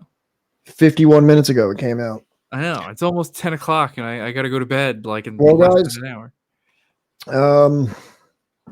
I hope you liked another episode. Just so that you're aware, we only have 2 chapters left. I know. In Blackshirts and Reds, which mean we will be completing the Blackshirts and Reds saga next Sunday. Next Sunday will be the end of it. So please tune in, step in if that's how you feel to describe it. Slide in and catch these last 2 chapters, because I think it's been so comprehensive and so many different eras of things to examine that instead of kind of like the counter rev, where like we're beating one thing with beating a dead horse with a stick, or why can't I say this expression? What are you trying to say? Beating a dead horse? Yeah. We're just like engaging a new topic chapter by chapter. So we got 2 more left, and then we're going to be moving on to something else. It's still a little bit undetermined what we're going to be reading next, but definitely by next week we will know. So tune in for that. And then, pop in on Wednesday for the almost final installment of Blackshirts and Reds. Johnny, do you have anything? I'm going to figure out how to do a poll by then, and then we'll leave it up to you guys. Maybe a poll for the next book, right? We're definitely thinking something, related to Black culture, being that we're coming up on Black History Month. So we may pull something out of that area. All right. Invention of the white race, but we're probably only going to be able to do like one part of it, or Gerald Horne's Dawning of the Apocalypse. Well, like I would also say like Revolutionary Suicide by Huey P. Newton is another thing that I was thinking. I mean, like I had a couple of suggestions also, but I do have a Paul Robeson book too. Is that Robeson down there? I can't see the emote. Is that Robeson? I think so. I can't really fucking see it either. That looks like a young Roby to me. But we'll tune in next week if you want to get in on a poll about that. So, all right, yeah, fucking. So, all right, 1 for Luna, 2 for Famous Horse, or 3 for David. Who do you want to rate out to, everybody? Fucking. I vote Luna. I don't get to vote though. My vote, as a party member. That's how it works. Yeah. Also, I don't do any Twitch engagement, so I don't even know who the other 2 are. Oh, except David. David is our fucking that's David. Yeah, he's never mind. Yeah, do David. Do David? All right, yeah, everybody. he's actually here, engaging with us every time, dude. Yeah, it should definitely be him. I didn't even realize. All right. All right. See you guys next week. I'm out. See you, bud. And by next week, I mean Wednesday. Tovarish. All right. Finally, the button popped up. So, La Salam, everybody. Have a good night. Stay strong out there. See you Wednesday. I should have probably used the banner, to let you know, but I think you all know our schedule by now, right? You should. Have a good night.